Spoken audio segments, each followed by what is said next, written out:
Peter E. Newell. Zapata of Mexico. Contents. I Emiliano 9. 2 Diaz the Dictator 19. 3 Madero 31. 4 Morelos on the Move 41. V Interrupted Honeymoon 52. 6 Plan de Ayala 63. 7 Carat the South of Flame 70. 8 Huerta 78. 9 Pancho Villa 86. X The Convention 96. 11 Zapata meets Villa 105. 12 Conquered Capital 111. 13 Morelos Commune 118. 14 Back Against the Wall 126. 15 War of Words 134. 16 Carranza Consolidates 141. 17 Chinameca Hacienda 147. 18 Aftermath 156. Appendix 161. References and Sources 174. Liofemio Zapata, left, and his brother, Emiliano, right, in the Hall of Ambassadors, National Palace, Mexico City. Acknowledgements. I wish to thank Robert Kern of the University of New Mexico, Albuquerque, and of the University of Mexico City, who first discussed with me the idea of writing a book on Emiliano Zapata and the evolution of the Agital lands, and for supplying me with a comprehensive list of works on the subject, and Mary Canepa of Freedom Press for obtaining various books, and for loaning me other works from the Tom Keel Library.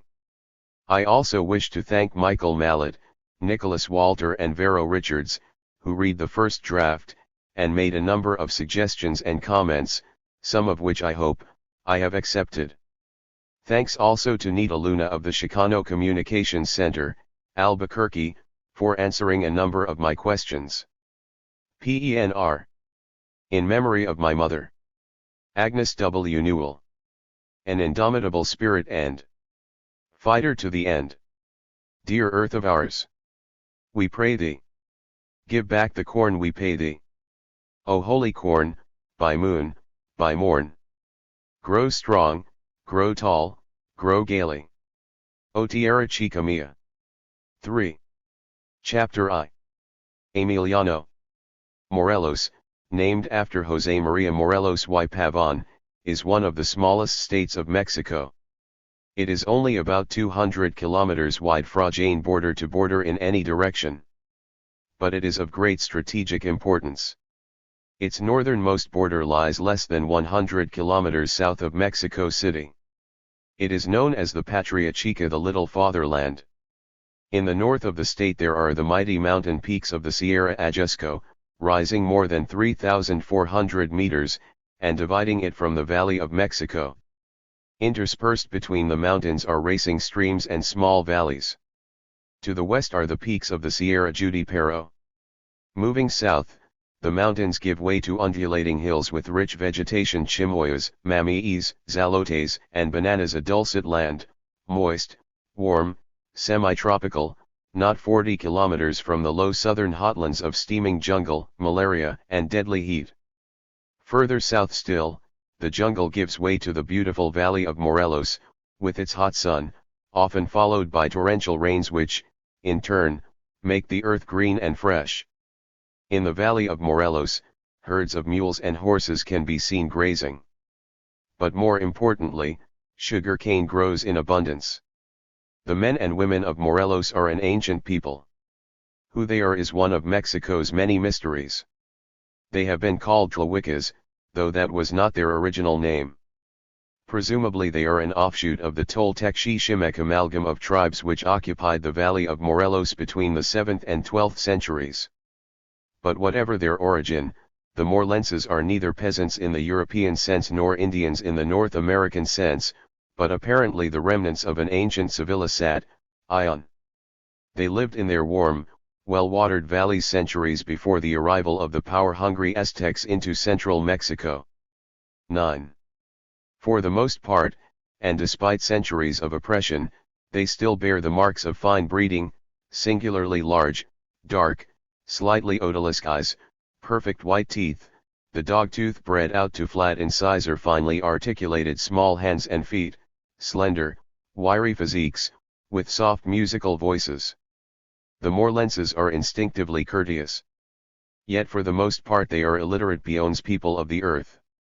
Ordinarily stoical and gentle, they are suspicious and distrustful of outsiders, and once roused they become fierce fighters. Indeed, some observers have called them childlike, as they appear to attach little importance to human life, either of their own or their enemies. Outside of their valley of Morelos they have few friends and many enemies. They have a strong communal spirit, yoked to a mystical passion for the land and village. Traditionally, the Morelenses had no clear concept of private ownership. The land belonged or should have belonged to everyone who wanted it. They have often been despised by their neighbors, despite their ancient civilization. Yet as time went by, they too have to some extent mixed with their conquerors and oppressors. Since the 16th century, sugar plantations dominated the life of Morelos. For in Morelos, the great hacendados mainly produced sugar cane, but, unlike elsewhere in Mexico, they were interested in production for the market, for a profit, and not for immediate consumption.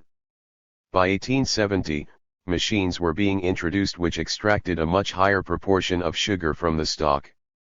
Furthermore, the planters also began to build railroads, the Central Mexican and the Interocean, across the state and northwards, through the Great Sima Divide, right into the heart of Mexico City itself. Before 1870, there was oppression in Morelos as elsewhere in Mexico, but in the main the various classes and communities coexisted fairly amicably. Traditional pueblos, small farm settlements and ejidos, independent ranchos, haciendas, and towns were scattered throughout the state.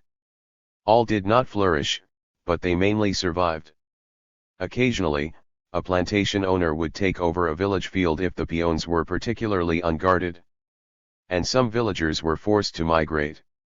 But between 1870 and 1880 change became more rapid. Asterisk. 10. After 1880, many plantations and haciendas developed into company towns, employing anything from 250 to 3,000 workers. Some planters organized their own stores, powerhouses, schools, and even police on the American method. They employed not only peons who worked in the cane fields, but bricklayers, blacksmiths, carpenters, electricians and mechanics. They recruited their managers and overseers, and some of their skilled workers, from Mexico City, Cuba, and Spain. Throughout the 1880s, the Mexican government sold to the hacendados much of the common land left in the state, and also granted them favorable rulings on requests for titles to other requisitions. New federal legislation jeopardized the previously held titles and water rights of many villages. Local courts approved dubiously claimed appropriations. By 1890, several important towns which were surrounded by plantations ceased to grow and, in a number of instances, actually declined. In the countryside outside the towns, especially in Yautepec, small old-fashioned haciendas failed and then were merged into larger, modern enterprises of a purely capitalist nature. Even whole villages began to disappear. Isolated ones in the north of the state, particularly in the mountains, remained safe, but those near the railway lines, timber forests, or well-watered areas were very vulnerable. In the year that General Porfirio Diaz took power, there were 118 pueblos recorded in Morelos, yet by 1887, despite an overall increase in population, there were scarcely 105. In Tequesquitango, for example, the villagers had in some way or another offended the owner of the nearby San Jose Vista Hermosa plantation. He retaliated by running his irrigation water into the village lake, and flooding the whole pueblo. Only the spire of the church remained above water. Throughout the 1890s, and after the turn of the century, pueblos continued to die. And by 1909, less than 100 were registered in Morelos. Hidden in the fields of high, green sugar cane were the ruins of Acatlipa, Ahuihuepan, Coahuaquinola and many other villages. The villagers were often involved in attempts to save them. The small town of Villa de Ayala declined from over 2,100 souls in 1899 to less than 1,700 by 1909, and Zapata's own village of Ananícuilco lost more than 50 people over the same period. Little by little the peons lost their ejidos, pastures, water supplies and common lands. Ineluctably, they were driven into debt peonage, and into the cane fields of the great hacendados and planters. 11. Dispossessed and destitute, many villagers began sharecropping the scrubbiest of the plantation fields. Then, when their debts mounted, they too were forced to hire themselves out to the hacendados as field hands, sometimes still living in their pueblos, but working in contracted gangs under a foreman. By Mexican standards of the time, a few often earned high wag ps 65 centavos a day in the dry winter season, and as much as 1 peso during the spring harvest. But they also found prices very high, particularly in the company stores which, in most cases, were the only stores in the district. Moreover, Morelos produced only sugar, rice, and some rum in reasonable amounts, corn, beans, and cotton materials, as well as some other staples, had to be imported into the state from Mexico City, Puebla, and elsewhere. The workers, therefore, fell deeper and deeper into debt. Finally, many left the villages for good and, like the ex-rancheros, moved with their families onto the plantations as gente de casa permanent, resident wage laborers. There on the real, if they did not step out of line, they could at least count on the bare necessities of life. Thus, besides acquiring more land, the planters of Morelos also acquired a dependent and, they hoped, docile labor force. To the planters it was a considerable advantage to have the workers settled on their haciendas rather than in the villages. After the turn of the century, economic pressures on the planters and hacendados increased considerably. There was more intense competition within Mexico for the protected sugar market, and, furthermore, the production of sugar exceeded the domestic demand.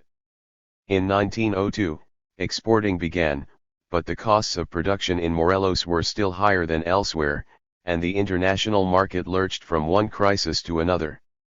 Also alarming was the threat of a growing native beet sugar production, which the planters assumed would eventually destroy them.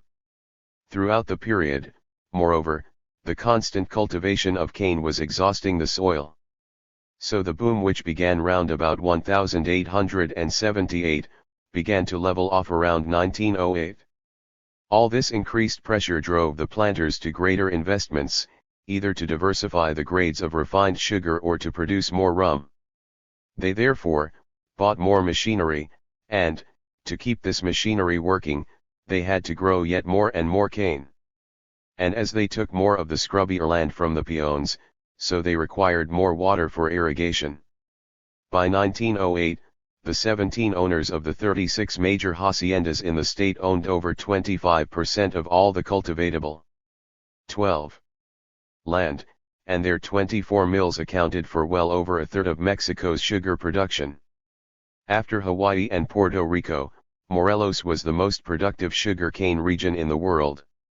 Between 1905 and 1908, the Morelos planters increased production by over 50%. And they put more and more pressure on the remaining free peons and rancheros. Nevertheless, the peons and rancheros began to resist. In 1903, Pablo Escandon directed the manager of his family's Atlahuayan hacienda to put up a fence which took about 1,500 hectares of Yautepec's communal pasture lands. The peons' cattle, used to grazing on it, broke through the fence in places, trampled it down and wandered back into the area taken by Escandon. The hacienda guards impounded the cattle and returned them to the villagers only on payment of a stiff fine. A number of peons were jailed for letting their beasts trespass. But the villagers were determined not to quit their common lands. After months of protesting without redress, they chose a local ranchero, Jovito Serrano, to represent them before the local authorities. Serrano first took the complaint to the Yautepec court which ruled against him. He then went to the Yautepec chief Politico. And when the chief refused to review the court's decision, Serrano appealed to the Cuernavaca District Court, which also upheld the original decision and, furthermore, imposed a 70 pesos fine on the plaintiffs. Serrano then appealed to the country's Supreme Federal Court. But it was to no avail. As a last resort, the villagers decided to send a 75-strong delegation to President Diaz himself. They chartered a special train to Mexico City. Serrano led the delegation. Don Porfirio, as President Diaz liked to be called, welcomed them into his library at Chapultepec Castle. He told them that they were his children, listened to their story, said how sympathetic he was, gave them the name and address of another lawyer, a good friend of his, and told them that they must be patient and the law would take its course. It did. The peons never did get their land back. But among the delegation who went to see the president was a young man named Emiliano Zapata. Elsewhere, in Cotlanderio, Yantitelco, Santa Maria, Tepalcingo and many other pueblos, the peons defied their local hacendados and planters in an attempt to defend and retain their ejidos and common lands. But, as in Yautepec, it was to no avail. They were either beaten up by the hacienda guards, conscripted into the Federal 13 Army or merely murdered by the dreaded rurals. Indeed, while Jovito Serrano was in Mexico City, he was arrested and jailed, and all his Yautpecan land titles, which proved the peons' rights to the land, were seized. The last that was heard of him was that he had been shipped to a concentration camp in Quintana Roo, together with 35 other peons and rancheros from Morelos. But, in fact, 1909 was the turning point. Gone were the times when the peons would merely plead with the hacendados, or send representatives to the chief politicos, or the district court or even to Diaz. Resentment, more often than not, was turning to hatred. The only course open to the ordinary people was some kind of direct action. Emiliano Zapata, the ninth of 10 children, was born on August 8, 1879, in the ancient village commune of San Miguel Anankilco, near the town of Villa de Ayala and not very far from the hacienda of Chinameca, in the valley of Morelos. He was almost pure Tlahuican, though the Zapata family had some Spanish blood.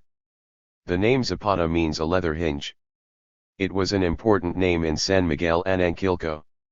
One of Emiliano's Spanish ancestors rode with Cortés to the conquest of Tenochtitlan, and another is said to have served under Pizarro when he destroyed the Inca Empire of Peru.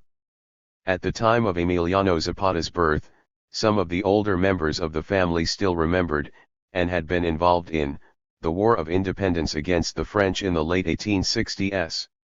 Of the 10 children born to Emiliano's mother, Cleofas, only 4 lived to adulthood. There were the 2 sisters, Jesucita and Luz, and the 2 brothers, Eufemio and Emiliano. Eufemio was 5 years older than Emiliano.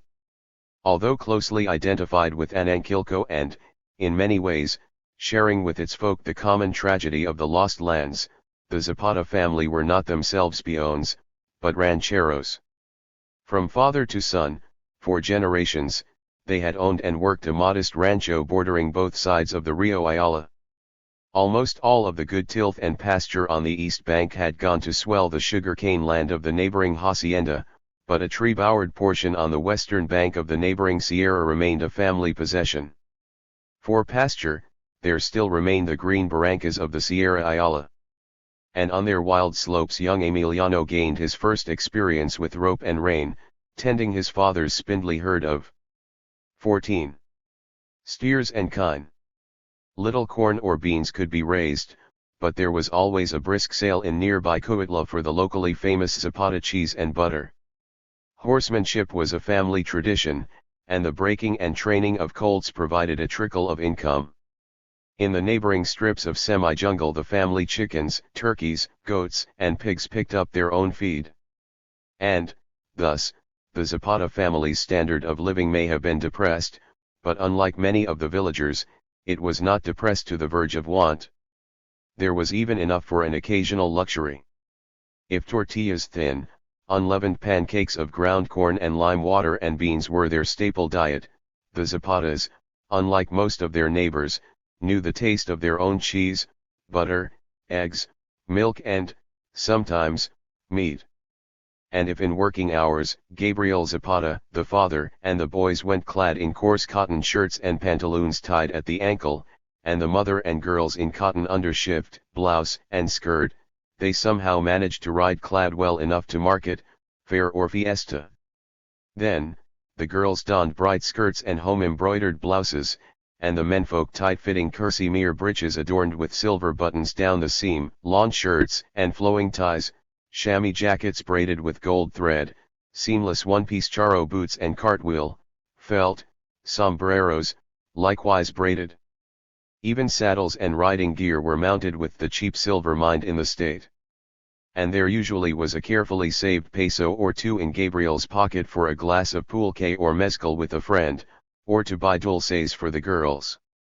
To the Merlense rancheros, such small luxuries and adornments were stark necessities. Cheerfully they would slave, and even stint food, to secure them. The Zapata family lived in a solid but small adobe and stone hut. It was little more than 5 meters by 4 meters, with a kitchen running the length of one side some 2 meters wide. The floor was earth, the walls adobe mud and the roof grass thatch. A simple square hole, without glass or shutter, provided a window. For many years the family lived, ate, and slept in one room. Later, as the girls began to grow up, bedrooms of wattle and thatch were thrown onto the main part of the hut. Life was primitive, a daily struggle with the simplest needs, and against longest odds.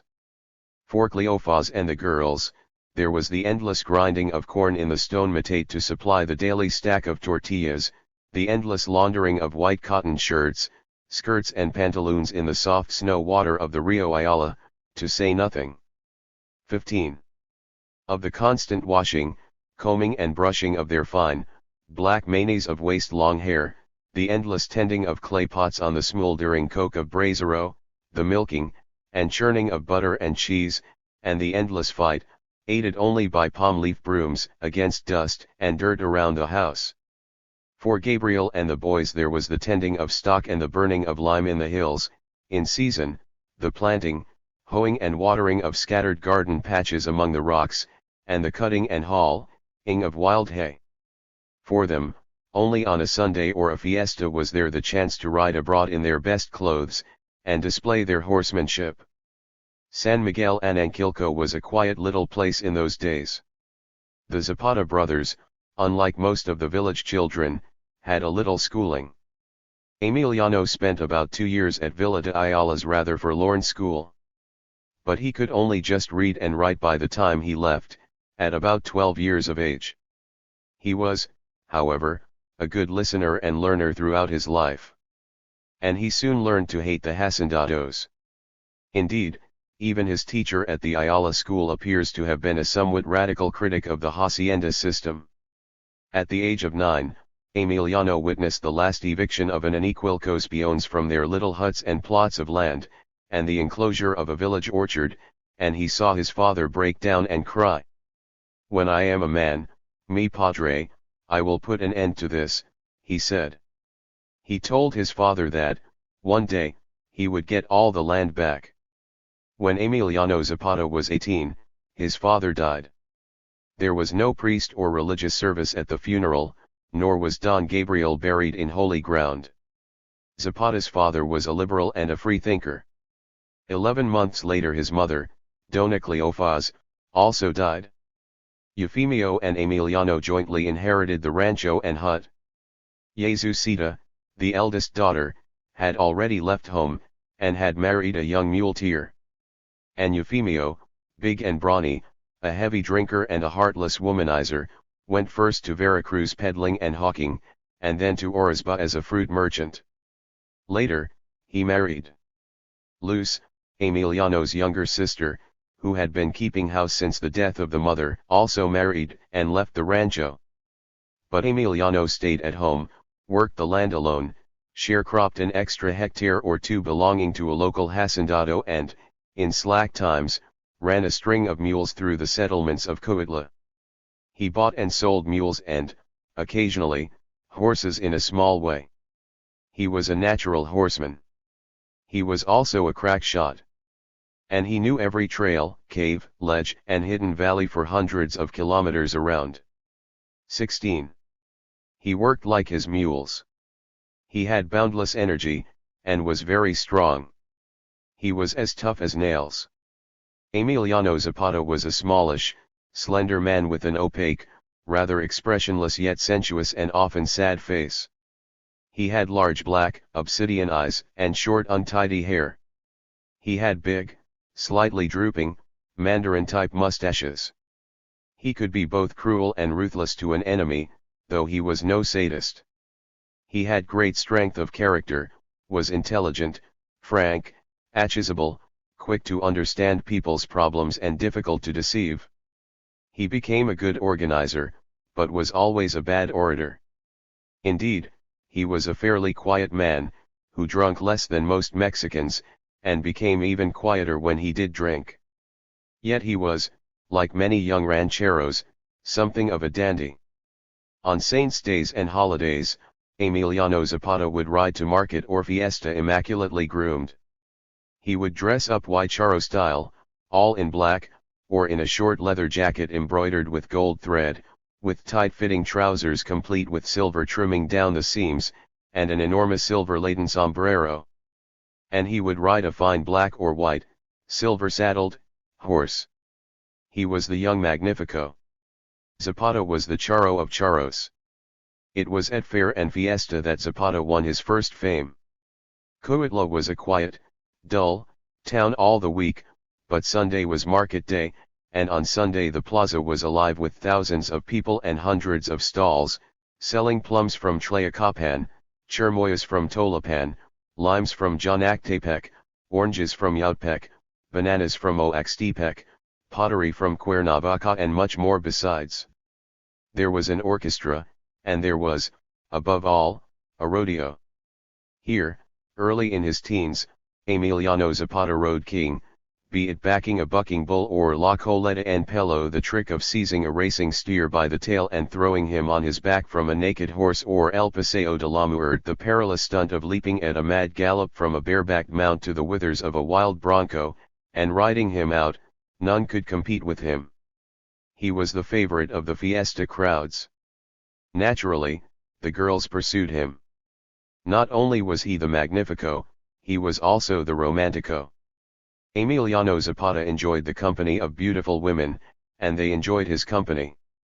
Incapable of mere sensuality, he invariably became emotionally involved.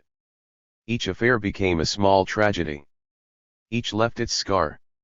Unlike most romanticos of Mexico, Zapata had a conscience. And when a baby came along, as sometimes one did, he would dutifully provide. 17. Genovevo de Lato. MMM. Eufemio Zapata. 18. For it.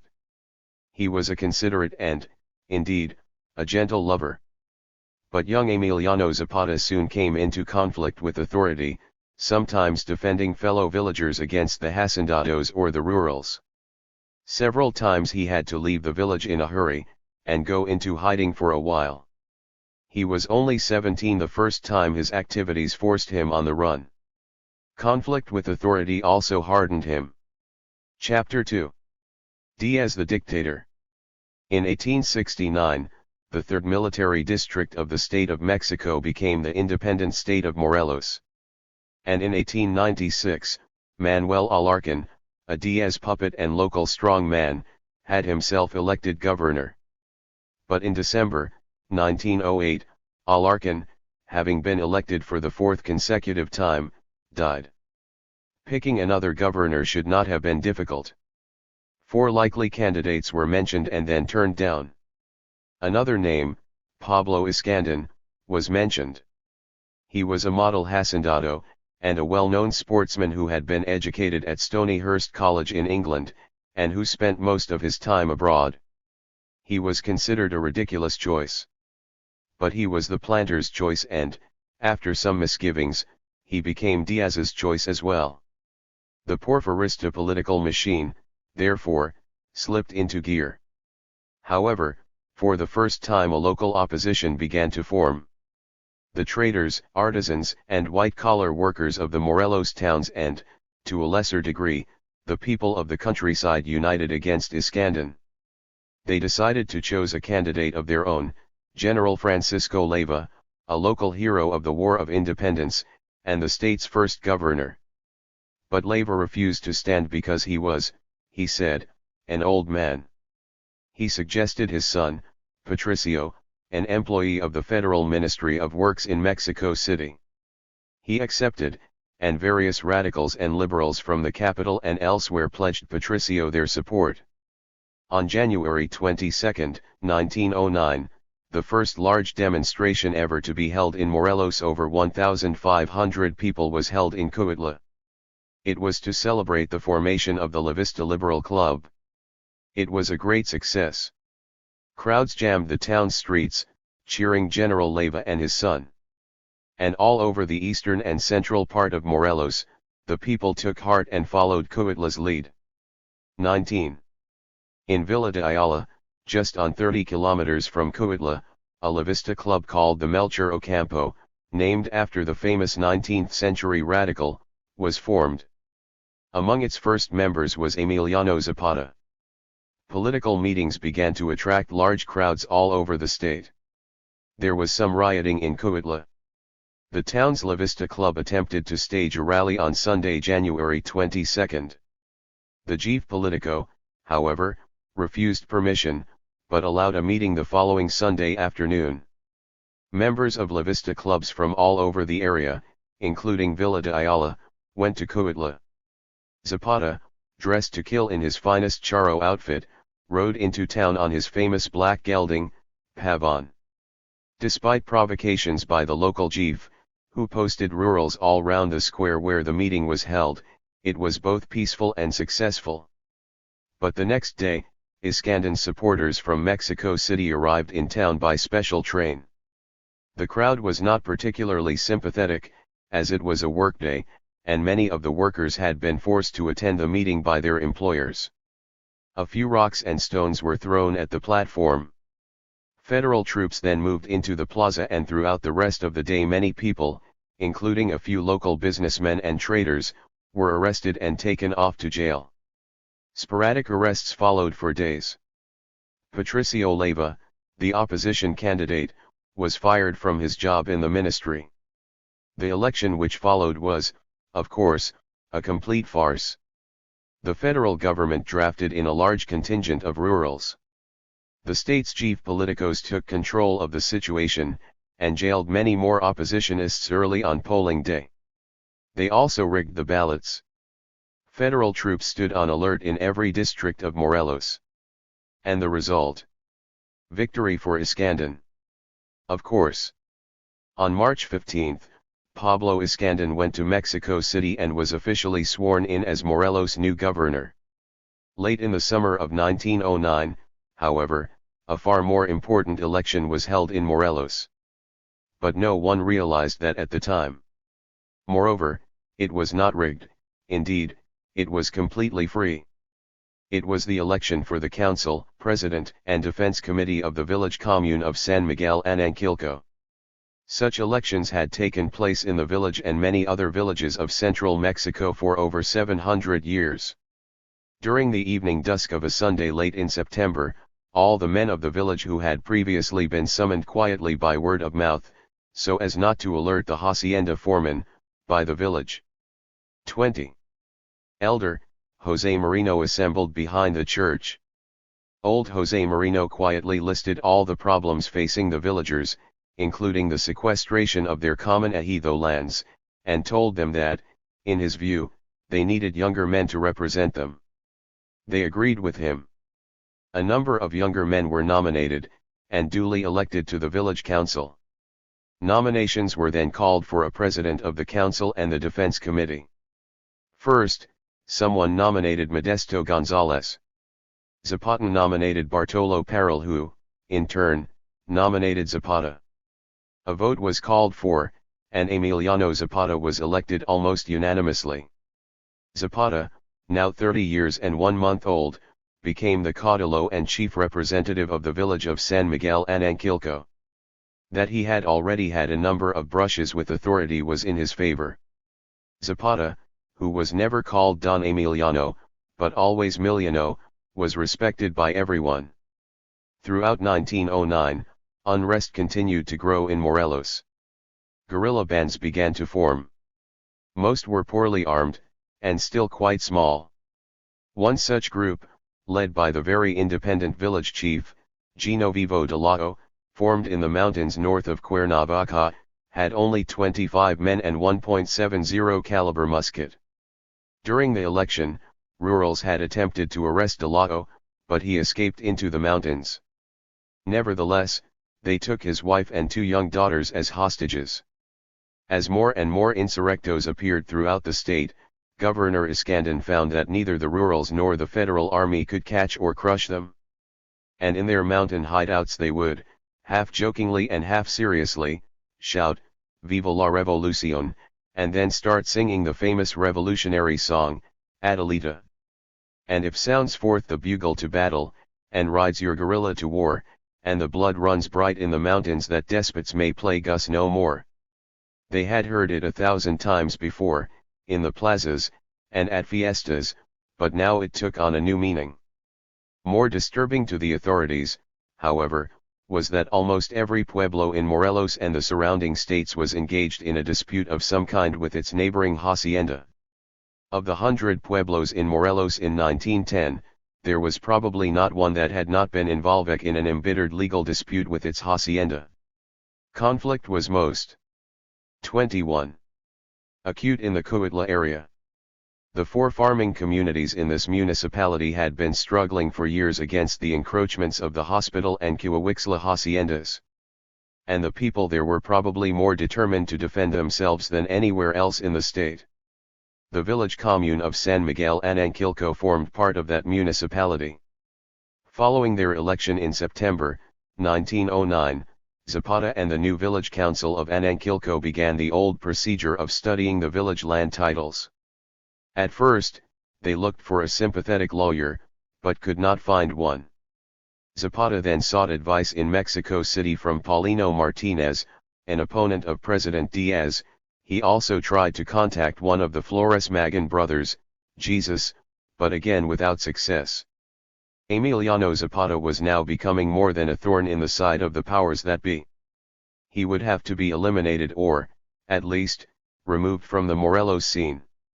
He was taken into custody, and was given the usual choice of firing squad or being drafted into the Federal Army. On February 11, 1910, having decided that it would be better to remain alive, he was inducted into the 9th Cavalry Regiment of the Mexican Army, stationed at the Morelos state capital of Cuernavaca. He became a soldado, and was immediately promoted to the rank of sergeant. The name of Emiliano Zapata was already widely known as that of a brilliant horseman. But he did not remain long in the army.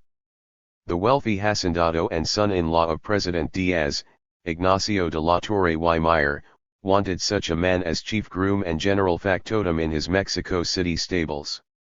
He wanted Zapata. And Don Ignacio always got what he wanted. By March 29, he had obtained Zapata's discharge from the Federal Army. Emiliano Zapata went to Mexico City and started working for Don Ignacio. He was surprised and shocked at what he saw. For the first time in his life he was brought face to face with grandeur, power, privilege, and immense wealth. Mexico City was at its zenith. The streets were full of carriages, with coachmen and footmen, and brand new American automobiles. On Sunday afternoons, society went to the bullfights, dedicated to the Virgin Mary. And night after night, week in and week out, there were society balls. In the words of Mrs. Leonie B. Motes, the wife of a wealthy American businessman living in the city at the time, there were long rooms. 22. Rimmed with mothers dressed in black, their hair, ears and necks bedecked with diamonds. Electric lights in crystal chandeliers. A crowded floor. Gusts of perfume. Large-bosomed women elegantly dressed from Paris. Elderly diplomats laden in decorations. And then the important part, many well-groomed young men who danced beautifully. Girls who giggled. Throbbing music. Gold furniture, invariably upholstered in pinkish plush. Mile upon mile of huge gold-framed mirrors, multiplying the spectacle. Invariably the balls and parties were large. Dinners ran to 150 places, and gold plates were by no means unusual. Picnics were also conducted on the same elaborate and lavish scale, often served by 4 to 6 servants at a table. Then there was the Jockey Sikib, the Polo Club, the Automobile Club, and so on. Such was Mexico City. Emiliano Zapata had never seen anything like it before. And, moreover, he did not like what he saw. Meanwhile, back in San Miguel Anankilco the villagers were, once again, in dispute with the local hacendado. Zapata decided that it was time for him to escape from Mexico City, and return to his village. He was needed there. And he had had more than enough of the bright lights of the capital anyway. One night he quietly left. Throughout the spring of 1910, the peons of Anankilco were in conflict with the hospital hacienda. The villagers had compiled a new real estate law, which allowed them to reclaim certain fields then in possession of the planter. He warned them that if they took over the fields he would drive them out. The villagers pleaded with him, and with various authorities, but delay followed delay. Just as they were getting desperate, Zapata returned from Mexico City. He immediately summoned the Council and Defense Committee, and they decided that, as legal means had not proved successful, they would have to act for themselves. A group of about 80 men, some of whom were armed, including Zapata, went to the hacienda, the field guards retreated, and the villagers divided the fields into lots. The Anankilcoans had won the first round. The news of their action soon spread around the state. For a few months the peons of San Miguel Anankilco were left alone. But Zapata sent a delegation to President Diaz who, surprisingly, gave them a favorable ruling, and the local chief passed it on to both Zapata and the hacienda. 23. Manager, who, though he did not like it, decided that he could do nothing at least for the time being. In mid-November, the chief politico, Jose Vivanco, resigned under pressure from the hacendados, and his place was taken by one Eduardo Flores, who always took the side of the planters and big hacendados. But the peons were now on the move.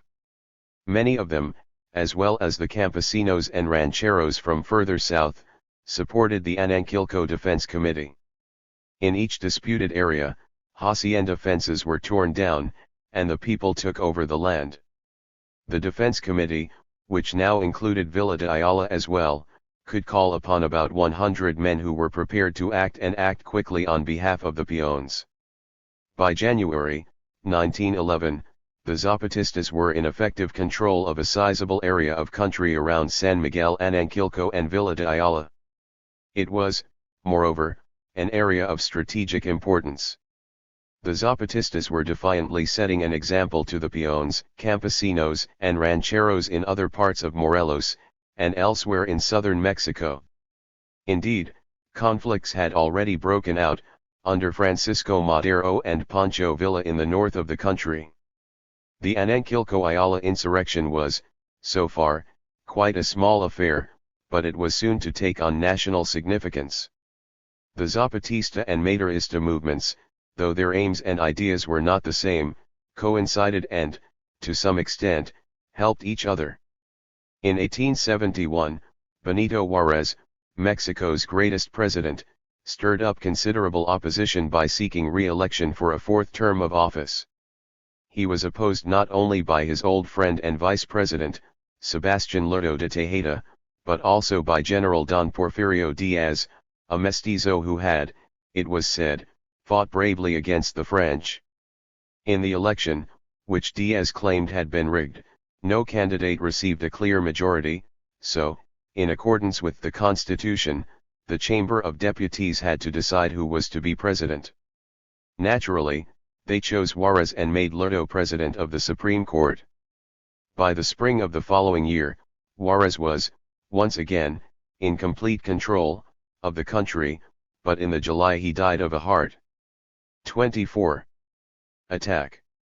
Sebastián Lerdo automatically succeeded him to the presidency. However, when he too sought re-election in 1876, Diaz sought and obtained the support of a number of Lerdo's political enemies under the banner of effective suffrage and no re-election, and he rebelled. His followers numbered 12,000 men against Lerdo's force of less than 4,000. After some initial reverses, Diaz triumphed, and on November 21, 1876, Don Porfirio rode into Mexico City and on into the National Palace. New elections gave him the presidency.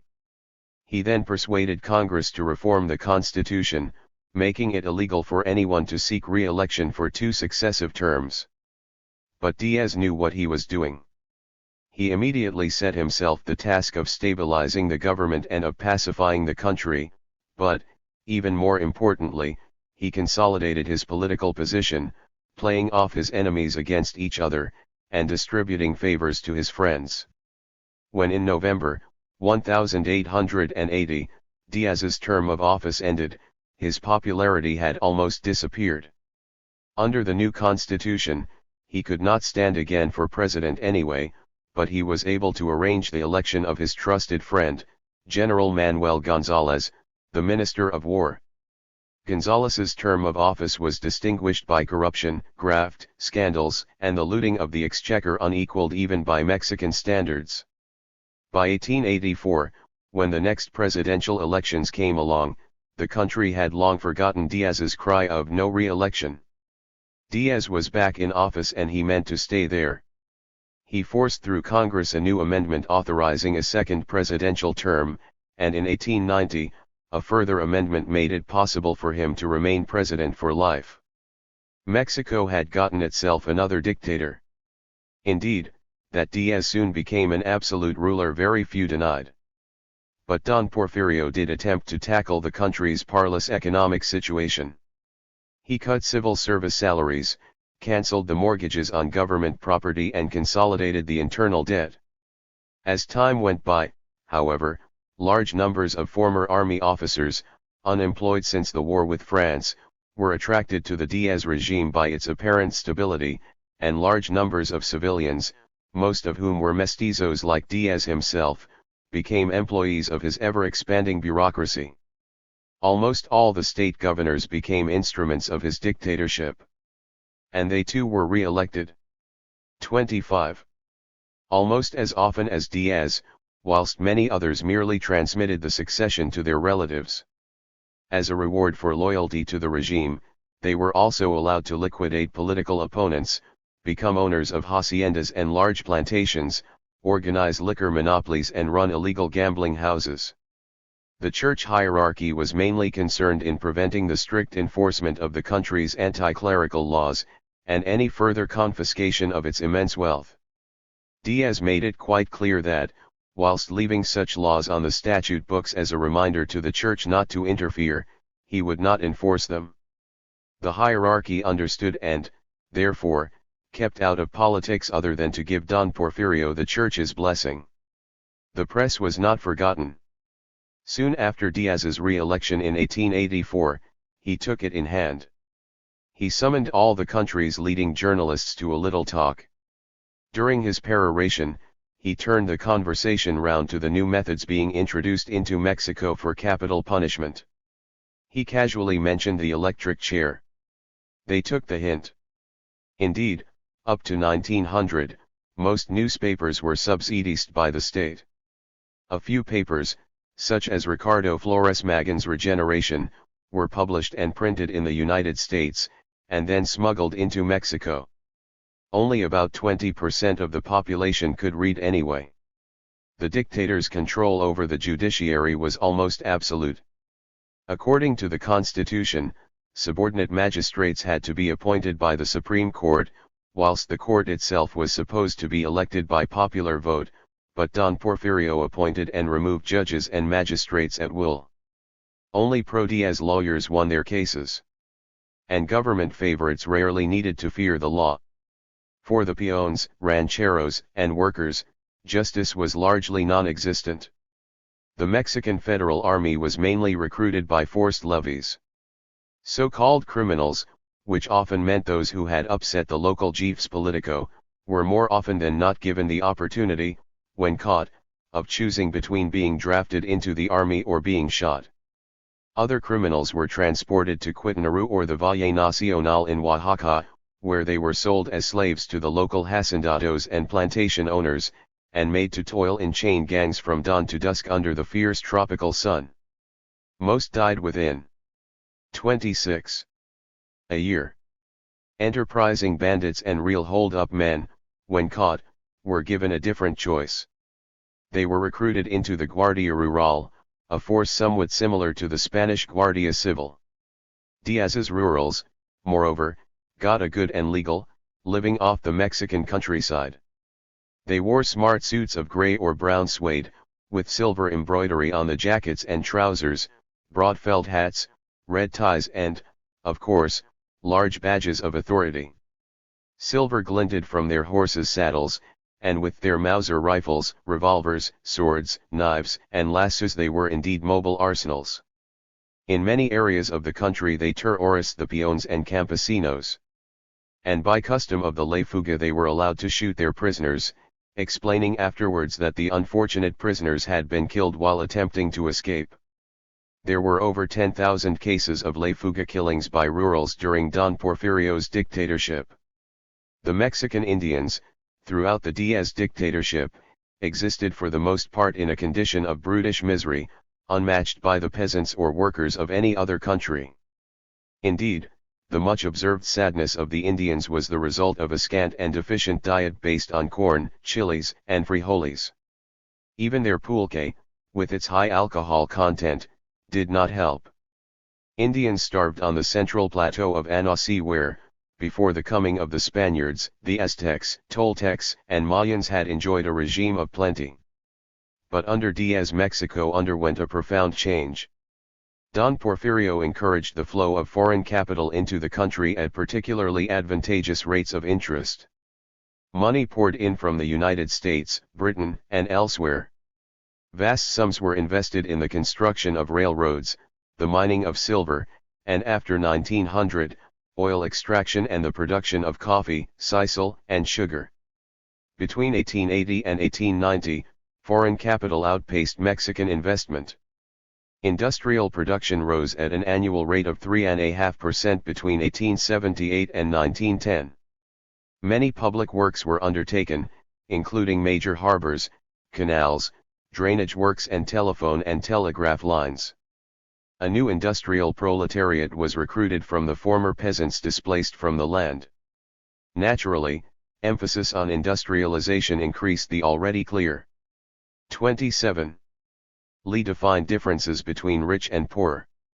Industrial capitalism was very largely superimposed upon the hacienda system, under which nearly half of the rural population was bound by debt peonage. Modern capitalism was developing within the shell of a bureaucratic, corrupt, and decadent feudalism which had been imposed on Mexico centuries before by Imperial Spain. In cooperation with foreign interests, Mexico's economy was tightly controlled by a small group of businessmen and financiers, who dominated the money and credit market. In the last decade of the century, a few of them banded together into a group which soon came to be called cientificos, because they argued that politics should be a science. The cientificos were extreme partisans of government control by an upper-class elite which, in effect, meant themselves. They argued that Mexico should be ruled by a dictatorship in order to protect the nation against the dangers of political action by the illiterate masses, and from anarchy. In their formative years, however, a few of them contended that a limited democracy, based upon suffrage of the upper class alone, was necessary. But by 1901, one of their number, the Minister of Hacienda, José Ives Limantour, devoted all his efforts to guaranteeing that the cientificos' control of government affairs would remain absolute after the death of the then aging Diaz. Ostensibly, the cientificos gave unstinted support to the president. In private, they strongly objected to some of his actions. Nevertheless, concerned with their own privileged economic positions, they kept very quiet. Limantour and the Científicos took most of the credit for Mexico's economic development while the economy appeared sound. But by 1904, there was evidence, tenuous at first, of economic instability. Following the money panic in the United States, in 1907, the Mexican banks, including the Banco Central Mexicano, though outwardly prosperous, demonstrated symptoms of this instability. They started indulging in speculation, and lending large sums of money on poor security, and institutions authorized to issue banknotes were particularly at fault in overissuing. Not surprisingly, between 1907 and 1910, inflation was rampant. Such a situation naturally affected the rural poor and, to even a greater extent, the workers of the 28 towns and cities. Between 1893 and 1907, the price of corn, a basic part of the diet of over 85% of the population, increased more than 50%. And after 1907, many staple commodities, including cotton, fluctuated in price by as much as 400% within a period of days. Many peons could not even afford to buy up material to make into clothing. Yet during this period, there was no ascertainable rise in wages. At the beginning of the 19th century, average wages were around 25 centavos a day, in 1891 they were between 25 and 50, and in 1908 they were back to about 25 again. Furthermore, it has been estimated that a day's labor in 1908 only bought one-third as much as it did in 1808. Under such conditions the workers were almost helpless. Their numbers had, of course, increased quite considerably. By 1907, there were 100,000 miners, and around 40,000 textile workers. There were also many tens of thousands of building and railroad workers. But trades unions were practically unknown before 1900, and even if the workers had attempted to organize themselves into unions, they would have found it almost impossible to act on their own behalf. In most of the states of Mexico, laws forbade strikes, and even in the so-called enlightened federal district heavy fines and imprisonment could be imposed on anyone attempting to use physical force for the purpose of increasing salaries or wages. Nevertheless, mutual aid and friendly societies were formed, and in 1870 an embryonic trades union center, called the Gran Círculo de Obreros, was also formed. And a few small syndicates were formed through the inspiration of some radical priests. But many Spanish immigrant workers brought new ideas to Mexico. Anarchist, socialist, and syndicalist propaganda began, though on a limited scale, just before the turn of the century. Radical and socialist journals found their way into the country. The most influential of them all was Regeneration, published by the Partido Liberal Mexicano, which, by 1906, had moved so far to the left that it was, to all intents and purposes, an anarchist communist organization. Its leaders, the Flores Magón brothers, had been forced to flee the country, but continued to direct operations against the Diaz dictatorship from just across the border in the United States. In 1906, the first industrial conflict broke out at Cananea. 29. Francisco Madero. YJRN IRFRB. V by T. VFLYL. JJ/. Villistas hanged by General Murguia who thought them not worth a bullet. In the state of Sonora, there was a strike at the American-owned Green Consolidated Mining Company. Following a demonstration, many strikers were shot dead, and the workers were forced back to work under the same conditions. But the workers of Mexico had, at least, begun to move. Other strikes, in the textile industry, followed in 1908 and 1909. Without quite realizing it himself, Don Porfirio began to lose more and more support, except from the few who profited directly, or still hoped to profit, from his rule. Middle-class mestizos, and even some Creoles, also began to strain against the Porfirista bureaucracy. Many merchants and industrialists found their markets limited by the poverty of the masses, in both the cities and the countryside. Of course, many of those who turned against the president, or at least no longer gave him active support, did not do so because they opposed his repressive measures in principle, but because they considered that he was becoming old and weak, and that he and his regime could no longer serve their interests. Such men, including some of the great hacendados and financiers, were quite willing to see Diaz removed from office, though they looked with horror at the possibility of social reform or, even worse, social revolution. But violent change was soon to come to Mexico. Chapter 3. Madero. Francisco Indalecio Madero, born in Para in the state of Coahuila, on October 30, 1873, was the eldest of two sons of one of the greatest Creole landowners in northern Mexico. The Madero family were all engaged in ranching, farming and commerce. None had suffered under Diaz, indeed, their businesses had prospered, and they had all become very rich. It seemed, therefore, quite strange that Francisco Madero should emerge as the catalyst of political and social change. In effect, however, he represented the interests, and forces, not of the old hacendados or even the plantation capitalists of states such as Morelos, but of an 31. Emergent and developing liberal, national bourgeoisie. Madero soon became convinced that Mexico could only achieve her salvation through universal education. He developed a passion for schools. He also began to take an interest in the conditions and problems of the local hacienda workers. Yet despite his interest in material progress, Don Francisco began to dabble in spiritualism. In a way, his spiritualism was a reaction against the crude, vulgar, and ostentatious materialism of the cientificos and, particularly, the fun-loving hacendados. He was also something of a Puritan. In 1904, Madero started a political reform movement. He founded the Club Democraticio Benito Juarez, and was elected its first president. And in 1908, Madero began to write a book, which appeared in January 1909, as the presidential succession of 1910. In it he did not mention Diaz by name, but he did mildly criticize his regime.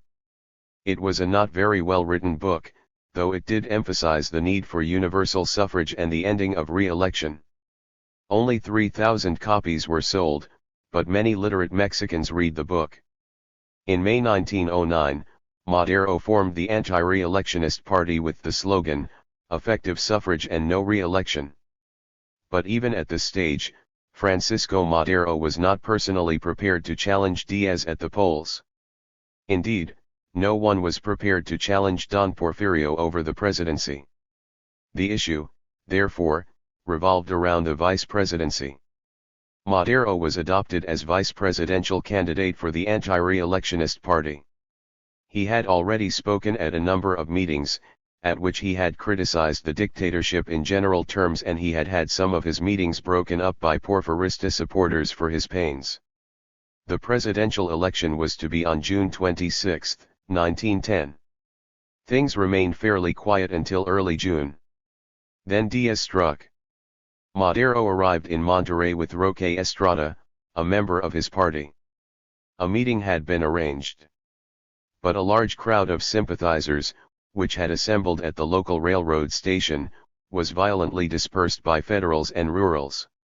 Madero was allowed to make a short speech to his supporters, but when Estrada attempted to speak, he was ordered not to. He defied the authorities and spoke. Next morning, he was arrested. Madero insisted on seeing the arresting officer's credentials, and in the ensuing argument, Estrada escaped. Madero was immediately arrested and accused of helping Estrada to escape. 32. On hearing of Madero's arrest, Estrada gave himself up, but on June 21, both were taken to San Luis Potosí and charged with incitement to rebellion. However, 10 days previously, Diaz had instructed the Electoral College to announce that the election, which had not even taken place, had resulted in his re-election.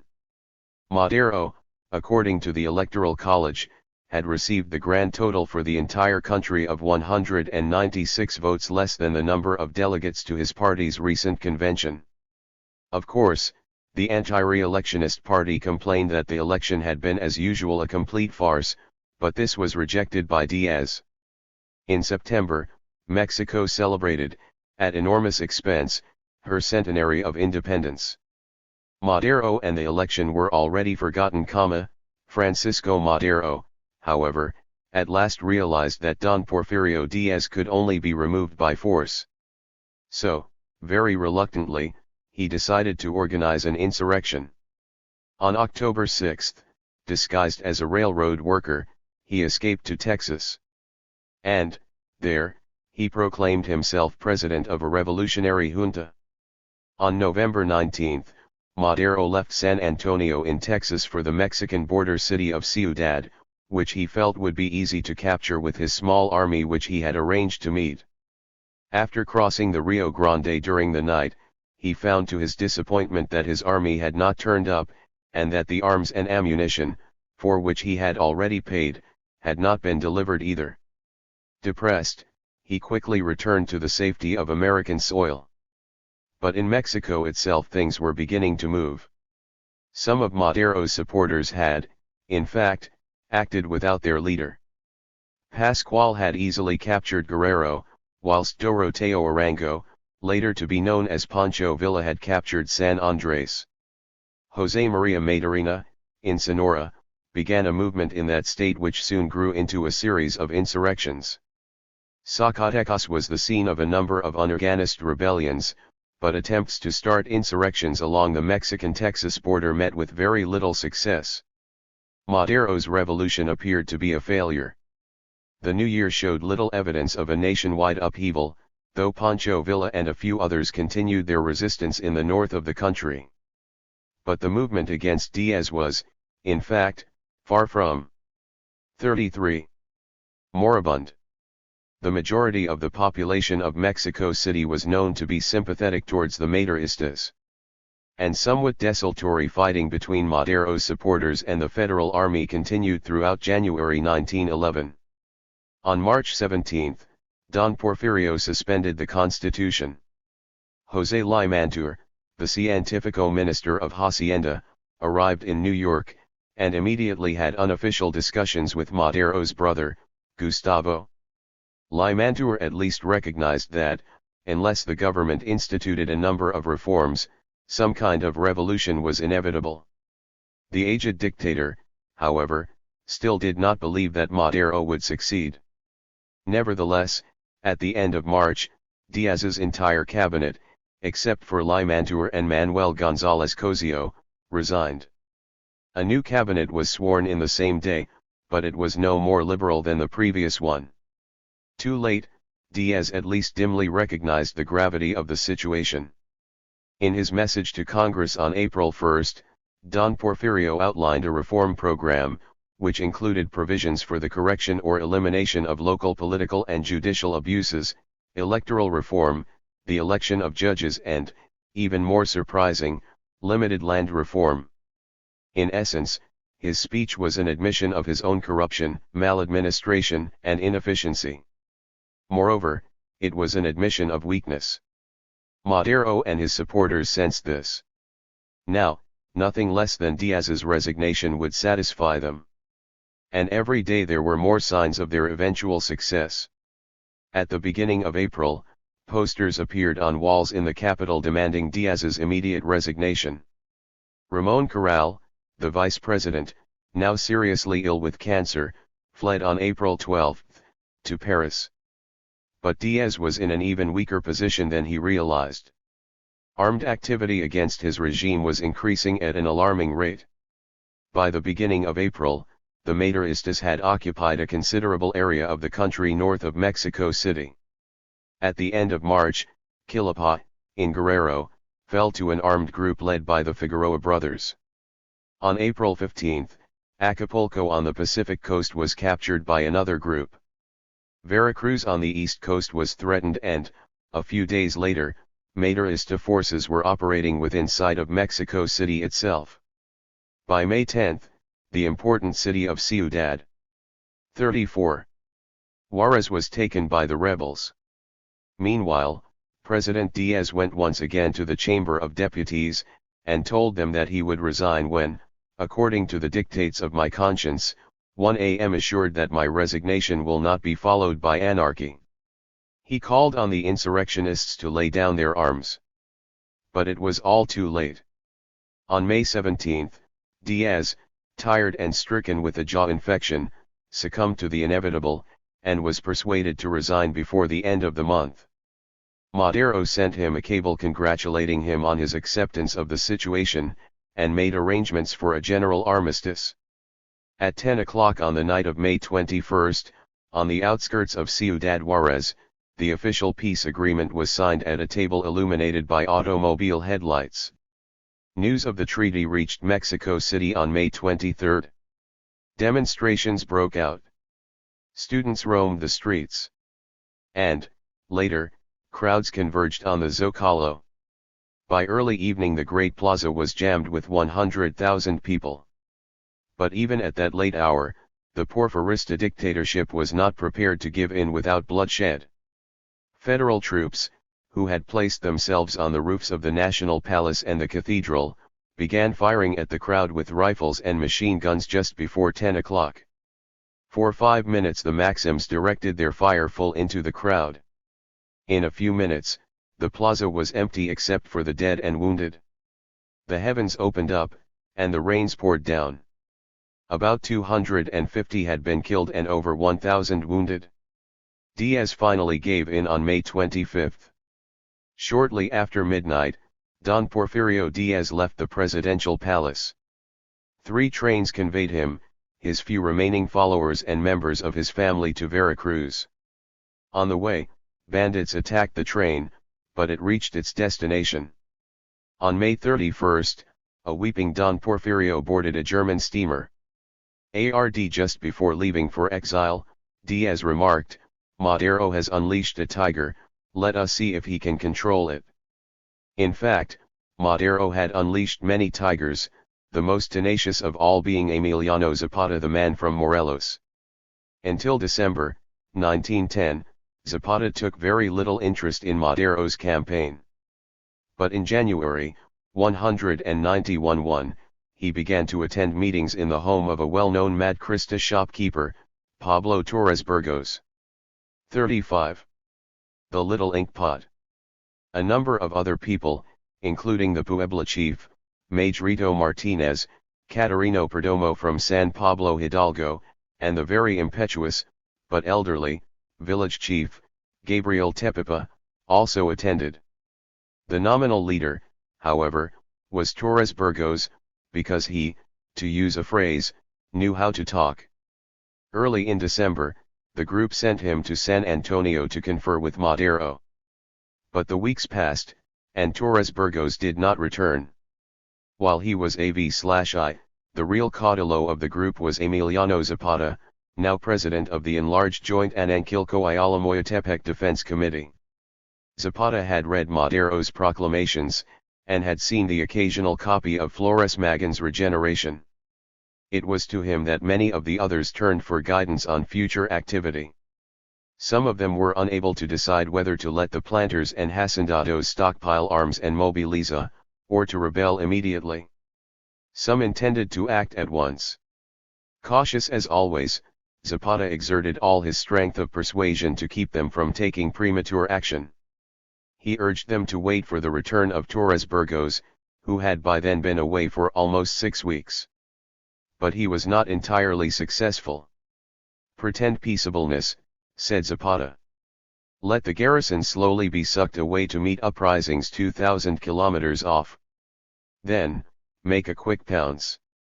Annihilate weakened garrisons, and then seize the state and make a feint in force, if not an outright attack on Mexico City. That will strike right at the heart of our enemies, upset all their plans of defense and throw them into confusion and panic." But wait. Stubbornly he held his hand. At the same time, however, he quietly made plans for mobilizing and recruiting his forces. Indeed, by the beginning of March, there were already around 3,000 insurrectos mobilized in Morelos and the adjoining states of Puebla and Guerrero. but there was a chronic shortage of both guns and ammunition. Emiliano Zapata had a .44 caliber Winchester, as well as 2 Colts, but most of the insurrectos still had only their machetes slung in leather scabbards alongside their saddles. Nevertheless, the Liberation Army of the South and Center, as it was later to be called, was beginning to take shape.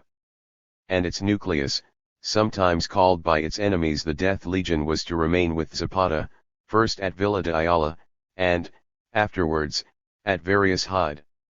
36. Outs in Morelos and Puebla.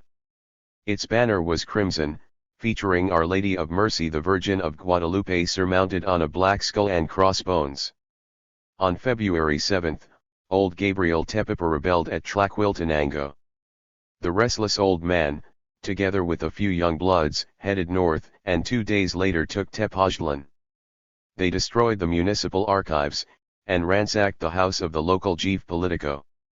And then they disappeared into the hills.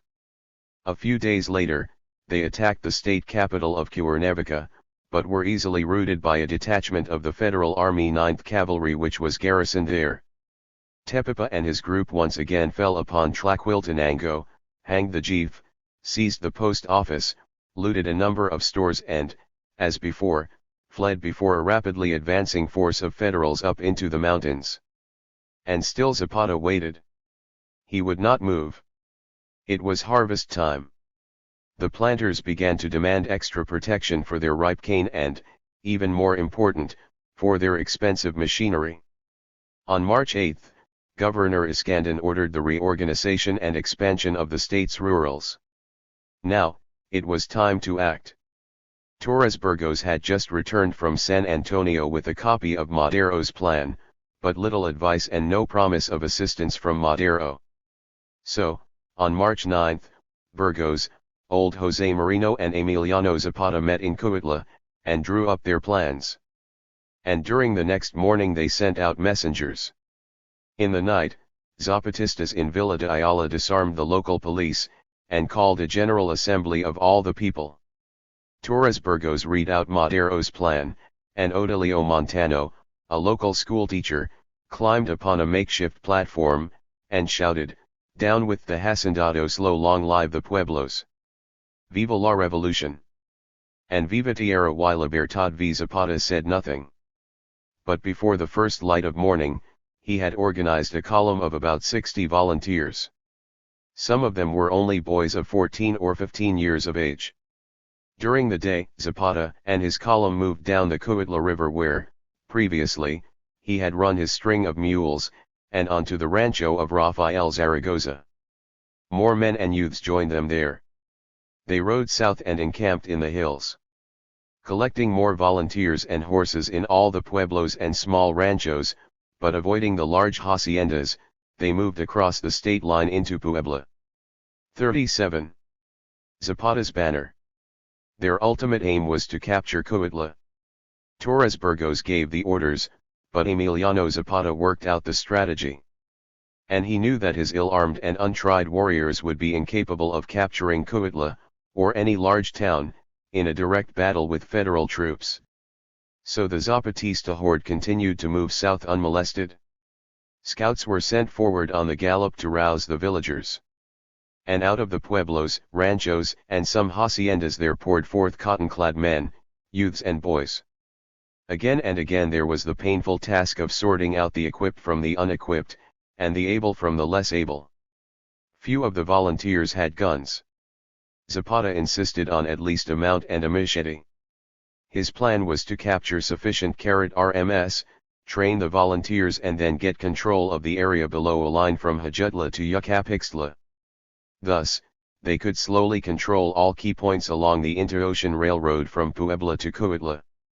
Caution, careful planning, and organization were all important if they were to succeed. Right from the onset of the campaign, Zapata displayed both courage and ingenuity.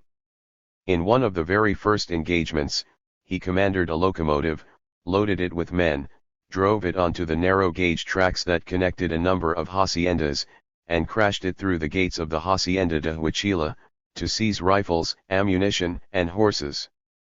Considerable care, however, had to be taken by Zapatistas not to be captured alive by the rurals or federals. For they were quite merciless. They would hang a prisoner, and then while he hung there they would light a fire under him, and roast him to death. As time went by, the Zapatistas and other insurrectionists began to retaliate. It was soon to become a cruel and bitter struggle. Quite early on a crisis developed among the Morelos rebels, largely through the activities of the impetus Gabriel Tepepa and his young bloods. Tepepa had left the hills, and had joined up with the main body of the insurrectos. He and his young warriors were full of confidence, and were eager to attack Jojutla and possibly Janacatepec. Rumor had it that Janacatepec was lightly held. Torres Burgos, therefore, decided that the time had come to make 39. An all-out attack on Jojutla. Zapata disagreed but was, on that occasion, overruled. Burgos elaborated his plan.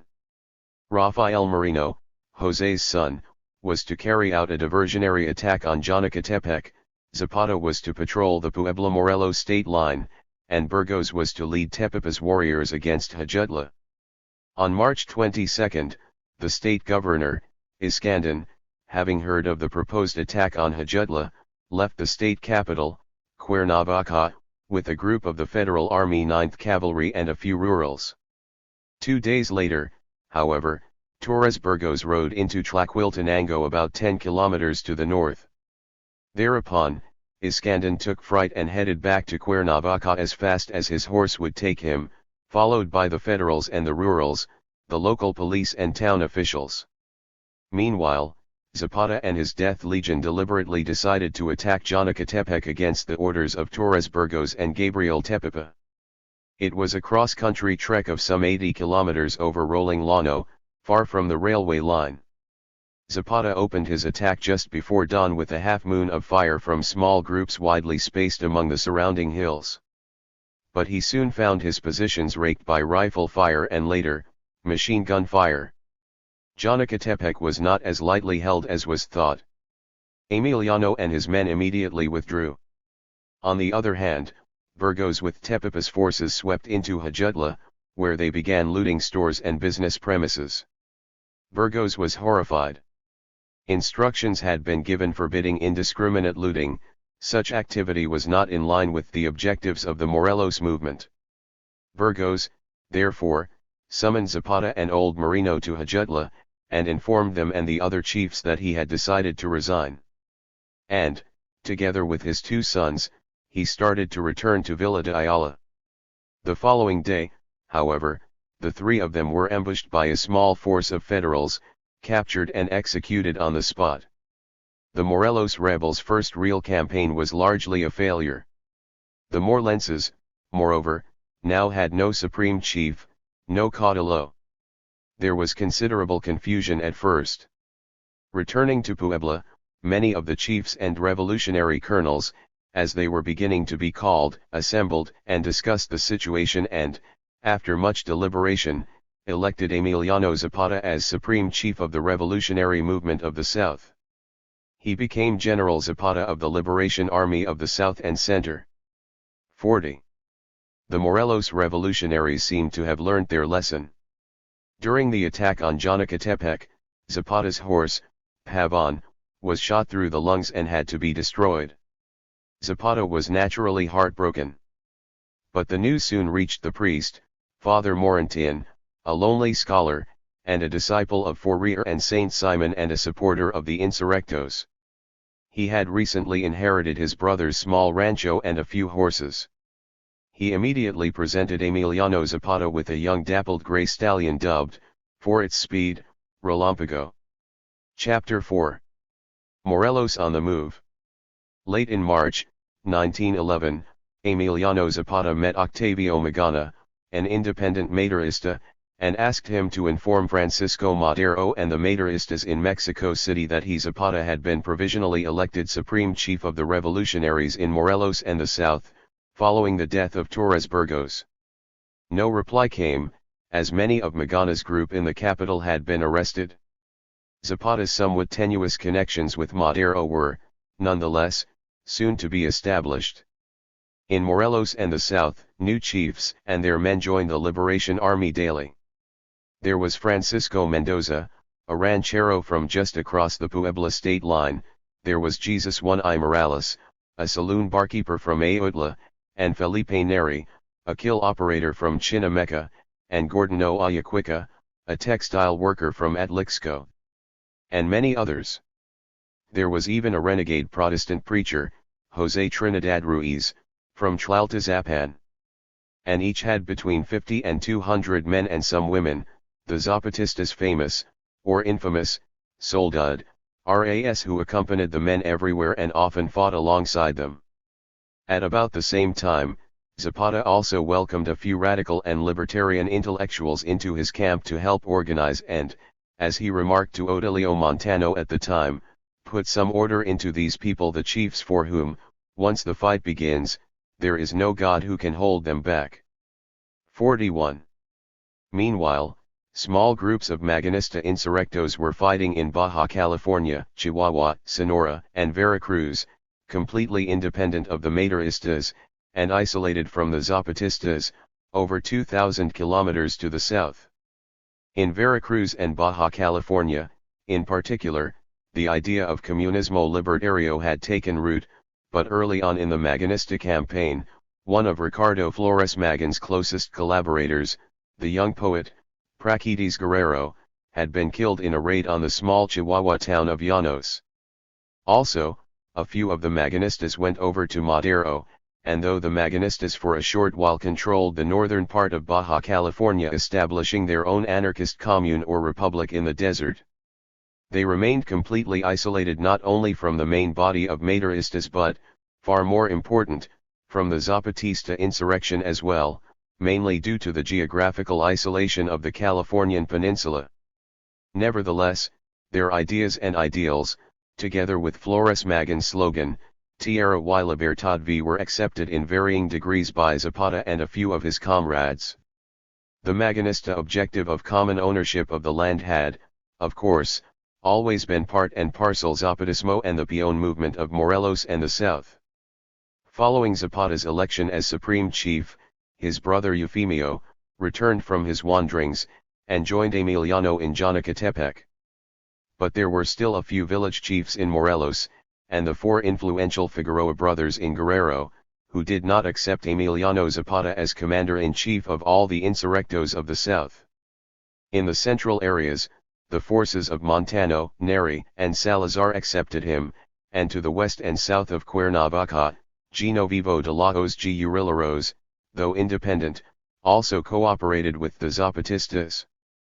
But in other areas of southern Morelos, rebel chiefs such as the Miranda brothers, sided with the Figueroa brothers. And the Figueroa brothers were formidable rivals. Nevertheless, Zapata decided that, despite his suspicions of the affluent brothers, cooperation with them would be the best policy.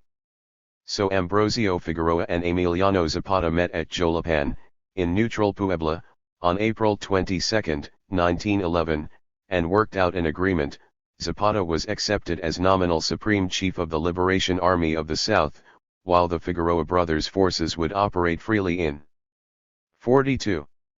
Any part of the South outside the state of Morelos. When joint operations were to take place in Morelos, then Zapata would be chief, and when joint operations were to take place in Guerrero, then Ambrosio Figueroa would be chief. But the Figueroa brothers had no intention of keeping the agreement. Indeed, they were soon to break it. It was agreed that the Zapatistas, now over 3,000 strong, and the Figueroaistas would jointly attack and, this time, capture and hold Jojutla by the end of April. It was already the second week of the month, and the snows were melting, the rains were beginning and the rivers of Morelos were rising. It would be a long ride across mountains, valleys, and desert, but Jojutla had to be captured and captured quickly. And then Zapata received disquieting news. A messenger, Felipe Casales, reported, "Mi general, the Guernas gente have camped close to Jojutla for 2 weeks now. But they have done nothing. They have plenty to eat, plenty to drink, no one has fired a shot. And General Beltran has a good force of Federals, many men, many guns, machine guns, and cannons. They tell me that General Figueroa and General Beltran are old friends, very good friends. And they have made an agreement not to fight each other. And, he continued, the Figueroa brothers intend to assassinate you, me General. Emiliano Zapata believed him. In an ugly mood, Zapata, with the Liberation Army, moved not south towards Hajutla, but away from it, on a long march to Zacualpan. Then, Zapata returned to Villa de Ayala and waited. 2 weeks later, a junta of about 30 Morelos chiefs met at Yantitelco, and worked out their strategy. First, they would take Yautepec, and then Cuautla. They would have no truck with dubious allies. Harry H. Dunn, an American journalist who worked for the International News Service and claimed to have accompanied Zapata on the campaign, describes the attack on Yautepec. Early one dry morning, we rode out of Villa de Ayala, Emiliano in the lead, Eufemio in the rear, between them the 1,000 men of the Death Legion. We passed through half a dozen small towns, and as many villages. And about mid-afternoon of the next day we rode over a range of low hills to look down on Yautepec, 1,043-year-old outpost of the Nahua Empire against the Guerrero and Zapotec nations. Zapata sent 3 men to demand the surrender of Colonel Romulo Yans and the 2 companies of federal soldiers, about 240 men in the cuartel of Yautepec. These returned immediately with the defiant refusal of the old officer, who had fought Indians under Porfirio Diaz 40 years before. The horde settled into a ring around Yautepec. The guard at the door of the barracks was changed. The Mexican tricolor floated upward to its daytime place at the top of the staff. Smoke of cooking fires rose from the corral at the rear of the cuartel. The military arm was awake, but the streets and the plaza remained deserted. Not a shop opened its doors or took down the heavy shutters from its windows. An officer came out of the cuartel, looked up and down the street, went inside, leaving the great door 10 feet wide and a foot thick, standing open. 2 soldiers, bayonets fixed, guarded the entrance. 7 small boys, 14 or 15 years old, loitered in the plaza. Chasing each other, they crossed this little park, and began playing in the wide street in front of the barracks. All of them lit long black cigars from one match. They spread out, one remaining before the open door, 3 on each side, running or playing leapfrog away from him. The guards watched idly. Suddenly, the little fellows reached inside their ragged shirts. They withdrew small, round, bright objects, tin cans, with a short piece of string dangling from each. The boys touched these strings to the burning ends of their cigars, then hurled the round, bright objects at the cuartel. 2 threw their cans on the tiled roof. 4 pitched them into the narrow windows, from which the muzzles of machine guns peered. The boy at the center threw his toy into the open door. All ran, each in any direction he chose, away from the barracks. A section of the roof rose in the air. The great door leaned forward, split down the center, and fell. The 2 guards disappeared. 1 second they were leaning on their rifles, the next they were gone, obliterated in a heartbeat. Fragments of other men came through the gaping doorway. A machine gun lifted up, pitched forward and, held fast by its breech mechanism, tipped out of the window. 44. A smothered thump, as if someone had smitten a muted drum head, shook the shutters. 3 men reeled out of a doorway, staggered about, and fell. They never rose. A head came through a window, bounced, rolled across the road and into the plaza. The boy who hurled his bomb through the door lay sprawled, like a discarded doll, in the street. The 6 others seemed to have escaped. The horde swept into the plaza. The Federals, half their number dead or wounded, and the others smothered in the fumes of dynamite, fought desperately, hand in hand, bayonet against machete. Eventually, the long knives, known to their Indian wielders from boyhood, won the battle. In less than an hour the fighting ceased. Zapata, with one of his officers, appeared in a doorway. Hands bound, head up, the white-haired commander of the Federals followed, surrounded by a score of Zapatistas. Emiliano led the way to a nearby wall. This happened to be the side of the principal church of Yapec. Colonel Yanz was backed against it. A member of the Death Legion offered to bind his eyes, but the veteran refused. A priest, defying death, stepped from the church door, and held a cross aloft, so that the doomed man might see it. Above the rattle and shouts of command rose a brave man's prayer for the soul of another. 5 Zapatistas moved back, 10 feet from the wall. They levelled their carbines. Emiliano's machete rose and fell. Over the crackling volley of the Mausers sang the farewell of their victim to life, Viva Mexico! Viva Diaz! The ordinary federal soldiers, most of whom were conscripts, were offered the choice of joining the Zapatistas or making their way home. About 50 joined. The officers, unless found guilty of cruelty to the civilian population, were made to take an oath that they would not bear arms against the revolution again, and also sent on their way. Some were even given a few days' rations. 2 or 3, like Colonel Yanz, were executed. Such was to be the usual Zapatista policy regarding prisoners of war. Following the capture of Yapec and the defeat of the federal garrison at Janactepe, Zapata and the Liberation Army moved north, behind Coatla, raiding the towns of Atlixco and Metepec. 45. Collecting ammunition, arms, and provisions. News came of the Maderistas' capture of Ciudad Juarez on the Texas border. Zapata camped at Yucapixtla, and made preparations for the attack on Coatla, 50 kilometers to the north. It was to be a long and bloody campaign. Zapata called a conference of chiefs. He spoke quietly, unemotionally, yet emphatically. We have 4,000 men, but only 1,000 guns. They have the Golden 5th Regiment. They are only 400 strong. But they are good fighters. They are expecting 600 federal reinforcements commanded by Victoriano Huerta, the old Diaz general, to join them from Cuernavaca. It is going to be a tough battle. Huerta's reinforcements did not arrive. Nevertheless, the Federals in Coatla prepared their defense. Men took up positions on the roofs overlooking the park. All entrances to the town were barricaded. A cannon pointed down the main street. The pattern of attack followed that of Yapec. First, a number of buildings were dynamited, and then set on fire. Zapatista cavalry slowly advanced to about 300 meters from the first barricade, and then charged. They were repulsed. Zapata called on the Federals to surrender, but, as in Yapec, they refused. Zapata's plan now was continuous attack, 24 hours a day, 7 days a week if necessary. Coatla, like all Mexican pueblos of any size, was a natural fortress. Against all but heavy artillery, adobe was almost impregnable, almost as impregnable as masonry.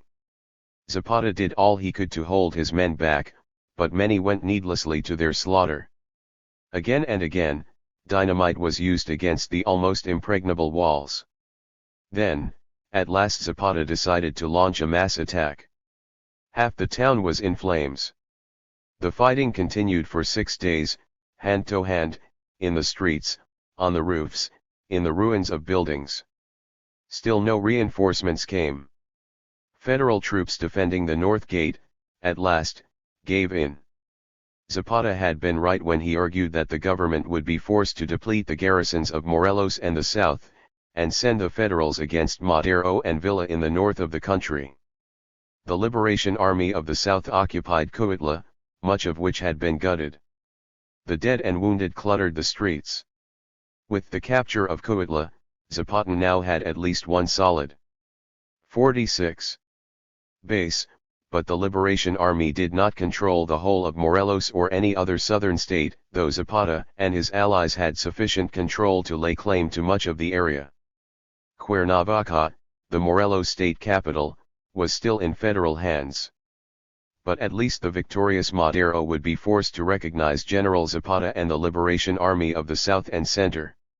Meanwhile, though the capture of such places as Coatla and Yautepec were the dramatic successes of the Morelos revolutionaries, the raiding of large haciendas continued apace. On occupying Coatla, Zapata and the chiefs sent out a directive to all the pueblos and villages in the area to the effect that the peones should not hesitate to reclaim their lost ejidos and common lands from the hacendados and sugarcane planters. Immediately, peones and small ranchleros began taking over fields in many parts of the central and eastern areas of the state. Morelos was on the move. But the forces of reaction were far from beaten. Ambrosio Figueroa had already conferred with respectable mayorcitas and chiefs in Mexico City while Zapata was capturing Yautepec. Now, he was being approached by a number of businessmen, merchants, and hacendados from Morelos, who appealed to him and his forces in Guerrero to occupy Morelos, and save them from Zapata. At first Figueroa hesitated, then he agreed. He sent about 1,000 men to Cuernavaca to reinforce the federal garrison. And on May 21, the Figueroaistas from Guerrero occupied the Morelos capital. A smaller force also occupied Jojutla. On May 23, Madero asked Zapata by telegram to suspend attacks on the haciendas of Calderon, Chinameca, and Hospital when, in fact, he was not attacking them. Despite Zapatista successes, the Morelos movement was being hindered and thwarted. The planters were still there, and resisting. The governor, Iskandon, was still there, the state legislators, congressmen, and chiefs were still there, and, despite the fact that all of them were Diaz supporters, Zapata and the peones were expected to respect their authority until new officials were appointed, presumably by Madero. At the end of May, old Gabriel Tepepa arrived in Jojutla from Coatla with a few young companions, and on arrival was conveniently murdered by an old enemy, Federico Morales. Zapata waited. But he carried go to Mexico City, and meet. 47. Madero on his arrival. Madero's first message to the Mexican people, following the departure of Porfirio Diaz, was a brief explanation of the peace settlement, a renunciation of the provisional presidency, which he had assumed the previous November, and a call for support of the existing presidency of Francisco Leon de la Vera, an old Diaz diplomat, until the new elections at the end of the year. Francisco Madero then formed his government. Rafael Hernandez, Madero's cousin and an arch-conservative, was appointed Minister of Justice. Ernest Madero was made Minister of Hacienda, another liberal conservative. A number of other people who had taken very little part in the Maderista revolution received various posts, but many of Madero's erstwhile supporters were extremely dissatisfied with the appointments. The main bone of contention was over the appointment of so many of Madero's relatives and personal friends to positions of power. Much the same occurred over the appointment of state governors. The liberal, Francisco Madero, often acted extremely illiberally.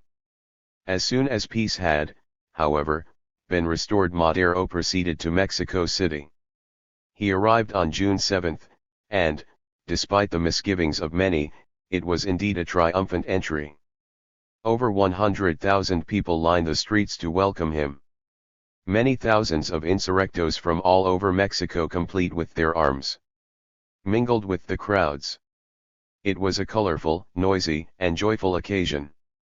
Among those who met Madero at the station was Emiliano Zapata. But he had more on his mirror than mere festivities. The following day, Zapata went to the Madero family's residence on Berlin Street, and, for the first time, met Francisco in his study. They had much to talk about.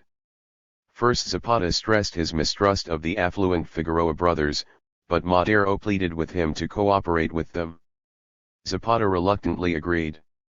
Then, Emiliano told Don Francisco that he did not trust Juan Carrion, the manager of the Bank of Morelos in Cuernavaca, whom Madero had appointed as provisional governor of the state. He expected nothing from a banker. Nor was Zapata prepared to demobilize the Liberation Army of the South until the land question had been settled.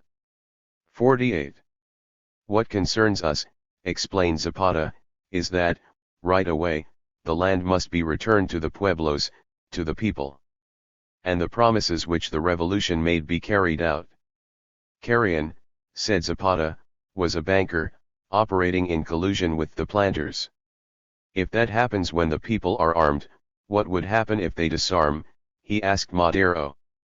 He then stood up, walked over to where Madero was sitting and, pointing his rifle at the gold watch which spread across Don Francisco's waistcoat, asked, "Señor Madero, if I take advantage of the fact that I am armed and you are not, and take away your watch and keep it, and after a while we meet again, both of us armed the same, would you have the right to demand that I give it back?" "Certainly," replied Madero. "And I would ask for an indemnity." "Well," concluded Zapata, "that's what has happened in Morelos, where a few planters have taken over our lands. My soldiers, the armed rancheros and all the people in the villages demand that I tell you, with full respect, that they want the restitution of their lands to be got underway right now." Zapata was quite adamant.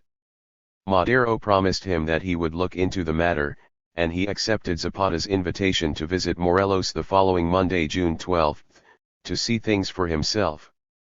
It would be his first visit to the state. Madero was much distressed over his interview with Emiliano Zapata. He had never met anyone like him before. On arrival in Cuernavaca, Madero first met a group of local merchants. Carrion arranged a banquet for him. Madero then met a number of hacendados in Iguala, the day after he conferred at length with the Figueroa brothers.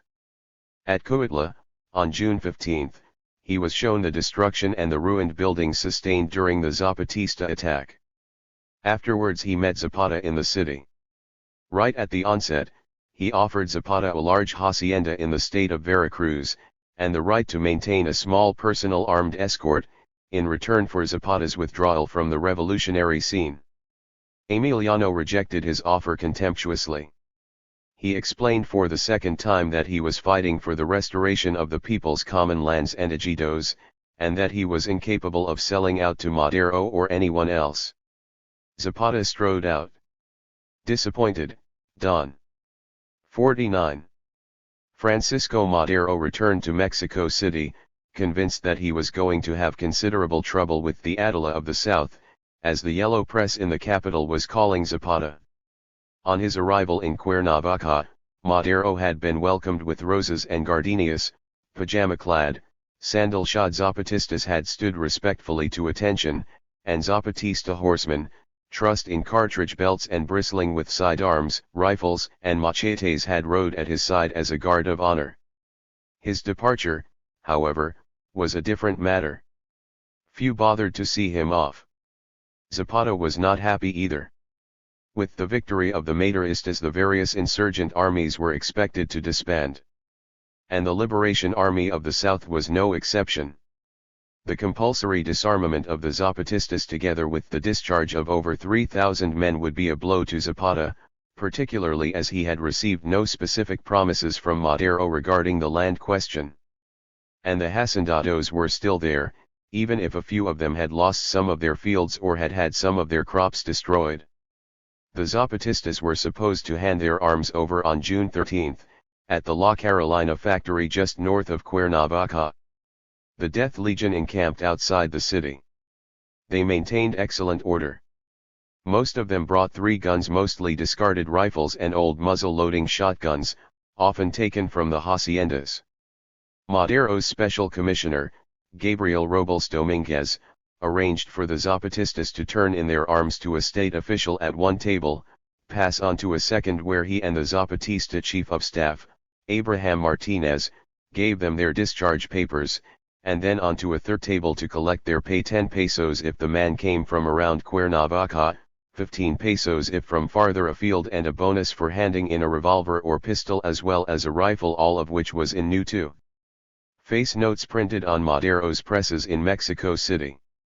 Altogether, 3,500 arms were handed over, and almost 5,000 pesos paid out. The operation seemed a success. Nevertheless, though the men from Morelos were, for the most part, simple illiterate peons and rancheros, they were not stupid. Most of the Mausers and better rifles were not handed in. and Zapata himself was more than a little suspicious of Madero's intentions. He and the disbanded Liberation Army would most probably need those guns again, perhaps quite soon. 50.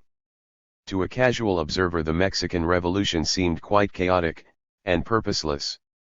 Small armies and guerrilla bands appeared to be rushing about in all directions. The whole country seemed to be in a state of disintegration. And Mexico was far from being pacified and united under Francisco Madero. But, as early as June 1911, a distinct pattern had emerged. In fact, the country was actually rent into three completely irreconcilable camps. The first group was the old deeply entrenched hacendado, landowning element, supported by the Catholic Church, a few homegrown financiers and a powerful coterie of foreign concessionaires, chiefly American and British. Politically, they were Porfiristas. And they were already plotting a new dictatorship, and looking for a new and younger dictator. The second group was the emergent, rising bourgeoisie, the business, professional and small landowning class, which included a few politically ambitious hacendados and affluent rancheros like the Figueroa brothers. They were often nationalistic and, like the bourgeoisie of 17th century England and 18th century France, they favored a somewhat limited constitutional democracy that would liberate them from the fetters of a largely feudal absolutism, and give them a modern business administration, responsive to their needs. Unconcerned for the mass of the Mexican people, they desired only such improvements in their lot as would weaken the power of the hacendados and the church, and increase the home market for industrial and other consumer goods. Their man was Madero, a typical 18th century bourgeois and liberal. The third group was the great mass of Mexico's dispossessed, the debt slaves, the small rancheros, sharecroppers and campesinos, and the new class of industrial wage workers, the miners, railroad workers and the like. And like the dispossessed peasants of Britain and France, they too supported, if less enthusiastically, a bourgeois leader. Madero was also their man. But within the third group there was what might be called a subgroup. Confined almost to Morelos and a few neighboring states, without intellectual aid save for a few idealists from Mexico City and the Maguncita propaganda of regeneration, it stood apart from the mainstream of events. Yet, in the words of Ed Cum. 51. Pinchon, this group conquered Morelos without a peso, a cartridge, or a gun, save what had been wrested from the enemy, yet it has publicly formulated its demands, the restoration of the communal lands. These were the Zapatistas. But they had not, as yet, conquered Morelos. Chapter V. Interrupted honeymoon. By the middle of June, Madero had to concern himself with a series of problems. He was criticized for not purging the federal army, most of whose officers were Diaz appointees. The appointment of known conservatives to his cabinet had not made him popular with the radicals. Within a month of his entry into Mexico City, he began to lose support. He, therefore, decided to make a pronouncement. He affirmed his faith in the people's ability to govern themselves with serenity and wisdom, and he promised to alleviate the suffering of the lower orders. But Madero made no promises to raise wages or salaries except by dint of hard work. He told the upper classes that they could no longer count on the impunity which those privileged by fortune had hitherto enjoyed. And he also promised justice according to the law to everyone. He was conciliatory. Yet he pleased no one. By July, he had fallen out with a number of his revolutionary generals, and he warned them that he would not tolerate their interference in political matters. Meanwhile, in Morelos, the hacendados and some of the old Diaz politicians began to put pressure on Zapata. They even attempted to exclude him from local administrative decision-making. And they informed Madero and the government that he was planning an immediate uprising in the state. In Cuernavaca, a group of Porfiristas organized a paramilitary group Los Hijos de Morelos to save themselves from Zapata the savage, and Madero the little Jewish upstart. Some of the younger 52. Morelos hacendados banded themselves into an aristocratic Creole volunteer corps, dubbed Los Colorados. Madero had established absolute freedom of the press. But practically every newspaper in Mexico City was owned by the Hacendado Científico group, and these were the only papers of any consequence in the entire country. The result was that Emiliano Zapata soon found himself the butt of a campaign of vilification almost unequaled in the history of modern journalism. He was called a licentious and a savage demon, the modern Attila, the Attila of the South and worse. The Zapatistas were described as wild revolutionary bandits, clad in cotton pajamas and sandals, who carried razor-sharp machetes. Naturally, they were swarthy Indians of an inferior race who, led by Zapata, reeled through Morelos slaughtering rich and poor alike, and committing unspeakable atrocities without end. And Cuernavaca, they proclaimed, was a city without women. All had been raped and then cut to pieces. This was the situation as portrayed by the yellow press. But Mrs. Rosa E. King, the English proprietress of La Bella Vista, Cuernavaca's famous resort hotel, who had been there throughout the troubles, had not noticed it. Sitting with her teenage daughter in the patio of the hotel, she noted in her diary, "I simply do not believe it, what the papers say, that the Zapatistas who have lived among us for weeks so peaceable have turned overnight into villainous desperados. They seem to me like harmless and valiant children more than anything else. Rough and untaught as Zapata's followers are, they have treated us with true kindness and consideration during the occupation of the town, and I have come to have confidence in their natural qualities." Don Francisco also began to worry. He summoned Emiliano to Mexico City, and told him what he had been reading in the papers. Zapata tried to convince him that what he had read was not true. All that he, Zapata, was interested in was peace, justice, and liberty, and the return of the people's lands. Zapata left. And after the meeting, Madero informed the planters, hacendados, merchants, and chiefs of Morelos that he had settled the Zapata problem.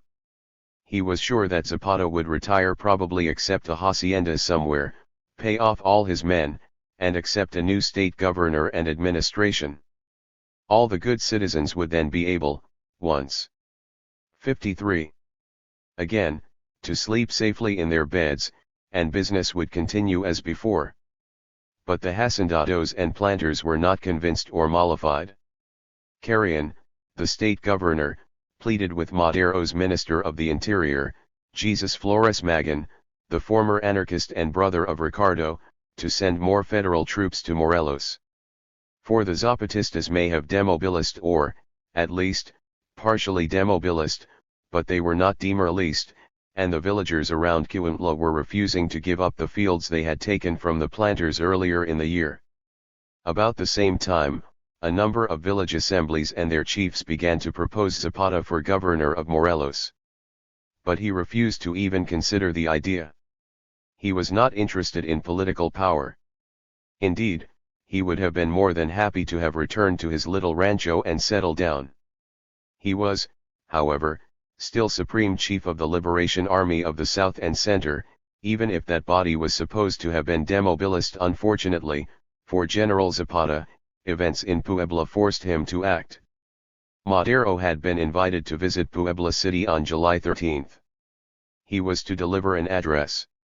There had been the usual rumors of an attempt on Madero's life, and there were still many Diaz supporters among the well-to-do. A number of Zapatistas, as well as Zapata's chief of staff, Abraham Martinez, were encamped in the city, and in the bullring, together with many women and children. Then, Martinez actually unearthed a serious plot against the life of Madero. The leaders of the plot included the Porfirista ex-governor and 2 state legislators. Martinez arrested them. This was the kind of situation the Porfiristas had been waiting for. A gang of them sped through the city in fast cars, deliberately firing pistols at Zapatista patrols. The interim president, de la Vera, ordered the arrest of Martinez, who was picked up by local rurals and thrown into Puebla jail. During the following night, federal troops attacked the bullring, and killed 80 and wounded over 200 people, including many of the women and children. Surprisingly, Madero praised the troops for restoring order. On hearing the news, Zapata immediately called upon all the chiefs to mobilize and assemble at Cuautla for a march on Puebla. Madero was told that Zapata was ready to move. He instructed Zapata to 54. Stay where he was. And he did. But the Zapatistas remained mobilized. Madero went to Tehuacan, where he invited Zapata to meet him. Zapata ignored his request. Madero invited him again. He still refused. But Madero asked him yet again, and this time Zapata agreed that his brother, Eufemio, and one of his men, Jesus Morales, would go and talk with Madero. Meanwhile, Emiliano Zapata had other matters on his mind. He was just on 32, and he had, for some while, been courting a young woman by the name of Josefa, whose father, a horse dealer whom Emiliano had known, had died early in 1909. Emiliano Zapata decided to get married. A contracto de matrimonio gave a man a place in his community, it also perpetuated the clan name. In the past, Emiliano's amorous attachments had been numerous and usually casual, but he had been fond of Josefa longer than anyone else. His honeymoon, however, was to last for just one night. During the wedding celebrations on August 9, Zapata received information that General Victoriano Huerta had crossed into Morelos with 1,000 federal troops, in order to disarm the Southerners if they were opposed to being discharged. And the next day, Huerta and his federals entered Cuernavaca. Zapata telegraphed a protest to Madero, and asked, "Have you any complaints against me?" He received no reply. On August 11, Governor Carrion called off the proposed state elections, and General Huerta quartered his infantry battalion in the state capital. And the day after that, the interim president, de la Barra, suspended the state's sovereignty, which was tantamount to declaring martial law in Morelos. Huerta was now free to begin his campaign against the Zapatistas. He would, he boasted, proceed with the annihilation of the rebels. De la Barra had already bought the Guerrero Zapatista leader, Ambrosio, by appointing him military commander and governor. But quite independently of Zapata, Genovevo de los Guerrilleros north of Cuernavaca had already ambushed one of Huerta's columns as it was approaching the city. Meanwhile, Madero decided, yet again, to negotiate with Emiliano Zapata. On August 13, he arrived in Cuernavaca.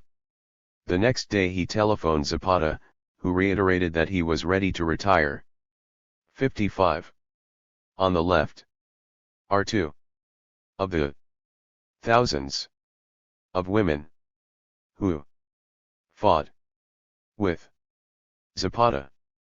On the right is Maria Flores de Zapata, Emiliano's wife, to his rancho, and that the Liberation Army was prepared to demobilize completely except for a small select force to guarantee public order, if Madero would promise to solve the land question, withdraw all federal troops and remove from office unpopular officials and jefes politicos from the old Diaz regime.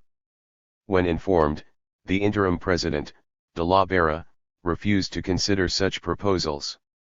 He told Madero to assert his authority. Under no circumstances should he confer with the Morelos rebels. At the same time, General Huerta was moving in for the kill. He would deal with Zapata and the Morelos insurrectos once and for all. On August 15, General José González Salas, the then head of the War Department, informed Huerta in Cuernavaca that a federal column was advancing on Puebla, and would continue towards Jonacatepec, and that he should inform Madero that if Zapata did not agree immediately to the complete disarmament of the Zapatistas that very day the federal army would commence operations against them at Yautepec. Thereupon, Huerta moved his troops towards Yautepec. Zapata, he ordered, must submit unconditionally. But Madero decided to confer again with Zapata. He persuaded his cabinet to agree to suspend all offensive operations against the Liberation Army for the time being. And he exacted a promise from General Huerta to cease hostilities for at least 24 hours. But Huerta continued to march on Yautepec. Zapata accused the government of deliberately fomenting a conflict. He also charged Madero with halfway measures in not allowing the revolution to follow its natural course. Huerta, instead of complying with government orders, informed the cabinet that he was consolidating his forces on the road to Yautepec. Again, he was ordered to maintain his position. Reluctantly, he complied and halted his advance, though he sent some of his troops on ahead to burn down a few huts of local rancheros. This brought forth protests from a number of village councils in the area. They telegraphed de la Barra, demanding that federal forces be withdrawn from Morelos. De la Barra instructed his government officials not to answer them. Zapata also telegraphed de la Barra, "The people want their rights respected. They want to be paid attention to, and listened to. Just because they 57. Make a protest, nobody can try to shut them up with bayonets." Zapata received no reply either. Francisco Madero and Emiliano Zapata met in Cuautla on the morning of August 18. Don Francisco gave Emiliano an abrazo. After breakfast at the Hotel San Diego, and a short preliminary conference with Zapata, Madero addressed a large crowd of Zapatistas in the Cuautla public gardens and plaza from the balcony of the municipal palace. Sensing the feelings of the crowd, he said, "Our enemies do not rest. They would like to make it appear that I have no control over the chiefs who aided me in the revolution. They say that I am a great patriot, and a sincere man, but that I lack energy. That I lack the abilities to govern because I have not ordered General Zapata shot. Such an act would not require either bravery or energy. One only needs to be an assassin and a criminal to shoot one of the most valiant soldiers of the Liberation Army of the South." Madero then reaffirmed his faith in the justice of the Zapatistas' cause, and called for a new revolutionary union against reactionary intrigues. He knew, he concluded, that the rebels of the South would always be ready to answer the first call to take up arms to defend liberty and justice. He was politely applauded. The ensuing conference got underway during the afternoon, and proceeded quite amiably. Besides Zapata, all the local Morelos chiefs and civilian delegates from surrounding pueblos took part. It was agreed that demobilization would, again, begin the next day, that the chiefs would be guaranteed immunity, that Raúl Madero should be commander of the Morelos military zone, that all federal troops would be withdrawn from the state and returned to Mexico City forthwith, and be replaced by revolutionary contingents from the states of Hidalgo and Veracruz, that Colonel Eduardo Hay, a staunch liberal Maderista, be appointed governor and the forthcoming state elections proceed. The land question was not, however, discussed. Zapata was not entirely happy about the demobilization of the Liberation Army while federal troops remained, but on the following day, the Morelos chiefs began demobilizing some of their forces. The federals still did not move out. De la Barra was annoyed at Madero's suggestion that the campaign against the Zapatistas was a 58. reactionary plot. He also contended that Morelos was in rebellion against Madero's own government, which was largely true. He, therefore, ordered Francisco Figueroa to establish order at all costs, and he instructed General Huerta to attack Jonacatepec immediately. As Huerta's forces approached the town, a municipal official came out waving a white flag and was fired upon. The federals encircled the town. Madero once again appealed to de la Barra to restrain Huerta. And another truce was arranged. This lasted 48 hours. Zapata returned to Villa El Ayala to organize the final discharge of the Liberation Army of the South, which was to begin when he arrived in Cuautla the next morning. But by August 22, de la Barra had still not appointed Eduardo Hay governor of the state, nor had he begun the evacuation of federal troops. Indeed, he had reinforced the garrison of Cuernavaca with more troops armed with machine guns. The Morelos chiefs, therefore, refused to lay down their arms. And some of them were almost in open rebellion against General Zapata for accepting Madero's word. Emiliano's brother Eufemio, at the time the worse for drink, said that they should shoot Madero. But Emiliano managed to calm him and most of the chiefs. A very disillusioned Francisco Madero finally returned to Mexico City. 2 days later, federal troops began to encircle Coatla. Aided by past experience, and a perfect knowledge of the ground, Zapata extricated the major part of his force from the town before Huerta could entrap them. Furious, Huerta ordered immediate pursuit. Zapata split his forces. He and some of his men retreated south to the Hacienda de la Chinameca, while the main body of the Zapatistas rode on further south to the easily defended country of Quilomula. The Federals were, nevertheless, hot on Zapata's heels. Exhausted, Zapata and about 50 of the Death Legion rested at the Hacienda. But just before midnight on August 30, Emiliano was awakened by an outburst of gunfire. He could hear shouts and the trampling of feet. A troop of Federals had rode in. Zapata threw open the large casement window, jumped into the garden below and, in the dark, ran through the grounds. He and a number of his men managed to escape through the sugar-cane fields. Fortunately, due to lack of forage near the house, they had been compelled to quarter their horses in a small pasture some distance away. Followed by 59. Rather wild gunfire from the Federals, Zapata mounted his horse, Relampago, and sped away into the night. The next day, Huerta arrived at the Hacienda only to find that his hated and elusive enemy had gone. Emiliano Zapata and about 20 of his men were galloping hard towards Quilomula. In Mexico City, Madero also had his problems. For some time, he had been arguing that the old anti-re-electionist party had served its purpose and had, in fact, disintegrated. He, therefore, proposed a new party, the Partido Constitucional Progresista, to take its place. Francisco Vázquez Gómez and other Maderistas opposed the idea, but Madero went ahead with his plans. The first convention of the new party met in Mexico City on August 27, 1911. There were 1,500 delegates. Madero was acclaimed leader as well as the party's presidential candidate.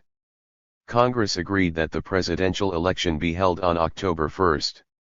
Madero appealed for an orderly election. He was opposed by an old Porfirista general, Bernardo Reyes, who, after a mob of Maderistas had beaten him up, withdrew from the campaign. The election was merely to elect presidential electors, who would then elect a president on October 15. Reyes' friends, just as in the days of Don Porfirio, charged fraud and manipulation. It was obvious that Francisco Madero would become president and Pino Suarez vice president. The election was possibly the most honest that Mexico had ever witnessed, which was not saying a lot. Nor did a very large percentage of the population vote either. Nevertheless, Madero received 98% of the votes cast. But despite his victory at the polls, he had already lost a considerable amount of popular support not only in Morelos and the south but also in many northern parts of the country as well. Safe in Quilomula, Emiliano Zapata became quite taciturn, even morose. He thought deeply about recent events. He often sat alone silent. Something had happened to him. During the past weeks of endless talks with Madero and others, a new man was being born. Out of the broodings of a nature generally cautious, patient, prudent, and self-disciplined, had emerged certain definite conclusions that the revolution was but half won, that a politico's 60 promise was worth nothing, and that the old conquistadorial masters of Mexico were as strong as ever.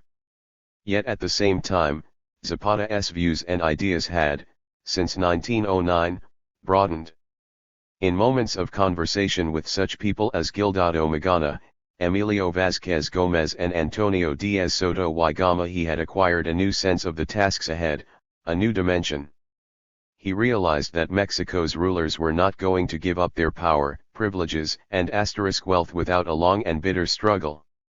And he remarked to his friend, Otilio Montano, "This revolution is not like other revolutions. This is a fight to end, once and for all, what began 400 years ago." Emiliano Zapata and the Morelos chiefs prepared themselves for a long fight. From the beginning of September, Morelos was to be, once again, in open rebellion, not only against General Huerta and the interim president, de la Vera, but also the vacillating liberal, Francisco Madero. Throughout September and October, guerrilla warfare raged in the state. Huerta tried vainly to come to grips with the Zapatistas, but rapier-like thrusts by the Liberation Army continually harassed the Federals without allowing them to engage the Zapatistas in open battle. This was guerrilla strategy. A small force of about 400 Zapatistas under the command of Proculo Capistran made contact with the Federals, and then retreated steadily southwards, while Zapata took the main column on a long march further south, then eastwards into Puebla, made a feint on Mexico City and, with another forced march, cut across Huerta's rear and destroyed his army. The Zapatistas' tactic was, never engage the enemy except from cover, ambush him, flank him, draw him on and, when he is exhausted, attack in force and then fade away. And this is what the Zapatistas did. Many peons from the villages and haciendas continued to join the Liberation Army. Zapata now had almost 3,000 horsemen. On October 10, they threatened Cuautla, but did not attack it. Instead, they moved north, occupied pueblos in the federal district, and then made an audacious attack on Milpa Alta, less than 25 kilometers from the center of Mexico City. Meanwhile, Huerta was again moving south, chasing the shadows of a non-existent Zapatista army near the state line. 61. The attack on Milpa Alta so close to the center of Mexico City precipitated an immediate government crisis. The Liberation Army of the South was a force to be reckoned with. A number of ministers resigned. The Minister of War, Venustiano Carranza, telegraphed General Huerta angrily saying that while Huerta had been sent to Morelos to annihilate Zapata, and was presumably disporting himself somewhere on the Puebla or Guerrero borders, Zapata and the Liberation Army were attacking Mexico City. Huerta, baffled and finally drunk, proceeded northwards through Morelos towards the capital, where his troops were continually harassed by guerrilla forces. Government ministers continued to resign, and at Madero's repeated urgings, General Huerta was replaced. On November 6, Madero was inaugurated President of the Republic. Almost the first thing that he did was to write a letter to his representative in Cuautla. "Let Zapata know," he wrote, "that the only thing I can accept is that he immediately surrender unconditionally, and that all his soldiers immediately lay down their arms. In this case, I will pardon his soldiers for the crime of rebellion, and he will be given a passport so that he can settle outside the state. Inform him that his rebellious attitude is damaging my government greatly, and that I cannot tolerate that it continue under any circumstances." Madero appointed General Caso Lopez as the new general in Morelos with instructions to wipe out the Zapatistas. And almost immediately he surrounded Zapata at Villa de Ayala with a small force of Federals. Zapata decided to retreat in order. He and his small escort of horsemen fought off the Federals until nightfall, and then slipped through their lines and escaped. Once again they headed into Puebla and the mountains, recruiting men on the way. Nevertheless, General Lopez, like Huerta before him, made sorry work of pacifying Morelos.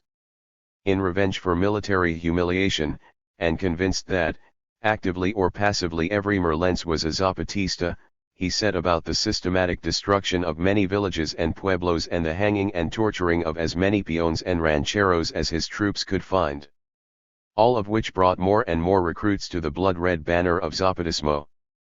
* 62. Chapter 6. Plan de Ayala.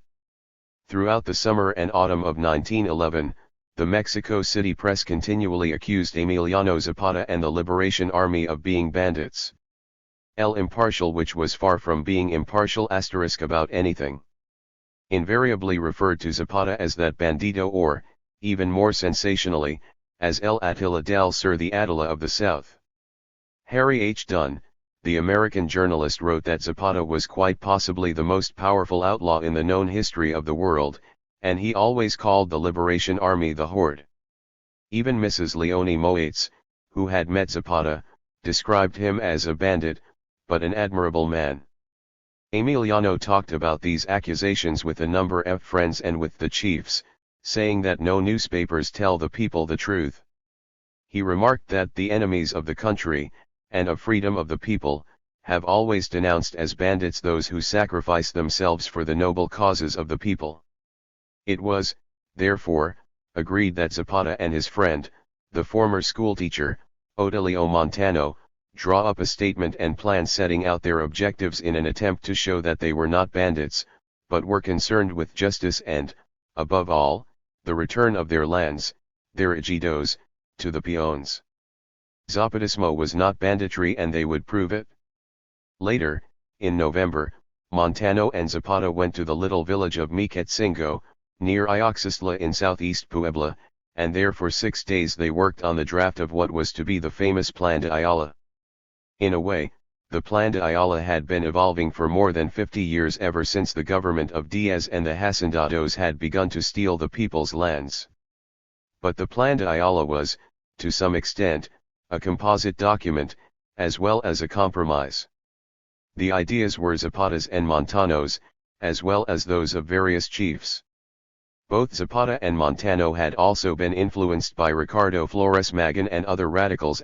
Nevertheless, though the completed some writers have argued that the Plan de Ayala is directly based upon Magón's manifesto of September 23, 1911. It is this writer's view that this is not likely, as copies of the manifesto do not appear to have reached Morelos until late January or early February, 1912. 63. Draft was largely written by the former schoolteacher.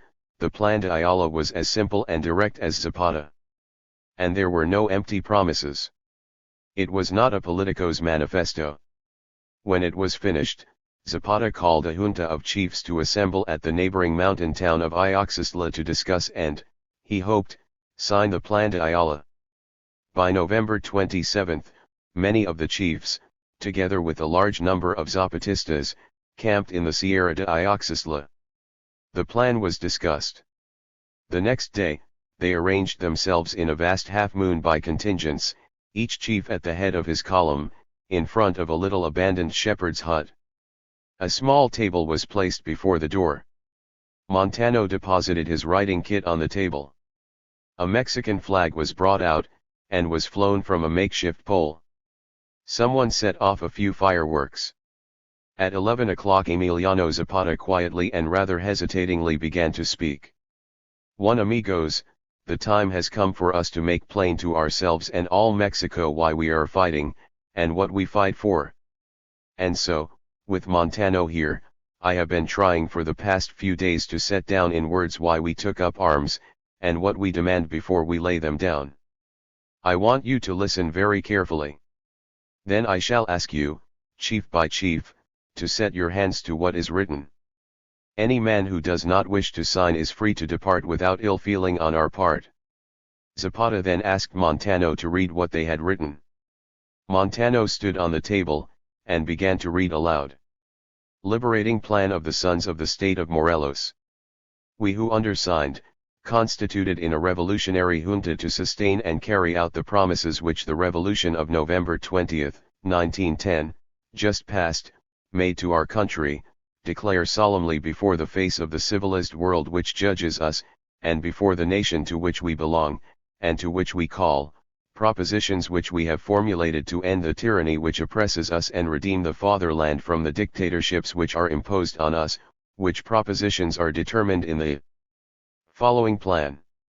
Taking into consideration that the Mexican people led by Don Francisco Madero went to shed their blood to reconquer liberties and recover rights which had been trampled on, and not for a man to take possession of power, violating the sacred principles which he took an oath to defend under the slogan effective suffrage and no re-election, outraging thus the faith, the cause of justice. 64. And the liberties of the people, taking into consideration that that man to whom we refer is Don Francisco Madero, the same who initiated the above-cited revolution, who imposed his will and influence on the provisional government of the ex-president of the Republic, Attorney Francisco L. de la Vera, causing with this deed repeated sheddings of blood and multiplicate misfortunes in a manner deceitful and ridiculous, having no intentions other than satisfying his personal ambitions, his boundless instincts as a tyrant. and his profound disrespect for the fulfillment of the pre-existing laws written with the revolutionary blood of Ayutla. Taking into account that the so-called chief of the liberating revolution of Mexico, Don Francisco Madero, through lack of integrity and the highest weakness, did not carry to a happy end the revolution which gloriously he initiated with the help of the people, since he left standing most of the governing powers and corrupted elements of oppression of the dictatorial government of Porfirio Diaz Montano paused, and then continued. Taking into consideration that the so often repeated Francisco Madero has tried with the brute force of bayonets to shut up and drown in blood the pueblos who ask, solicit, or demand from him the fulfillment of the promises of the revolution, calling them bandits and rebels, condemning them to a war of extermination without conceding or granting a single one of the guarantees which reason, justice, and the law prescribe, taking equally into consideration that the President of the Republic, Francisco Madero, had made effective suffrage a bloody trick on the people, already against the will of the people imposing attorney José M. Pino Suárez in the vice presidency of the Republic, or imposing governors of the states men designated by him, like the so-called General Ambrosio Figueroa, scourge and tyrant of the people of Morelos, or entering into scandalous cooperation with the Científico party, feudal landlords and oppressive bosses, enemies of the revolution proclaimed by him, so far as to forge new chains and follow the pattern of a new dictatorship more shameful and more terrible than that of Porfirio Diaz, for it has been clear and patent that he has outraged the sovereignty of the states, trampling on the law without respect for lives or interests, as happened in the state of Morelos. For these considerations we declare the aforementioned Madero inept at realizing the promises of the revolution of which he was 65. The author, because he betrayed the principles with which he tricked the will of the people, and was able to get into power, incapable of governing, because he has no respect for the law and the justice of the pueblos, and a traitor to the fatherland, because he is humiliating in blood and fire Mexicans who want liberties, so as to please the científicos, landlords and bosses who enslave us, and from today we begin to continue the revolution begun by him, until we achieve the overthrow of the dictatorial power that exists. Recognition is withdrawn from Señor Francisco Madero as chief of the revolution and as president of the republic, for the reasons which were before expressed, it being attempted to overthrow this official. There were murmurs of approval. Montano again continued reading. The revolutionary junta of the state of Morelos will admit no transaction or compromises until it achieves the overthrow of the dictatorial elements of Porfirio Diaz and Francisco Madero, for the nation is tired of false men and traitors who make promises like liberators and who, on achieving power, forget them and constitute themselves as tyrants. As an additional part of our plan we give notice, that regarding the fields, timber, and water which the landlords, científicos, or hacendados have usurped, the pueblos or citizens who have titles corresponding to those properties will immediately enter possession of that which they have been despoiled by the bad faith of our oppressors, maintaining at any cost with arms in hand the mentioned possession, and the usurpers who consider themselves with the right to those properties will deduce it before the special tribunals which will be established on the triumph of the revolution. In virtue of the fact that the immense majority of Mexican pueblos and citizens are owners of no more than the land they walk on, suffering the horrors of poverty without being able to improve their social condition in any way, or dedicate themselves to industry or agriculture, because the lands, timber, and water are monopolized in a few hands, for this cause there will be expropriated the third part of those monopolies from the powerful proprietors of them, with prior indemnification, in order that the pueblos and citizens of Mexico may obtain ejidos, colonies, and foundations for pueblos, or fields for sowing or laboring, and the Mexicans' lack of prosperity and well-being may improve in all, and for all. Regarding the landlords, hacendados, and científicos who oppose the present plan directly or indirectly, their goods will be socialized. 66. And the 2/3 parts which otherwise would belong to them will go for indemnification of war, pensions for widows and orphans or the victims who succumb in the struggle for the present plan.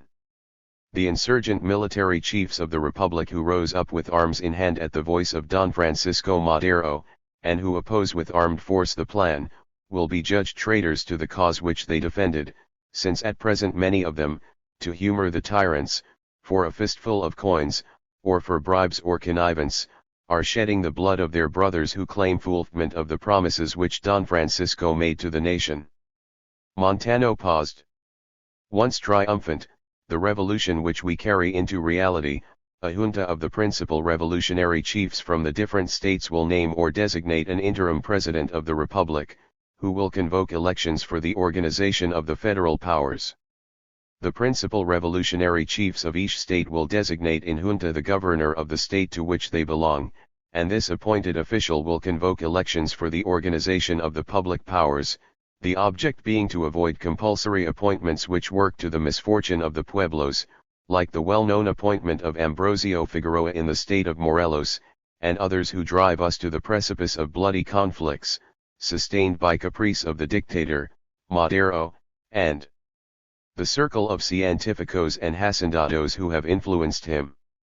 If President Madero and other dictatorial elements of the present and former regime want to avoid the immense misfortunes which afflict the country, and if they possess true sentiments of love for it, let them make immediate renunciation of the posts they occupy, and with that they will with something staunch the grave wounds which they have opened in the bosom of the fatherland, since, if they do not do so, on their heads will fall the blood and the anathema of our brothers. Mexicans, consider that the cunning and bad faith of one man is shedding blood in a scandalous manner, because he is incapable of governing. Consider that his system of government is choking the fatherland, and trampling with brute force of bayonets on our institutions, and, thus, as we raised up our weapons to elevate him to power, we again raise them up against him for defaulting on his promises to the Mexican people, and for having betrayed the revolution initiated by him. We are not personalists, we are partisans of principles and not of men. 67.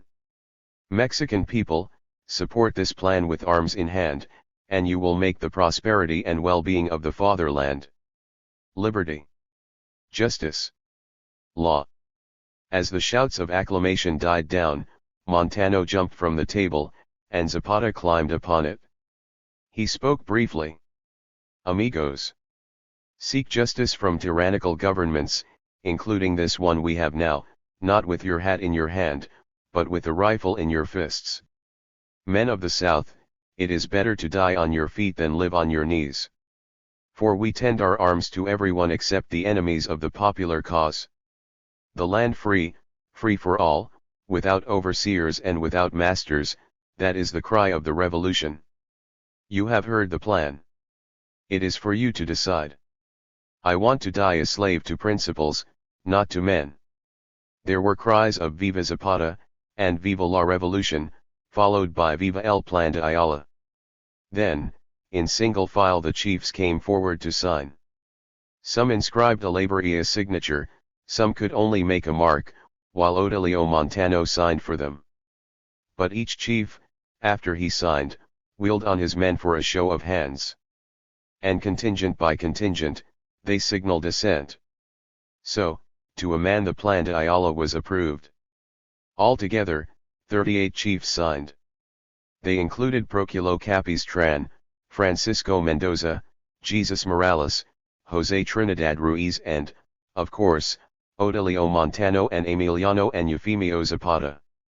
Following the junta at Ioxisla, Zapata moved the Liberation Army, now around 8,000 strong, back into the Morelos Mountains near Huautla. And there an old village priest who owned a typewriter agreed to type out several copies of the Plan de Ayala. Emiliano kept the original, while the copies were sent by messenger to Mexico City and given to journalists. One copy was shown to Madero, who said that he had no objection to its publication. It would demonstrate to everyone just how crazy Zapata and the Morelos chiefs were. The plan was then published. During December, on the insistence of his brother, Gustavo, Francisco Madero sent another deputation to Zapata. Again, Emiliano was offered a safe passage to another state and a hacienda. And again, he refused. Madero, he told the deputation, has betrayed me as well as the army and the people of Morelos. Most of his original supporters, 68, are in jail or persecuted. Nobody trusts him any longer, because he has violated all his promises. He is the most fickle, vacillating man I've ever known. What message should we give President Madero? Tell him from me, replied Zapata, to take off for Havana, because if not he can count the days as they go by, and in a month I'll be in Mexico City with 20,000 men, and have the pleasure of going up to Chapultepec Castle and dragging him out of there, and hanging him from one of the highest trees in the park. The deputation hastily departed. Emiliano Zapata and the Liberation Army of the South were irrevocably at war with President Francisco Madero. In fairness to Madero, however, it should be said that he never really understood the land question. He was of the upper class, and did not understand the common people. He believed in things like freedom of the press and elections. He knew there was something wrong. He had seen some of the poverty, hunger, and degradation. But he came from the north of the country, and he did not realize that, at least in the south and center, in the main, the peons had never really developed the concept of private land ownership. That the people should imagine that the ejido should belong communally to all those who worked upon it was completely alien to his way of thinking. Neither Madero nor his political advisors had given much thought to the ejidos or their future. Nor did Madero realize just how much land had been taken from the peons and campesinos by the hacendados and the Mexican state, particularly under President Diaz. To the extent that Madero was forced to consider the land question, he believed in encouraging the development of small holdings and ranchos. He wanted to see the emergence of a class of prosperous peasant proprietors similar to those he had encountered in France. He was, therefore, mainly concerned with the fate of the largely mestizo-owned ranchos rather than with the masses of landless Indians. And so, during the summer of 1911, when the peons of Morelos, Oaxaca, Puebla, and a number of other southern states were taking back some of the land which had previously been sequestered from them by the hacendados, Madero merely asked the landowners to voluntarily alleviate the people's suffering. Nevertheless, during December 1911, and January 1912, Madero's government did attempt to tackle the land question in a half-hearted sort of way. A bill was introduced into Congress for the construction 69 of dams and irrigation systems, the reclamation of wastelands, and the purchase of some arable land for resale in small plots. And in February, the government's National Agrarian Commission published a preliminary report, which included the partition of some particularly large estates. The question of ejido holdings had been discussed by the commission, but no proposals had been made. Most of the members of the commission, however, favored the partitioning of the remaining ejidos among the peons with the proviso that the lands thus granted would be inalienable for 20 years. No one thought that the peons should get all their common lands back. Madero and the government discussed the question of partitioning ejidos at some length, and on February 17, they sent a circular letter to all state governors recommending the delimitation of exciting ejido holdings. A week later, the government ordered a survey of national lands with a view to their possible sale. Some hacendados were willing to sell part of their land, but they demanded such a high price that the government could not purchase the land for resale. It was obvious that the plan was going to be a failure. Furthermore, it also caused a government crisis. About 60 leftist Maderista congressmen introduced a bill calling for the restoration of the ejidos on a communal basis. Naturally, there were strong objections from conservative Maderista congressmen. By the beginning of 1913, all Madero's half-hearted attempts at dealing with the agrarian problem had come to nothing. Moreover, much of the old Porfirista state machine and bureaucracy, as well as the federal army, remained intact. Chapter 7. The South aflame. It was not only the men from Morelos with whom Madero had to contend. Mexico was in a continual state of turmoil, and Don Francisco had many enemies and was making more daily. On the very day that he took office there was a rebellion against his state governor in Oaxaca. This was quickly suppressed. In Sinaloa, Yet another rebellion broke out in December, but this too was defeated. 2 days after Madero's inauguration, a plot by some federal generals to overthrow his government by a violent coup was discovered. And then, at last, General Bernardo Reyes attempted what Madero had said he was intending to do during the summer: he rebelled. 71. Reyes began to organize an uprising from San Antonio in the United States. On December 13, he crossed the Texas border with 600 followers, expecting a nationwide response, but except for a few very minor Reyista uprisings scattered around the country, the nation was not interested in General Reyes. "I called upon the army, and I called upon the people," he said, "but the days passed, and not a single individual came to join me." On Christmas Day he surrendered. But that was not the end of Madero's troubles. There were yet to be more rebellions and one coup d'état. A far more dangerous movement against Madero began to gain momentum during December. Its leader was Pascual Orozco, one of the ablest of the Maderista commanders.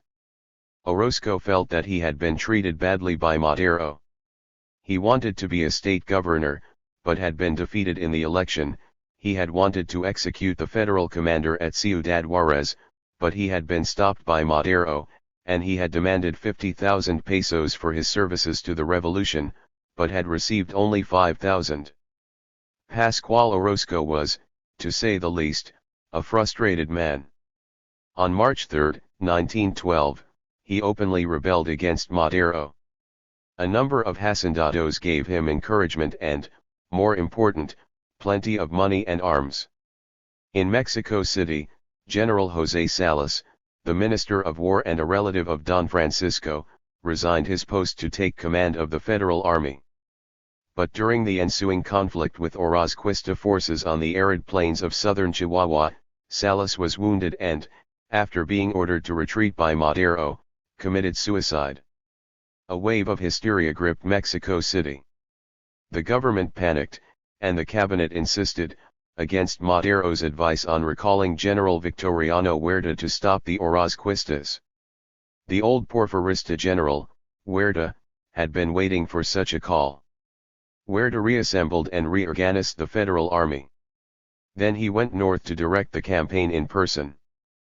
But Huerta seemed to move very slowly. He also came into conflict with Pancho Villa. Nevertheless, despite apparent slowness, Huerta went from victory to victory. By September, Orozco was defeated. He fled to the United States. And his supporters melted away.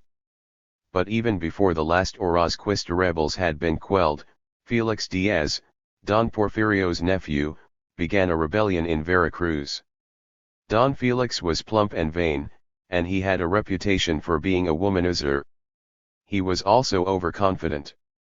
The Federal Army, aided by units of the Federal Navy, soon quashed his attempts to overthrow. 72. Madero. Moreover, under his regime, business was booming. Imports remained steady and exports showed an increase. But the conditions of the poor did not improve. Almost 10 million peons starved, or at best, suffered from malnutrition. And throughout 1912, Morelos remained in arms. Indeed, the Zapatista struggle went on and, sometimes, right into the southern suburbs of Mexico City itself. The government's efforts to destroy Zapatismo were unavailing, even though a succession of federal generals were able to contain the Liberation Army with at least some degree of effectiveness. The Zapatistas did not have either a highly structured army or a political organization. The Liberation Army of the South was, of necessity, a people in arms, the 20th century's first people in arms, in fact. The junta which issued the Plan de Ayala merely comprised most of the Morelos chiefs. Nor, at that time, did the Liberation Army have any full-time officials or secretaries, and Zapata's chief of staff, Abraham Martinez, was still in Puebla City Jail. Furthermore, two important chiefs, Felipe Neri and Genovevo de Lago, did not adhere to the Ayala junta. Nevertheless, their aims were the same as Zapata's. The Liberation Army of the South was unlike the other armies of the Mexican Revolution. It lacked money and financial support. There was always or nearly always a chronic shortage of military equipment, including both artillery and machine guns. Ammunition was generally scarce. The Zapatistas adopted the tactics of guerrilla warfare, at which they became extremely adept. Following the struggles of 1911, Zapatista strategy shifted against the capture of, and often subsequent withdrawal from, small towns. Large pitched battles were avoided. The Liberation Army had, by the beginning of January 1912, grown to around 2,000 men.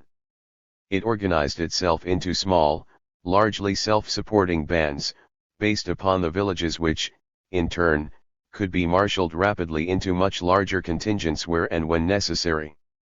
Such bands varied in size from a score to, perhaps, a couple of hundred. Each band from different parts of Morelos and, at various periods, other southern states, would have its own elected chief who, again, in varying degrees, owed his allegiance to General Zapata, the supreme chief of the Liberation Army of the South.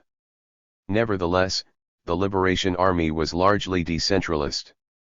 The 73 local village communities supplied the men and sometimes the women of the army with whatever food and sustenance they could.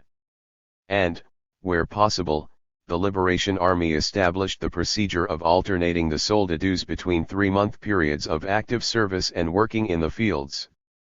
Before such tactics, says Pinchon, the federal columns launched again and again with bands playing, flags flying again and again came limping home, starving, decimated, terrified, mutinous.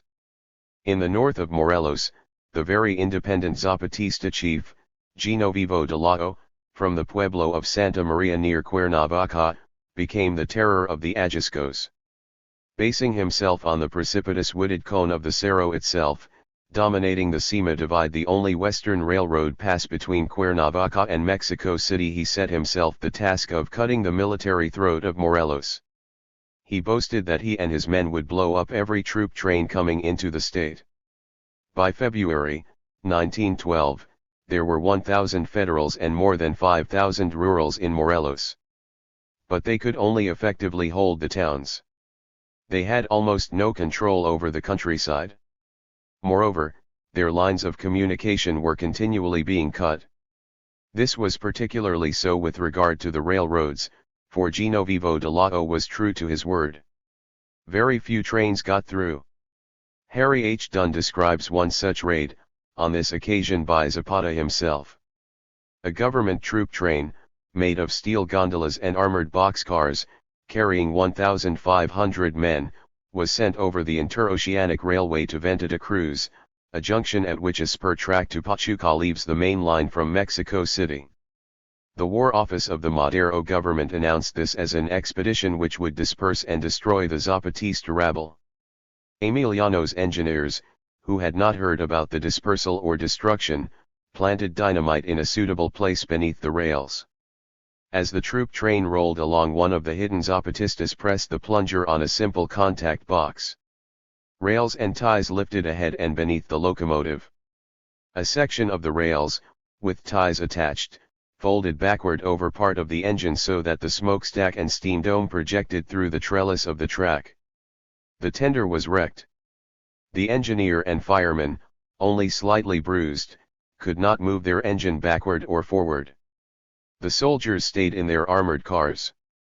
The countryside was quiet, save for the curses of the engineer and fireman, until an unarmed man riding a mule and carrying a white flag, came out of the brush. 74. He bore a message from Emiliano Zapata to the commander of the troops, a colonel of abundant uniform and considerable sword. General Zapata proposed that if the Maderista forces would remain in the cars, doing no fighting, he would provide them with an engine, hooked onto the rear of the train, which would tow them, unharmed, back to Mexico City. As this proposition was made, the man on the mule dipped his white flag. Instantly, armed men arose on all sides of the trapped train. Machine guns fully assembled, were trundled forward out of the bosque.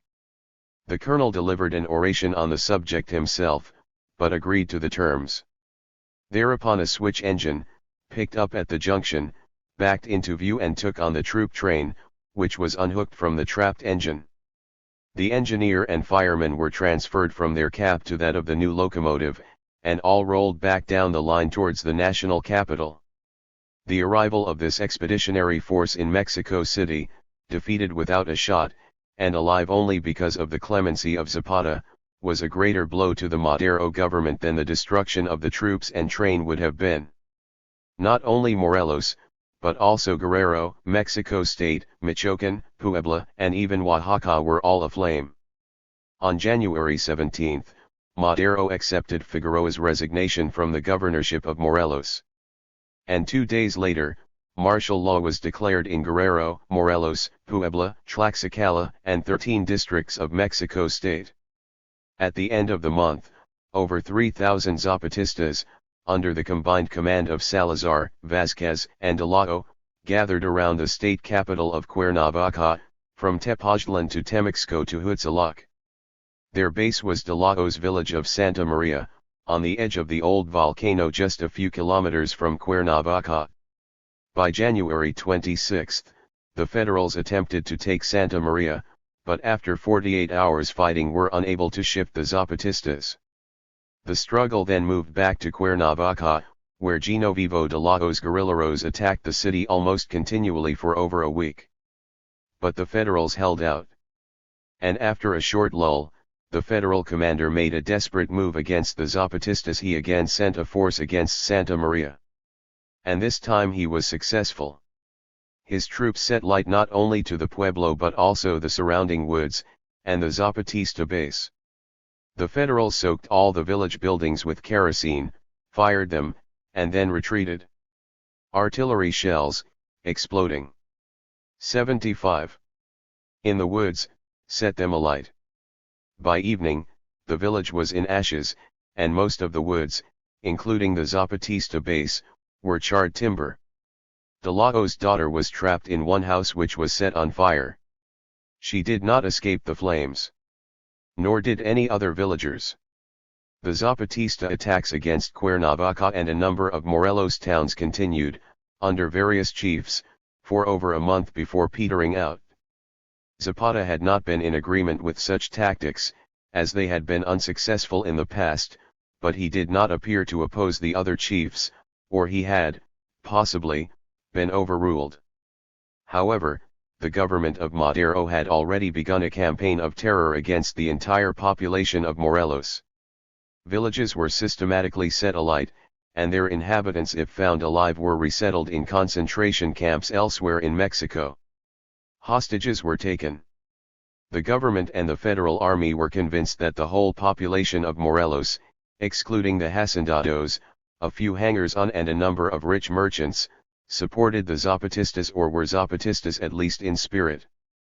And they were right. In the words of an old Zapatista 20 years after, in those days, even the stones were Zapatistas. Zapatismo, therefore, had to be destroyed, even if this meant ruining the state and either killing or dispersing all the people in the attempt.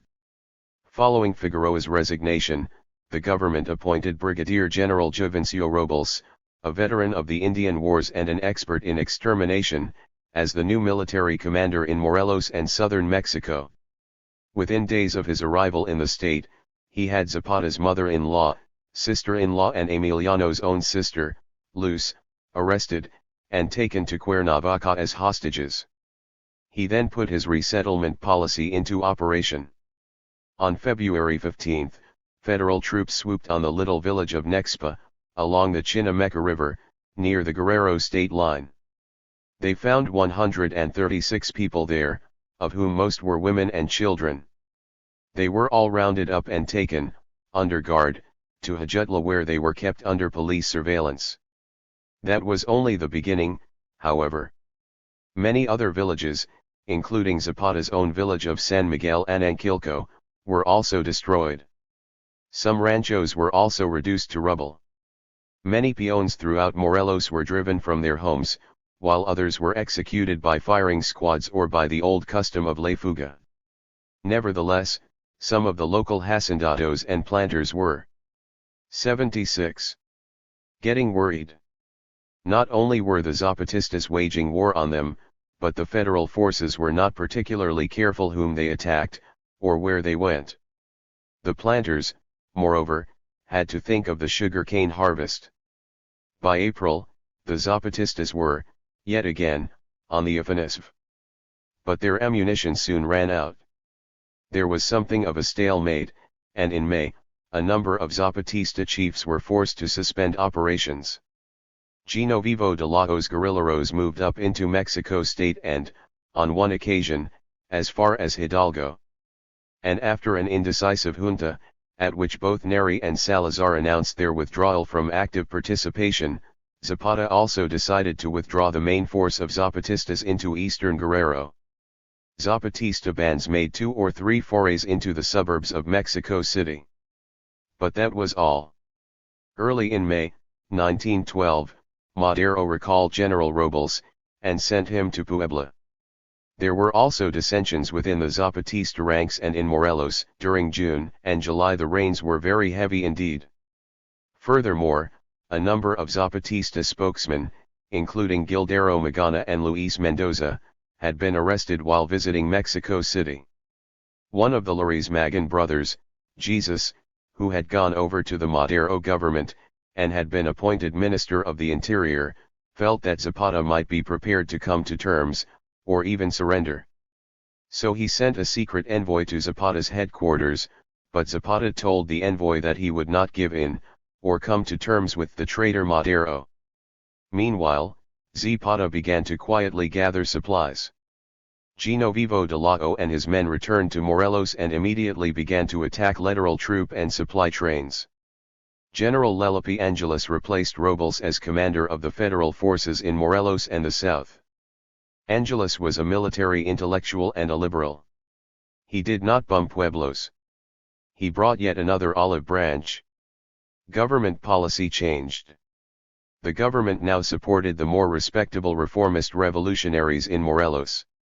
And they, in turn, proposed laws in favor of small rural and urban proprietors and landowners, while, at the same time, recommending a 10% tax increase on the large hacendados. Many Zapatistas quietly returned to their pueblos and ranchos. Angeles was very pleased with himself. Throughout September and much of October, there were no military operations or Zapatista raids in Morelos. Most of the chiefs, including General 77 Zapata, were prepared to wait and see what happened. But the Morelos state legislature kept postponing the various reform measures. Other reformist bills were also voted down. The legislature was obviously not going to act against the hacendados and planters, or demand the return of stolen lands. Parliamentary methods, both national and local, appeared more than useless in the struggle for land and justice. The Zapatistas soon realized this. By the end of October, they were on the move again. On November 1, Zapata and many of the Morelos chiefs held a junta, at which they agreed to levy a weekly tax on a number of haciendas in both Morelos and Puebla. If the planter did not agree to pay, his cane fields would go up in flames. Some planters paid, others refused. Their fields were set alight. Although federal troops remained in the state capital, Cuernavaca, the Liberation Army of the South was now in a much stronger position than it had been earlier in the year. By midwinter, it had a minimum of 20,000 well-armed and mounted men scattered throughout 5 or 6 southern states of Mexico. Dunn comments. Thus as 1912 became 1913, the 20,000 or more Zapatistas, well-mounted, abundantly munitioned, fed by the secondary army organized by Juan Amola Mendez, lay in the form of a giant U to the south, east, and west of Mexico City. They formed probably the most mobile force of its size ever assembled in the Western Hemisphere. To this mobility they owed their continued existence. Emiliano Zapata understood quite well that sudden, hard, merciless attack is the best defense. Such was the Liberation Army, the fighting arm of Zapatismo. Chapter 8. Huerta. The recall of General Victoriano Huerta, in March 1912, was tantamount to Madero signing his own death sentence. Throughout the summer both men were at odds, with Huerta demanding and usually getting autonomy of action against rebels. General Huerta was a Diaz man. As early as October 1911, the United States government had been informed by one of its agents that Huerta was involved in plans for a coup d'état against Madero. 78. Felix Diaz Venustiano Carranza. Porfirio Diaz. Victoriano Huerta. Following his successful campaign against Orozco, he had been put on the inactive list, ostensibly because he had an eye infection, but the most likely reason was that he had incurred a 1,500,000 pesos expense account, much of which ultimately found its way into real estate. Huerta was a military man through and Madero was always suspicious of military men. Madero, however, true to his liberal ideals, never attempted to destroy the power of the old Federal Army. In the end, the Federal Army was to destroy him. Unlike most Mexican military leaders, Huerta was a full-blooded Indian, a descendant of the Aztecs who, as a boy, had taught himself to read and write. Later, he attended the Chapultepec Military Academy. He was brave and, by Mexican standards, was considered a military genius. He was a disciplinarian with his troops, but he had the army behind him. He was the most formidable foe Zapata had encountered. But by 1912, he was bald and suffered from bad eyesight. Of him Mrs. Leone B. Moats comments, a tough old brave, in his 60s, carelessly clad in the dress of the conquering white. Huerta had every pleasurable vice known to men, women, liquor and war meant life to him. He was indeed a heavy drinker of cognac, and it was said that his only friends were two Europeans, Messrs. Hennessy and Martel. Huerta also wanted power. His opportunity came in February 1913. On February 4, a young army officer gave Madero's brother, Gustavo, a list of people who, he claimed, were involved in a plot to overthrow the government. Included in the list were Felix Diaz and Bernardo Reyes, General Manuel Mondragon, a former Porfirista chief who had recently returned from exile in Cuba, and a number of other generals including General Victoriano Huerta. Gustavo rushed to tell Don Francisco, but he would not believe him. There had been so many plots against him during the last 12 months. Anyway, he aired most of those named to be basically loyal. But the plot was real. The coup was scheduled for March 16, but as Gustavo Madero had postponed a visit to Japan, and was beginning to organize a counter-coup, the plotters brought the date forward. Rumors of the plot spread throughout Mexico City, but Madero still did nothing. Just after 2 a.m. on Sunday, February 9, a column of soldiers moved along Chapultepec Avenue towards the center of the city. At the same time, 600 cadets from the Tlalpan Military School, 80, headed for the National Palace. The first group marched on the old prison of Santiago Tlaltlalco, where they released Bernardo Reyes and the other prisoners, who set the building on fire. The other column, led by Mondragon, marched to the penitentiary where they released Felix Diaz. The plotters had about 3,000 men armed with 6 cannons and 14 machine guns.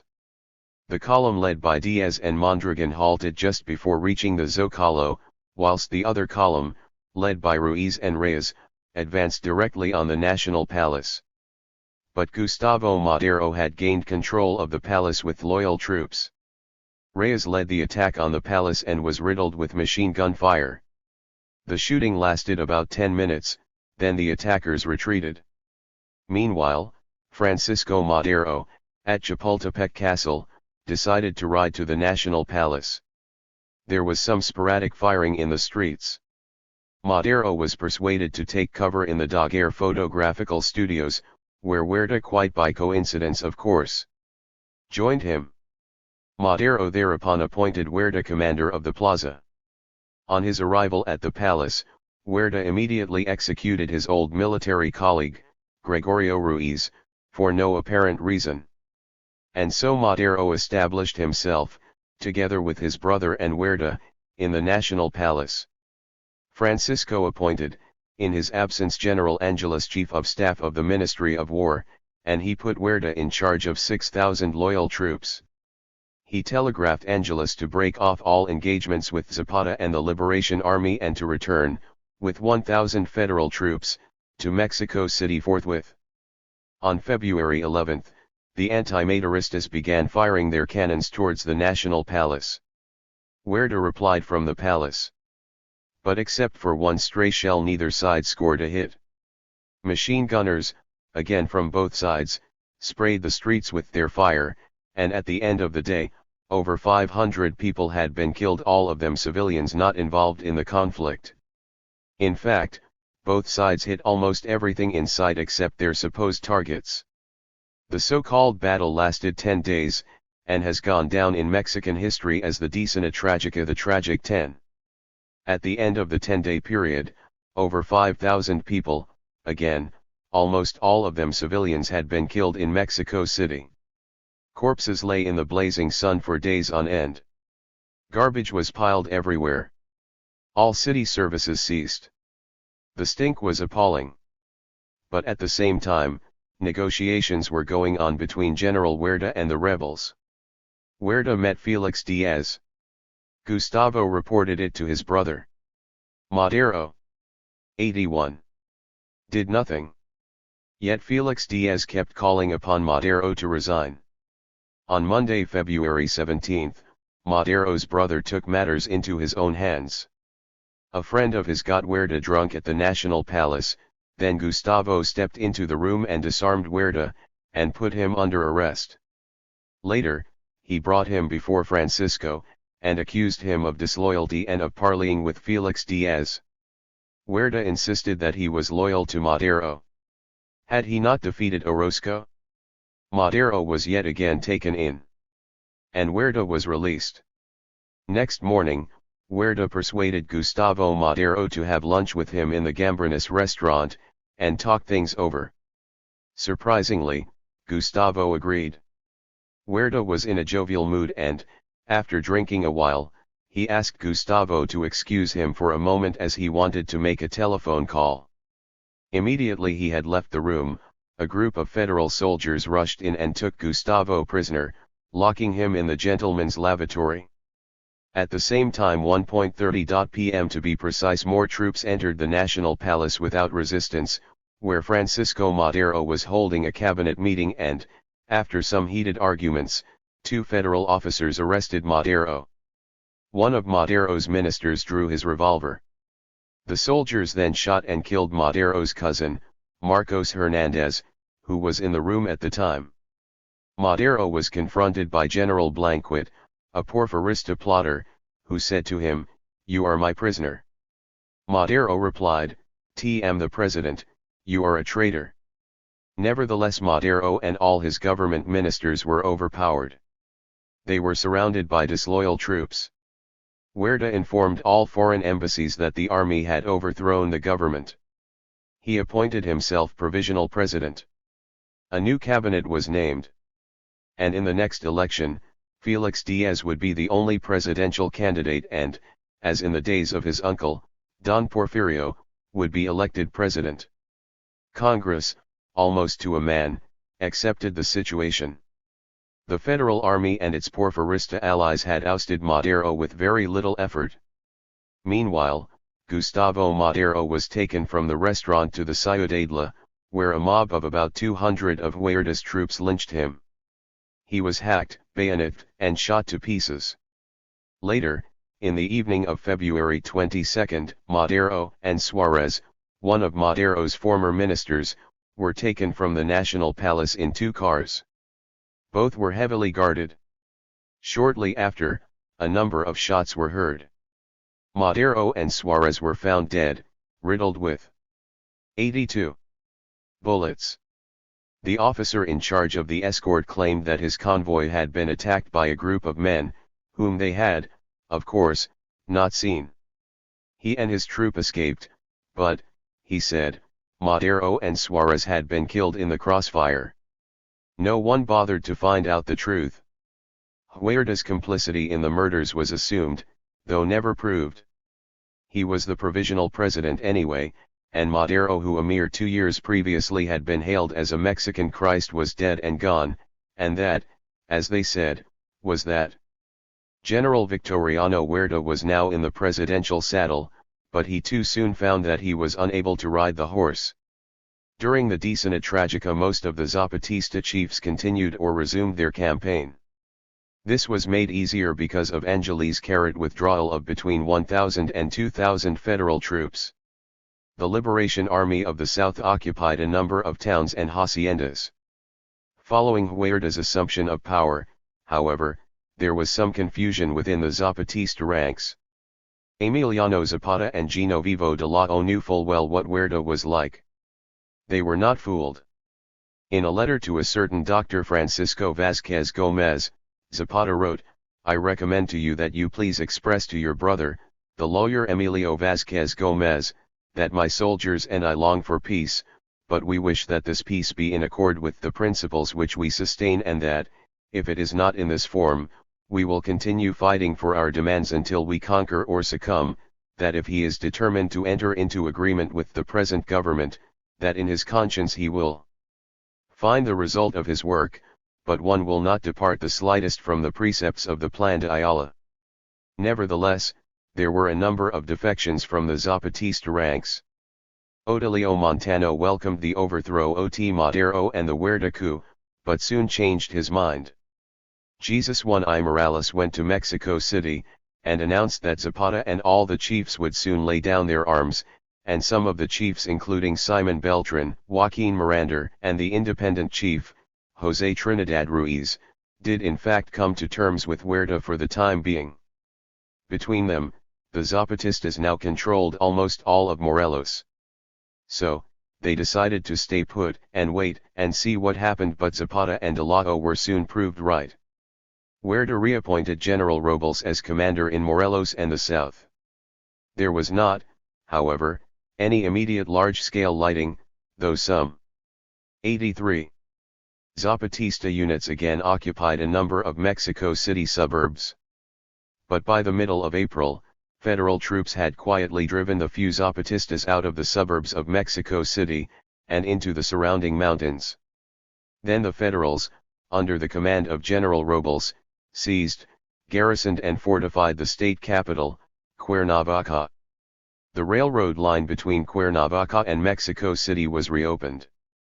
On April 21, at a banquet in the Jockey Club, given in Huerta's honor by the planters and hacendados of Morelos, he promised them that he would take extreme measures to wipe out Zapatismo by depopulating the state, and then bringing in other workers from elsewhere in Mexico to work on their haciendas. He would, he boasted, wipe out the Zapatistas within a month.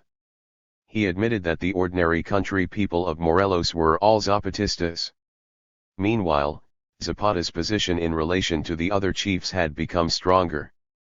They soon realized that he had been right about Huerta. Furthermore, the peones and rancheros looked upon Miliano, as they called him, not as a politico or even as the supreme chief of the Liberation Army of the South, but as their caudillo who did what they wanted him to do. At the same time, Zapata moved his headquarters back to Villa de Ayala as a permanent base, where he was assisted by Manuel Palafox, a libertarian intellectual and an engineer, who had taken the place of the Zapatista agents still in jail in Mexico City.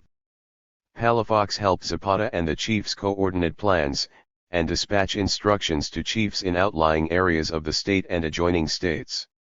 Immediately following Huerta's declaration of war against Morelos, the Liberation Army attacked Jonacatepec.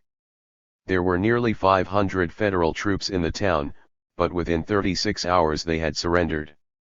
The Zapatistas captured a large amount of war supplies, including 300 Mausers, some machine guns, much ammunition, and over 200 horses. As a gesture of goodwill, or, perhaps, as a public relations exercise, Emiliano pardoned all the federals, including THC situation was very similar in the Ukraine between 1918 and 1921, following the Russian Revolution, where Nestor Makhno, the commander of the insurrectionary army, became Batcao to many of the peasants who were struggling against their red, white and nationalist enemies. Indeed, the Makhnovshchwan-Na in the Ukraine was very similar to Zapatismo in southern Mexico and Morelos. 84. The officers and the commandant, General Higinio Aguila, a very wily old bird whom Zapata later once used as a go-between for the purchase of arms and ammunition from corrupt federal officers. On April 23, the Zapatistas struck again. They laid siege to Cuautla, and on May 1, a group led by Genovevo de Lao, dynamited a troop train on the Mexico City-Cuernavaca line, killing 100 federal soldiers.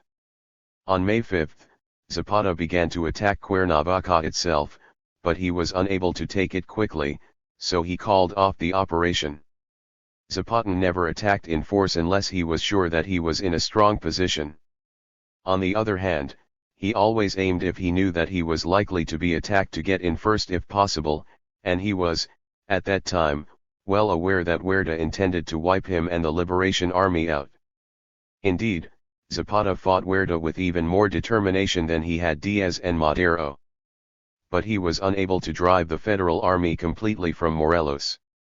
General Robles once again resumed his resettlement policy. And when possible, he began to round up the peons, and ship them, in cattle trucks, to Mexico City. Many of them were then drafted into the Federal Army, and sent almost immediately to northern Mexico to fight against Villa and others who were also in revolt against Huerta. Given the opportunity, many deserted, and either joined Villa or made their way back to Morelos. The federal forces were not, however, strong enough to depopulate Morelos. A column would advance upon a village or a number of villages, only to find that the peons and rancheros had fled into the hills or mountains. Many of the villagers joined Zapata. The federals would then burn down their huts and leave. The villagers would return, and start to rebuild their huts. Nevertheless, many of the planters did lose their workers. Some, therefore, demanded that Robles be replaced, or that Huerta reinforce Robles' troops, and wipe out Zapatismo once and for all. In July, they came to an agreement with Huerta whereby the Ministry of the Interior would supply them with arms, ammunition, and adequate guards, that is rurals, to protect their haciendas. Huerta promised to leave the planters and hacendados at least 30% of their local workforce.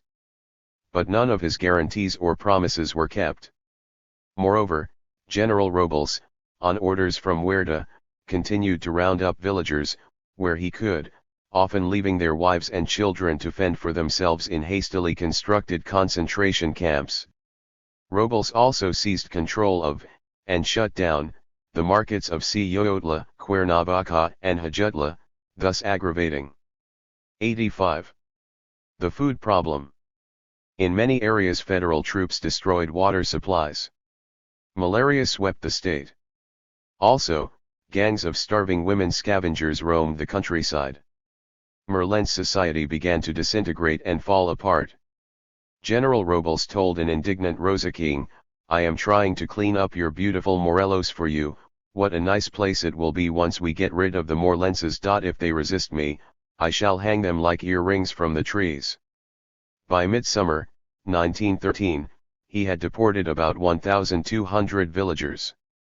Huerta never made any secret of his intentions.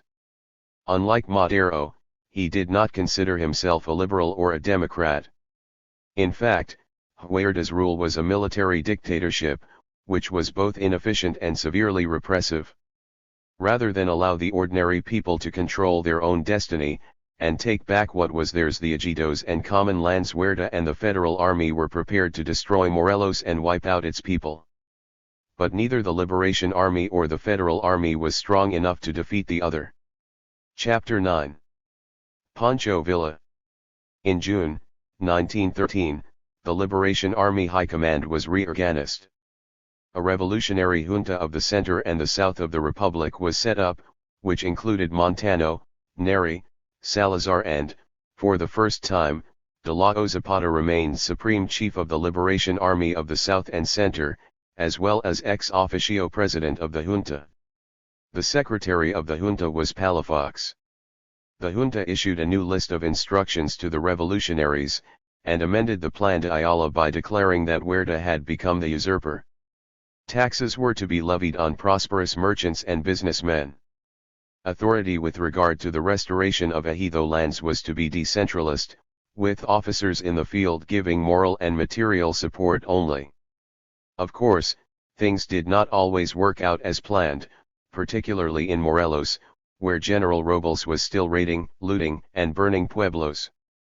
By July, Robles had almost 7,000 troops in Morelos and the south. Nevertheless, throughout the countryside, the Zapatistas still generally held sway. But more important, Huerta's campaign against Zapata and other groups was becoming far too costly. Huerta. 86. 87. Carranza. On the left. And Pancho Villa. Zapata's ally. In the north. Printed plenty of money, but it bought less and less. Inflation was rampant. So, by the beginning of September, General Robles was finally recalled to Mexico City. Huerta gave him 2 weeks vacation, and on September 10, his vacation was lengthened indefinitely. He was then relieved of his command, and was replaced by Brigadier Adolfo Jimenez Castro. Half the federal troops were withdrawn from Morelos and the south. Brigadier Castro took things easy. He garrisoned a couple of towns, and he even burned 2 villages, but in the main he and his troops just sat about drinking pulque and sleeping. In late September, Zapata moved his headquarters from Villa de Ayala into Guerrero, since it was strategically better placed for extending the struggle throughout southern Mexico. On October 4, further instructions drawn up by Palafox were issued to the various units of the Liberation Army with the object of improving its command structure. There were warnings against pillaging. And soldiers in combat, or on the move, were requested to remain with their own assigned units. At the end of October, Emiliano Zapata issued a manifesto pledging that the Zapatistas would continue the armed struggle against the Mexican state and the hacendados, until the revolution had achieved profound changes in Mexican society. Their aim, he said, was to provide for economic liberty, improved living standards, and a just social and political order, and a free, peaceful, and civilized future for all in Mexico. Once in their new headquarters, Zapata and his advisors worked out their plan of campaign. They would march the main Liberation Army force first to the railhead of Iguala, and then on to the Guerrero state capital of Chilpancingo. Mendoza, Neri, and Delao would make simultaneous attacks on the remaining federal forces in Morelos. Other chiefs would make diversionary attacks on federal troops in southern Puebla. Following the coordinated attacks on Guerrero, Morelos, and Puebla, Zapata would capture Chilpancingo. If successful, the Liberation Army would make a final, massive drive towards Mexico City and destroy Huerta for good and all. Throughout November and December, the Zapatistas built up their forces. Chief after chief throughout the southern states rallied to their banner and the Plan de Ayala. Many federal soldiers deserted to the Liberation Army. The year, which began so well for Huerta, ended badly for him. By the end of February 1914, the Liberation Army had captured 88. Most of the towns north of Guerrero, except the state capital, Chilpancingo. Zapata, therefore, called a junta of all the chiefs at Cutza, where they worked out their tactics for the final SAR.LT on Chilpancingo. On March 9, the troops of Julian Blanco took up positions south of the state capital, and to the north stood the forces of another chief, Heliodoro Castillo. On March 12, Emiliano Zapata arrived with 2,000 reinforcements from Puebla and Morelos, and set up a temporary headquarters at Tixtla, a few kilometers to the northeast. Zapata's combined forces now totaled nearly 8,000, against 1,500 federals under the command of the infamous General Luis G. Carton. 2 days later, on Zapata's orders, a siege closed up the city. TIFL government could send no more reinforcements. Moreover, in Morelos, the federal garrison at Jojutla mutinied. On March 26, Zapata prepared for a final assault, but a rather impetuous chief named Encarnacion Diaz arrived on the scene with a small force of horsemen, disregarded Zapata's instructions and rode his men straight into the federal lines. Emiliano decided that, despite such adventurous tactics, the Liberation Army must support them. They attacked, and early the next morning, the city was in Zapatista hands. General Carton, with about 500 Federals, managed to escape along the Acapulco road, pursued by a force under the command of Julian Blanco. They were soon caught, and surrendered to the Zapatistas. All the ordinary ranks, most of whom were conscripts, were set free and many of them joined the Liberation Army. All the federal officers were taken to Zapata's Tixtla headquarters, where they were court-martialed. Almost all of them were released, but a few, including Carton, were found guilty of incendiarism, and were executed in Chipincingo's plaza. At Tixtla, Zapata called a junta of chiefs in Guerrero. And in accordance with Article 13 of the Plan de Ayala, they elected a Governor-General Salgado of the state. He did not stay in the state very long, but after purging the old Porfirista bureaucrats, moved north with his forces towards Mexico City. Genovevo de Lao thrust deep into Mexico State. Francisco Mendoza and Eufemio Zapata attacked and occupied haciendas in Puebla, but Emiliano returned to Morelos. By the beginning of May, 1914, almost all the villages, haciendas, and towns in Morelos and the south were safely in Zapatista hands. The only remaining federal stronghold was Cuernavaca. Zapata decided, in late May, to surround the city. He cut off all supplies. He then laid siege to it. Near the end of June, the Zapatista assault began. On the 7th day of the assault, Cuernavaca was so near to capture that the Commander General Romero was on the point of ordering a general evacuation. But early in July, a powerful relief column of Federals fought its way through to the besieged city, and General Ojeda, a Porfirista veteran, took over its defense. Once again Zapata was compelled to fall back upon siege tactics. To put an end to the civilian suffering in Cuernavaca, Zapata promptly offered General Ojeda terms of honorable surrender, which included the right to keep his sword and to entrain his troops under safe conduct to Mexico City. But Ojeda was a stubborn military egoist. He gave Zapata the customary answer, "We fight to the last cartridge, and the last man." The now almost defunct government of Victoriano Huerta sent a number of freight trains with supplies. Not one got through. 2 were taken outright by the Zapatistas, and when the third arrived at Tres Marias, the federal column sent to protect it, and transport the freight by mule train to Cuernavaca, deserted en masse to the Liberation Army. Zapata let the civilian population know that all those who wished to leave the city would find food and protection in his encampments. Most of the population accepted his offer. The half-empty city, with its dead, dying and federal defenders, and the remaining civilians, awaited the final assault. General Ojeda, realizing that he could hold out no longer, at last ordered an immediate evacuation. He could not retreat north, for the Sima divide was held by the Zapatistas. His only alternative was a desperate march southwards, and then westwards, over the Sierra de Jama, to Toluca in the state of Mexico. Taking the remaining women and children as a shield for his troops, Ojeda began his retreat southwards. In dense darkness of a torrential night rainstorm, the federal rearguard proceeded to blow up their abandoned stores and supplies. Unaware that Ojeda had surrounded his column with civilian hostages, the Zapatistas attacked the retreating federals. Only after daybreak did Zapata realize what had happened. Of the 6,000 troops and hostages who had left Cuernavaca that night, only 600 survived. The northward advance of other Liberation Army forces towards Mexico City had slowed down because of a shortage of ammunition, though very little ammunition was needed to take the capital, and by the end of June small mounted groups reached the southern suburbs.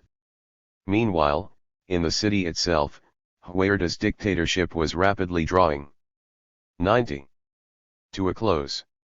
And in Morelos, Emiliano Zapata, the man who did not want power, position, or privilege, had not only one estate, he was, to all intents and purposes, the Chief Maximo, the supreme chief, of all Mexico south of Mexico City.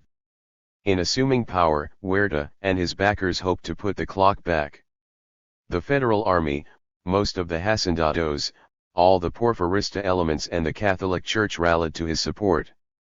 He managed to get large donations from a number of bankers, and the church lent him 1 million pesos, and the hierarchy instructed priests to preach sermons extolling the virtues of the new leader. Busts and portraits of Don Porfirio Diaz, removed from public buildings during Madero's presidency, were replaced. Huerta intended to save the nation at all costs. He would be Mexico's Cromwell, said his supporters. Others, less polite, called him El Chacal the Jackal. Yet once in power, Huerta did not know how to keep it. When his erstwhile supporters became reluctant, he would remind them of the number of trees in Chapultepec Park suitable for hanging purposes. His printing presses, when he was short of money, printed more for him. Huerta conducted the nation's business at the oddest times, and in the most peculiar places. He was rarely found in the National Palace, and never in Congress. His favorite haunt was El Globo, a fashionable tea room, where he would sit for hours drinking cognac, and playing games with the waitresses. Most of his cabinet meetings were held in El Colon bar with the inevitable copita in front of him.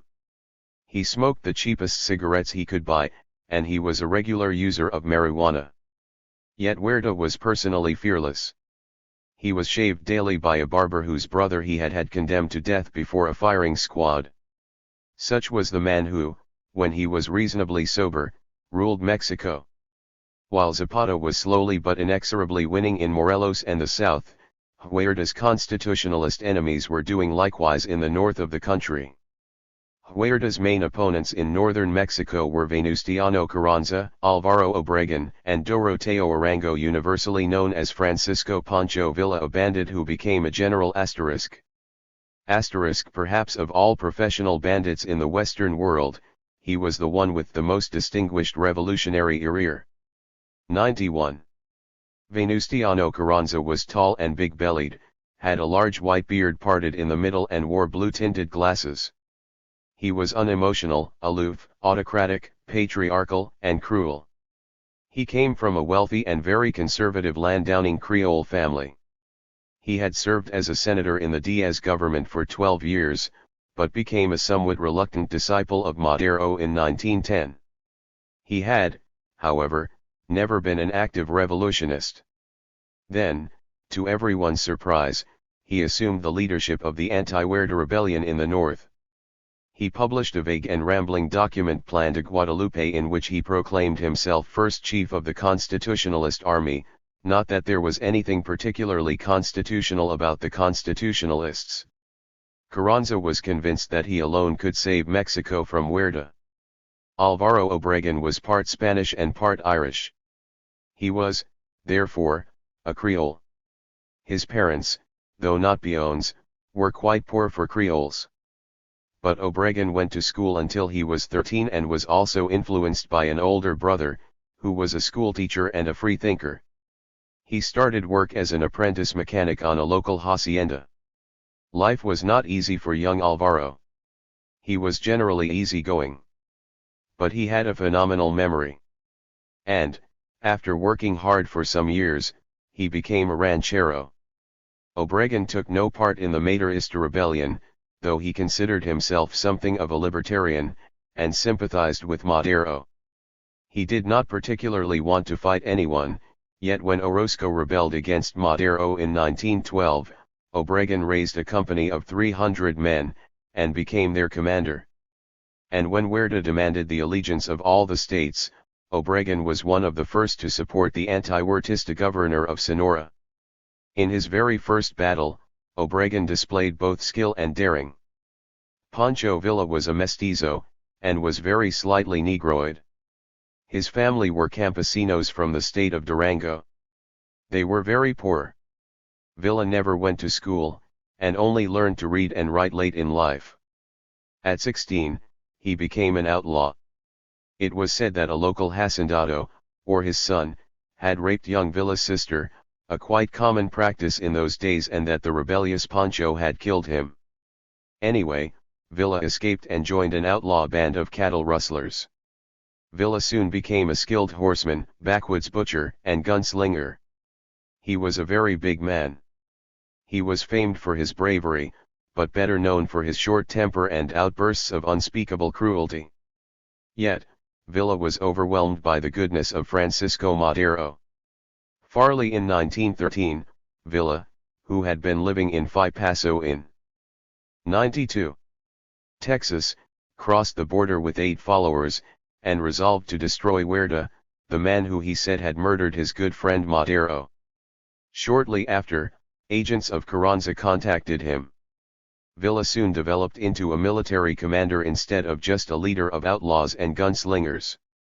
Throughout the spring and summer of 1913, Obregon and Villa recruited their armies, and built up their supplies.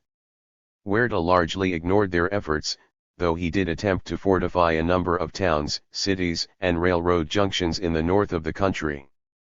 At the end of September, Villa, with a formidable force of over 8,000 men called the Division of the North, attacked the Federals at Torreon, which he captured on October 2. The supplies of arms and ammunition, captured from the Federal Army, were enormous. They even included a hospital train, complete with 60 doctors. By December, Huerta's dictatorship was already beginning to crumble. The economic situation was in a state of utter chaos. Huerta closed down all the banks. No one paid any bills. In a desperate attempt to increase the size of the Federal Army, Huerta began to press gang men. Many were taken from their homes, cinemas, and bullfights. Most of them had to be locked in their barracks or transport trains. It was not surprising, therefore, that Villa soon controlled the whole of the Chihuahua state, that Obregon had taken control of Sonora, and that another constitutionalist general, Pablo González, was on the point of taking both Monterrey and Saltillo. All that Huerta could hope for was recognition of his regime by the United States. But this was not forthcoming.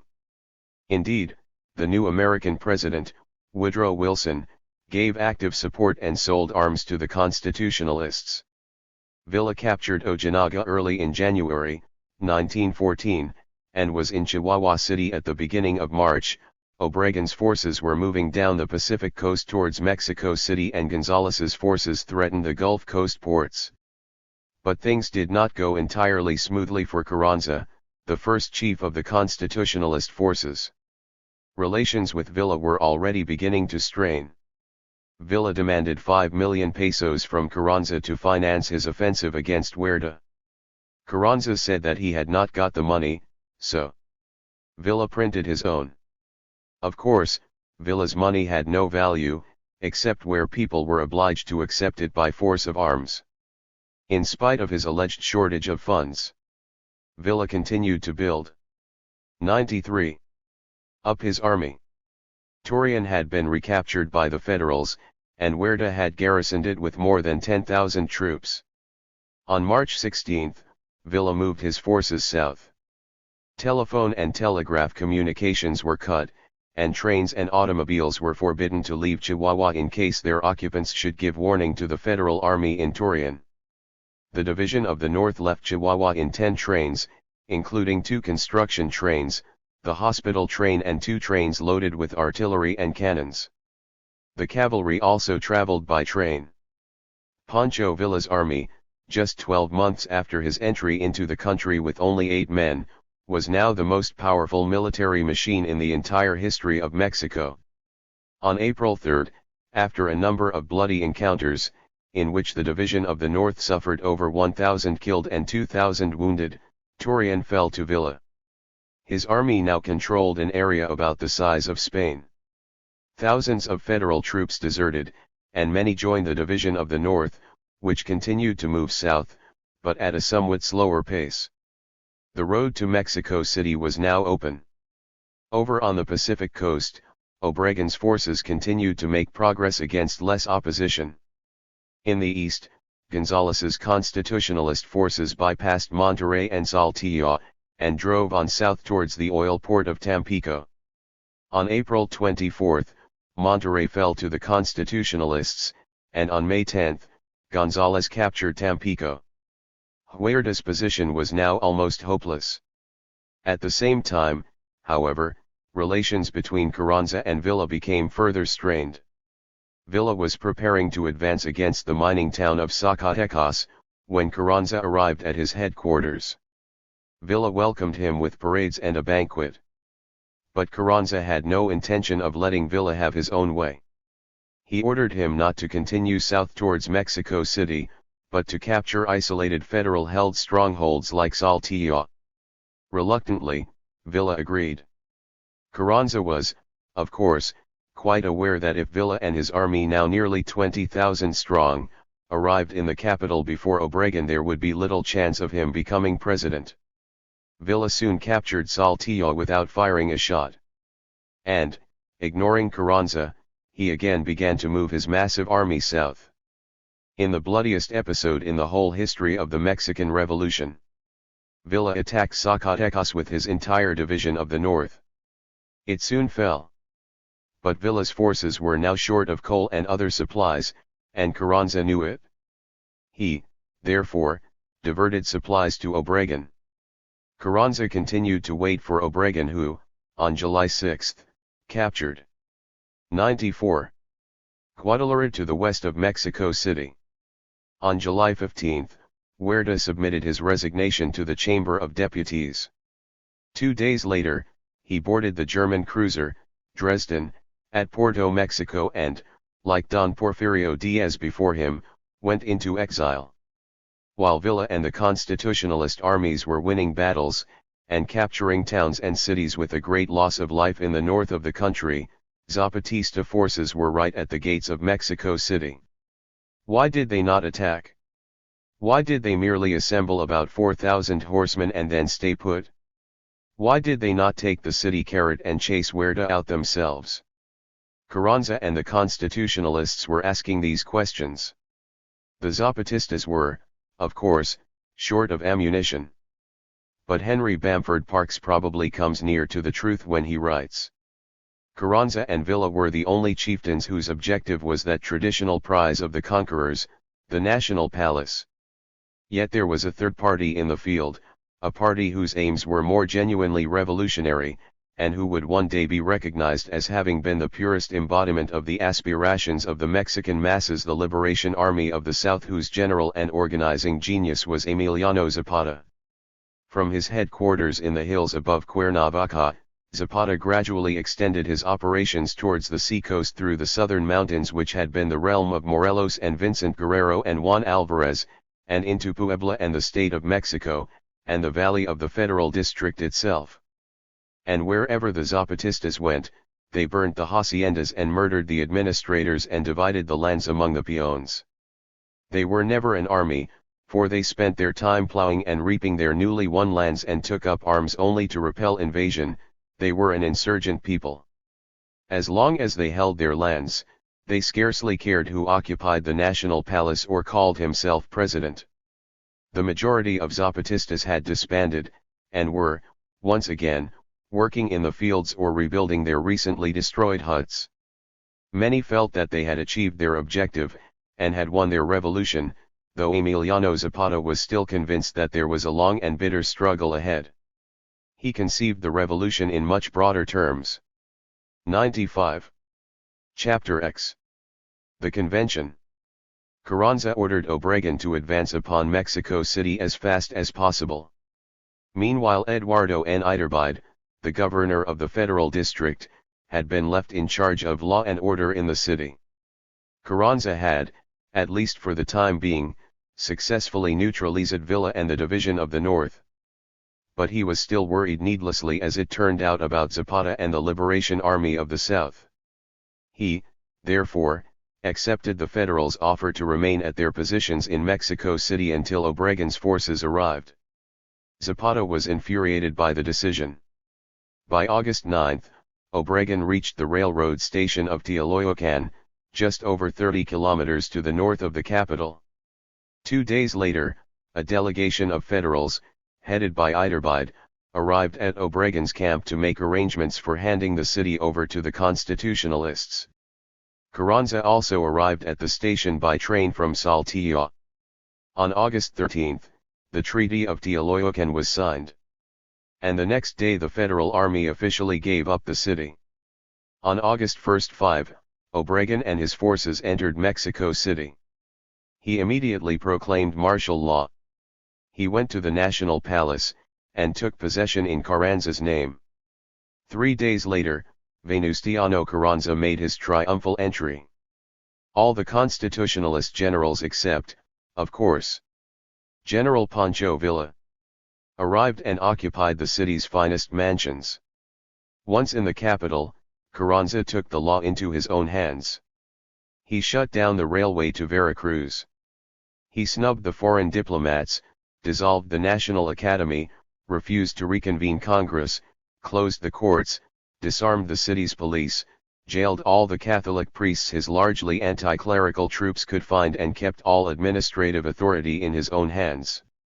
He assumed the rather verbose title of first chief in charge of the executive power. And he declared Huerta's currency worthless, which it was anyway, proclaiming his own money, which he was printing by the hundreds of millions of pesos, as the only legal tender. Old scores were settled.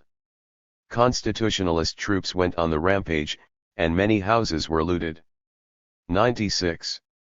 Obregon began to attempt to patch up the differences between himself and Carranza on the one hand, and Villa, and to some extent Zapata, on the other. Relations between Obregon and Villa were reasonably friendly at first, but later, when they met, Villa lost his temper and almost had Obregon shot. Obregon returned to Mexico City. Carranza proceeded with his plans for a junta in October, in which neither Villa's division of the North nor Zapata's Liberation Army of the South were to be invited. Carranza's attitude, nevertheless, worried a number of his supporters, including Obregon. They, therefore, decided that all anti-Huertista forces, including the Villistas and Zapatistas, must be invited. So, they decided to hold a junta in Aguascalientes, halfway between Mexico City and Villa's headquarters at Chihuahua. Carranza, however, remained adamant. He said that his junta would be in Mexico City, and would be on October 1, and he refused to invite either Villa or Zapata. On October 1, Carranza's junta did indeed meet in the Chamber of Deputies, in Mexico City. But all the delegates present, except Carranza, decided that they were going on to the Aguascalientes junta anyway, since it would at least be more representative. Carranza addressed the junta, then swept out. The others prepared for their journey northwards to Aguascalientes. Neither Emiliano Zapata nor the men from Morelos were prepared to accept Carranza as first chief of the revolution. And Carranza had always looked upon the Zapatistas as rabble.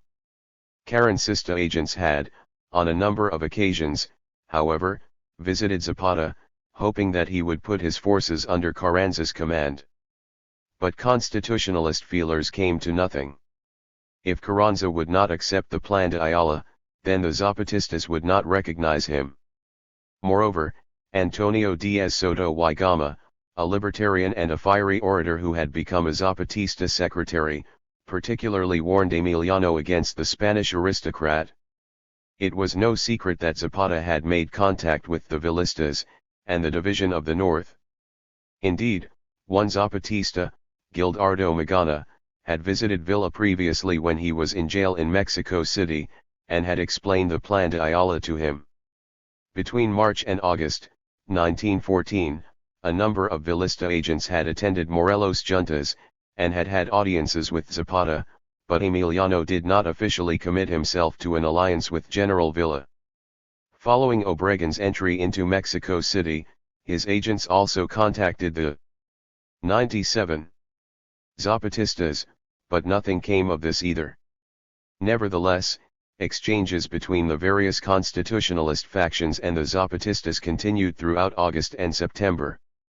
but Carranza refused to consider the Plan de Ayala even as a basis of discussion. Zapata broke off all contact. At the end of August, Emiliano Zapata and 35 chiefs met and published an important manifesto. The revolutionary movement has reached its culminating point, and it is time, therefore, for the country to know the truth, proclaimed Zapata. The existing revolution did not make itself for the purpose of satisfying the interests of any one person, of any one group or party. The existing revolution recognizes that its origins lie deeper and that it is pursuing higher aims. The peon was hungry, was enduring misery, was suffering from exploitation, and if he rose in arms it was to obtain the bread that the rich denied him, to make himself master of the land that the egoistic landed proprietor kept for himself, to vindicate the dignity the slave driver iniquitously trampled on daily. He threw himself into revolt, not to conquer illusory rights which do not feed him, but to procure land which must supply him with food and liberty. The revolution will be brought to a happy conclusion when the people, individually and in their communities, receive back the innumerable tracts of land of which they have been despoiled by the great hacendados / and this great act of justice receives its complement, as those who have nothing and have had nothing, in the proportional repartition of the lands given to the dictatorship's accomplices, or of those expropriated from idle proprietors who do not choose to cultivate their heritages. Thus, there will be satisfied both the human demand for land and that appetite for liberty which is making itself felt throughout the Republic as the formidable reply to the savagery of the hacienda downers, which has maintained, even in the 20th century, a system which the most unfortunate serfs of the Middle Ages in Europe would hardly have endured. The country people wish to live the life of civilization, to breathe the air of liberty which, as yet, they have not known, and this they never can do while there still remain the traditional lord of the scaffold and the knife, who disposes at whim of the persons of his labors, an extortioner of wages, who annihilates them with excessive tasks, brutalizes them by misery and ill-treatment, dwarfs and exhausts his race by the slow agony of slavery and enforced withering of human beings whose stomachs and empty brains are very hungry. 98. If the leader of the constitutionalists considers that he has the popularity needed to stand the proof of its submission to a vote of the revolutionaries, let him submit to it without vacillation, and if the constitutionalists really love the people and understand what they demand, let them do homage to their sovereign will, accepting with sincerity and without any reticence the Plan de Ayala expropriation of the land for the sake of public utility, expropriation of the property, of the people's enemies, and the restitution to the towns and the communities of that which they have been despoiled. If that is not done, they may rest assured that the agitation of the masses will continue, that the war will go on in Morelos, Puebla, in Guerrero, in Hidalgo, in Oaxaca, in Durango, in Tlaxcala, in Chihuahua, in Michoacán, in Guanajuato, in San Luis Potosí, in Tamaulipas, in Zacatecas, wherever there are lands. And the great movement of the South, supported by all the country, will continue, conquering all opposition and combating all resistance. Such was the cry of Emiliano Zapata. On September 8, Zapata issued from his headquarters in Cuernavaca a decree to execute Article 8 of the Plan de Ayala, whereby all landlords, planters, and hacendados who opposed the plan would have at least 2/3 of their property and land confiscated for indemnifications of war. The decree said that such confiscations would apply to both urban as well as rural property. Chiefs were to initiate proceedings, and pueblos and municipalities were to report inventories to the Zapatista headquarters. Of course, throughout Morelos and a number of other states, much of the Plan de Ayala had already been implemented, and had taken effect. Many of the hacienda lands had been taken back by the peons. At Coatla, Eufemio Zapata directed that agrarian commissions of locally elected peons and rancheros should be appointed, and begin work. Most of the Liberation Army had been disbanded, though mobilization could, if necessary, be very rapid. Those Zapatistas still under arms remained where they were, but, at least, for the first time since their campaign began, the peons and rancheros of Morelos and the South had abundant stores and arms and ammunition. The Liberation Army had over 2 million cartridges and even some artillery. And thousands of Zapatistas now owned their own rifles. Aguascalientes, Hot Waters, was a peaceful, prosperous 99 town of nearly 60,000 inhabitants. It had been officially declared a neutral town, and was governed by a joint commission representing both Carranza and Villa. But Villa had far more influence in the area than did Carranza. During the first week of October, the revolutionaries began to arrive. The small railroad yard was jam-packed with locomotives, boxcars, cabooses, and sleeping cars, each with its chief politico or revolutionary general. The hotels were inadequate. Local people were forced to give up their homes. Most of the constitutionalist delegates arrived from Mexico City. Pancho Villa encamped with 12,000 troops at Guadalupe, less than 200 kilometers to the north. All the cantinas had been closed, but the town swarmed with armed men, their cartridge belts full of ammunition and, in the words of one observer, their bellies full of tequila. Alvaro Obregón was the leading constitutionalist and Carrancista spokesman. On his arrival at the convention, which was held in the Morelos Theater, he presented the assembled delegates with a special flag, the Mexican standard, inscribed with the words Military Convention of Aguascalientes. He asked all present to sign their names upon it, and those who could write, did so. Obregón then made an emotional speech, declaring that he was prepared to give up his general's insignia and, with a sergeant's stripes, go and fight anyone who opposed the convention. General Chao, a Villista, said he would do likewise, as a plain soldier. Speech followed speech in similar vein.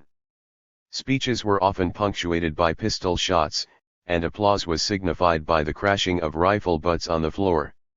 The delegates were having themselves a ball. But Emiliano Zapata had not arrived at the convention, nor had any representative from the Liberation Army of the South. For 5 days the convention speculated on the non-arrival of Zapata.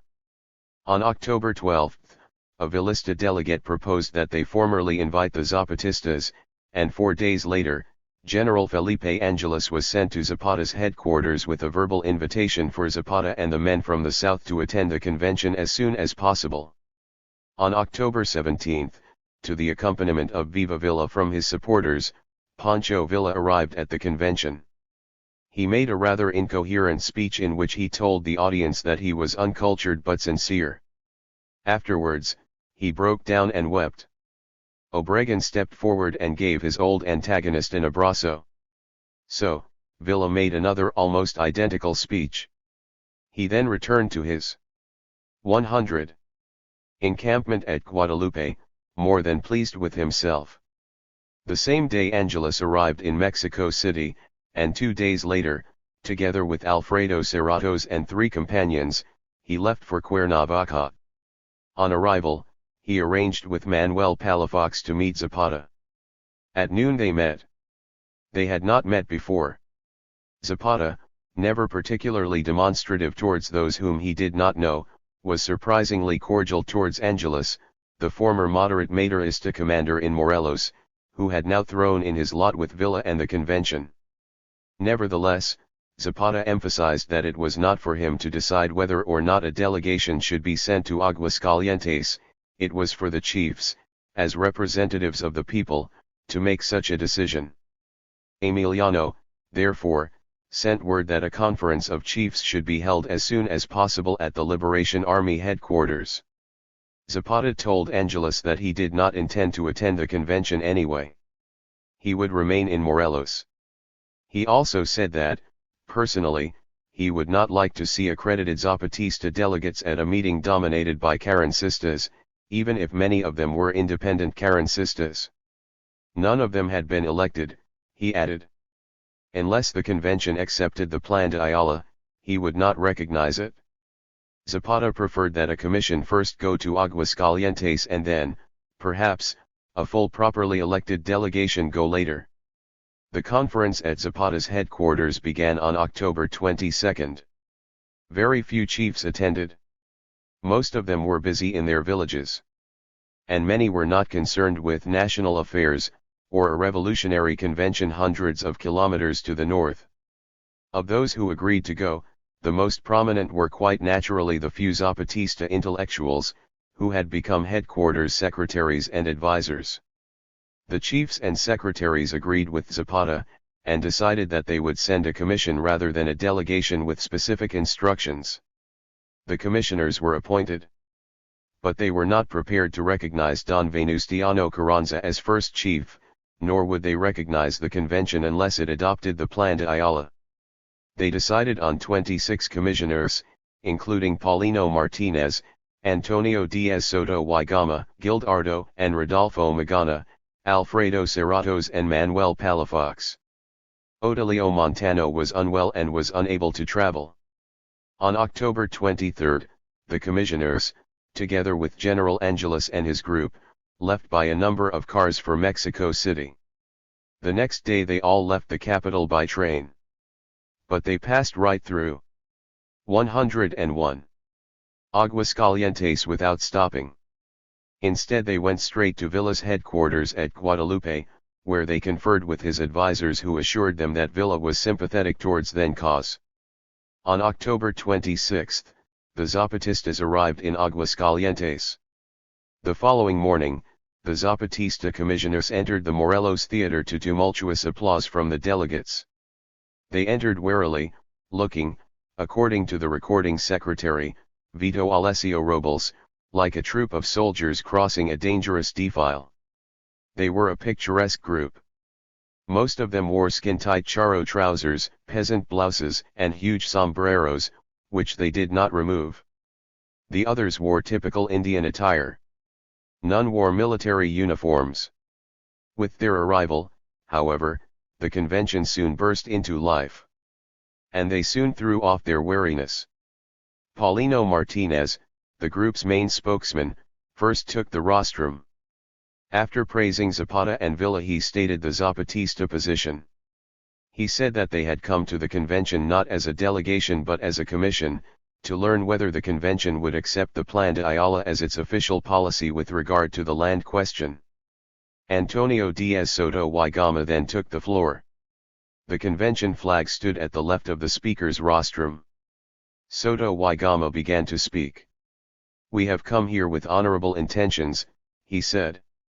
"We place more faith in a man's honor than a signature on a flag." And here he grabbed the flag and shook it. "I do not intend to sign it," he continued. There was a rumble from the audience. But he still held the flag. "We are waging a great revolution against the lies of history. A revolution which will expose the he this flag represents. This rag. This standard of clerical reaction." The rumble had now turned to uproar. "Let go of the flag. Savage. Imbecile. Barbarian. Renegade. Bastard," cried Colonel Vigil. "Get off the platform," shouted General Villarreal. "More respect for the nation's flag." The assembled chiefs and generals rose to their feet, shook their fists, pounded their chests and then reached for their guns. More than 100 pistols and rifles were pointed at the speaker. But Soto y Gama stood his ground, arms crossed over his chest, and his head thrown back. The other Zapatistas drew their guns and 102 waited. Observers in the gallery began to make for the exits. General Villarreal, as interim president of the convention, pounded his bell for order. No one seemed to hear it. After a minute or so, the noise subsided. There was no shooting. Antonio Diaz Soto y Gama looked around the building. The pistols returned to their holsters. The rifles were lowered. And when the uproar had largely abated, he said quietly, "When you have finished, I'll go on." He realized, however, that he had overstepped the mark. He explained that the flag itself was unimportant, since it was only a symbol of the state and the nation. He insisted that it was being used by the reactionaries to conceal selfish, personal ambitions. He went on to attack Carranza. He also ridiculed the men surrounding Carranza who were being rewarded with haciendas, money, and patronage. He concluded by saying that Zapata's plan de Ayala was the only true expression of the aims of the revolution. He left the rostrum in almost complete silence. Obregon sat scowling. But Roque González Garza, the Villista spokesman, said that his delegation supported Soto y Gama. And from the gallery there were shouts of Viva Villa, and Viva Zapata. During the following day's debate, Paulino Martinez boasted that there were now 60,000 Zapatistas under arms. Immediately Obregon demanded to know why they had not captured Mexico City. Why had they waited for him, with only 23,000 men, to march over 3,500 kilometers across the republic to capture the capital, he demanded. Replied Martinez, "You took the capital only by making compromises with the federal army. Our hands are clean. We do not compromise. We have nothing but enmity for the forces of the usurper, Victoriano Huerta." But Martinez and the Zapatista commissioners were primarily concerned with winning the convention over to, at least, a vote of support for the Plan de Ayala. The 40 members of the Villista delegation had pledged their support, winning over the others, of whom the majority were Obregonistas or independent Carrancistas, would prove more difficult. Nevertheless, on October 28, after a day-long debate, much of which was acrimonious and confused, the Zapatistas got a small majority at the convention to approve, in principle, Articles 4, 6, 7, 9, and 12 of the Plan de Ayala. This was a tactical victory, if no more. Emiliano had good reason to be pleased, as the Zapatista commissioners had at least made all the running once they had arrived at the convention. Indeed, Zapata commented that Martinez and Soto and 103 Cerratos made the smoke, but Palafox cooked the meat. All the same, Zapata was still wary. He wrote to Martinez on November 2, saying that he was still not in favor of the commissioners taking their seats at the convention as full delegates, unless the convention completely repudiated, and removed, Carranza as first chief. Unfortunately for Zapata, many of the delegates wanted Carranza to attend the convention. And on October 23, Carranza wrote a letter to the convention, and at a closed session on October 29, Obregon revealed its contents. Carranza indicated that if the convention believed that his retirement would be the most effective means of restoring harmony among the revolutionary elements, he would stand down subject to certain conditions. These were, the establishment of a pre-constitutional government, the retirement of General Villa and his renunciation of candidacy for the presidency, and the resignation of General Zapata from command of the Liberation Army. Carranza demanded that Zapata leave the country. Anyway, the following day, the convention accepted a formula drawn up by Obregon in which it called for the resignations of both Carranza and Villa and thanked them for their services to the revolution. But the convention agreed to defer action on Zapata and the Liberation Army of the South until the Zapatistas were represented by regular delegates subject to the convention's orders. Emiliano Zapata had won another battle, a parliamentary one. General Antonio Villarreal informed Villa of the convention's decision to relieve him of his post. Pancho said that he accepted the decision, and awaited the convention's orders. Obregon was commissioned to inform Carranza of the decision to relieve him of his post as well. But Carranza, sensing that the convention might call his bluff and accept his offer to retire, left Mexico City for Toluca. On his arrival he made a speech pledging to carry out the reforms promised by Madero. He then returned to Mexico City, but almost immediately set off again for San Juan Teotihuacan, where he visited the pre-Columbian pyramids. Then he, at last, arrived in Puebla.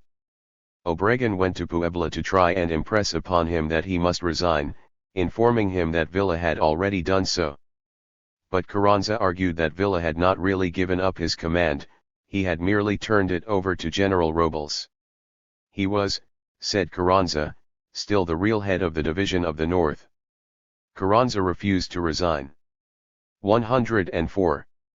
On November 10, General Robles declared Carranza to be in a state of rebellion against the convention government.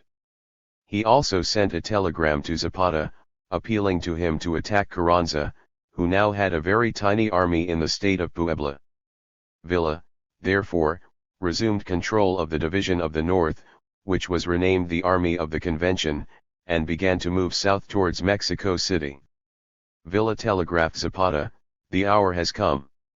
In the morning I begin my march towards Mexico City." But Obregon had changed his mind. He said that he would not abandon Carranza to aid a man like Villa. He declared war on Pancho. He had less than 3,000 men. After returning to Mexico City, he hurriedly left again with his little army for Veracruz, where Carranza was now in residence. The Carrancista delegates to the convention made their way to Veracruz, the Villistas joined Pancho for his march on the capital, the Zapatistas returned to Morelos and the south, the independents voted to adjourn until Villa had captured Mexico City, and the so-called convention government moved to San Luis Potosí, also hoping to establish itself in the capital later. Civil war was soon to break out again. Chapter 11. Zapata meets Villa. As the Obregonistas evacuated Mexico City, the worthy bourgeois citizens of the capital awaited the arrival of, first, the Zapatistas and then the Villistas with fear and trepidation. The barbarities of the Carrancista occupation in August were still fresh in their minds. Moreover, the Zapatistas, dark little men with large cartridge belts and sharp machetes, had been painted in the most lurid colors, as savage Indians, in the popular press. On November 23, El Impartial, mouthpiece of reaction under Diaz, Madero, and Huerta, came out with deep black borders and banner headlines, warning the citizens of a reign of rape and loot and massacre which was about to descend upon them. Late in the evening of November 24, the first small contingents of the Liberation Army filtered into the southern parts of the city. They entered quietly, almost embarrassedly. The next morning, more arrived. Altogether there were about 10,000 of them.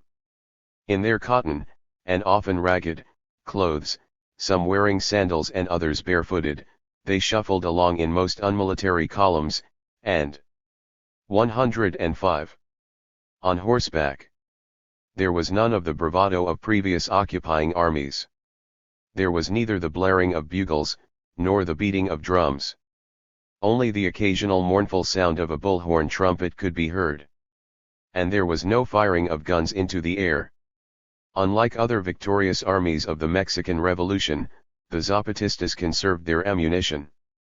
Uncertain of themselves, or their role in the capital, they did not loot or plunder. There was no requisitioning of mansions, or of automobiles. And there was very little stealing of horses. For the most part, the Zapatistas were humble village folk accustomed to the stem ethics of their pueblos. Many of the Zapatistas wandered through the streets of the capital, almost like children, knocking upon doors many of which had been hastily barred or boarded up, asking for food. Due to the haste of the occupation and, to some extent lack of proper organization, the Zapatistas found themselves short of food. They also lacked money.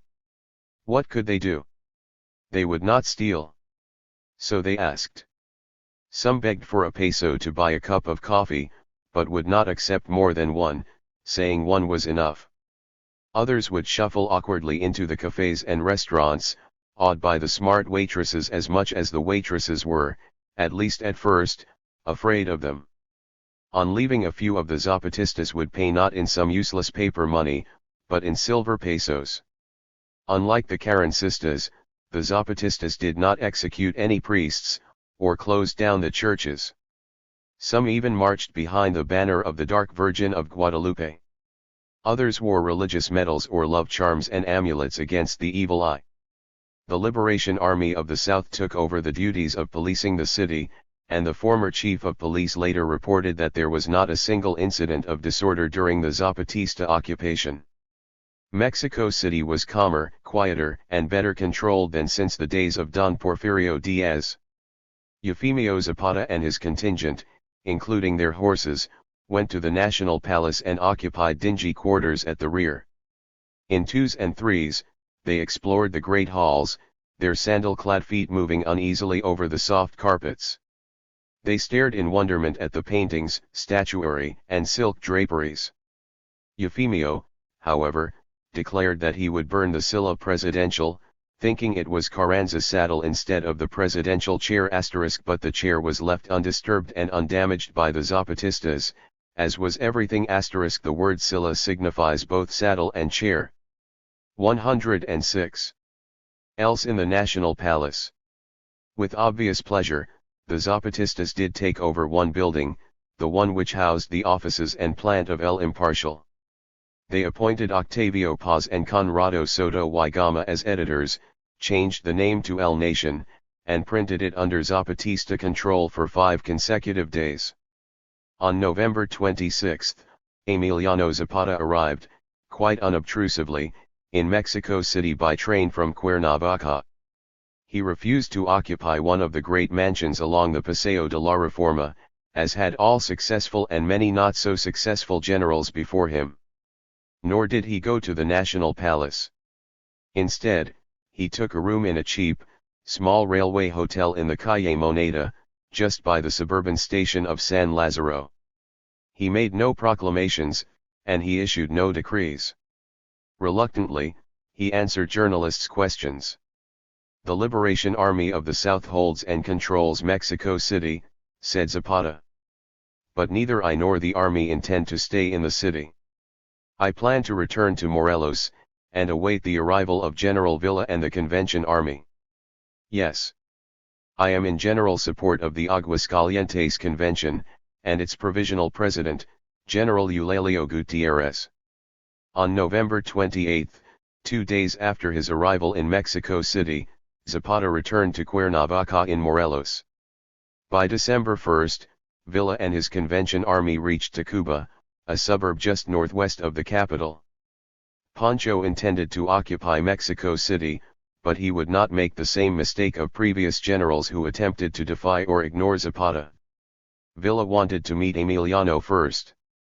Eulalio Gutierrez, the interim president, arrived by car in the capital the day after Villa had encamped on the Llanos.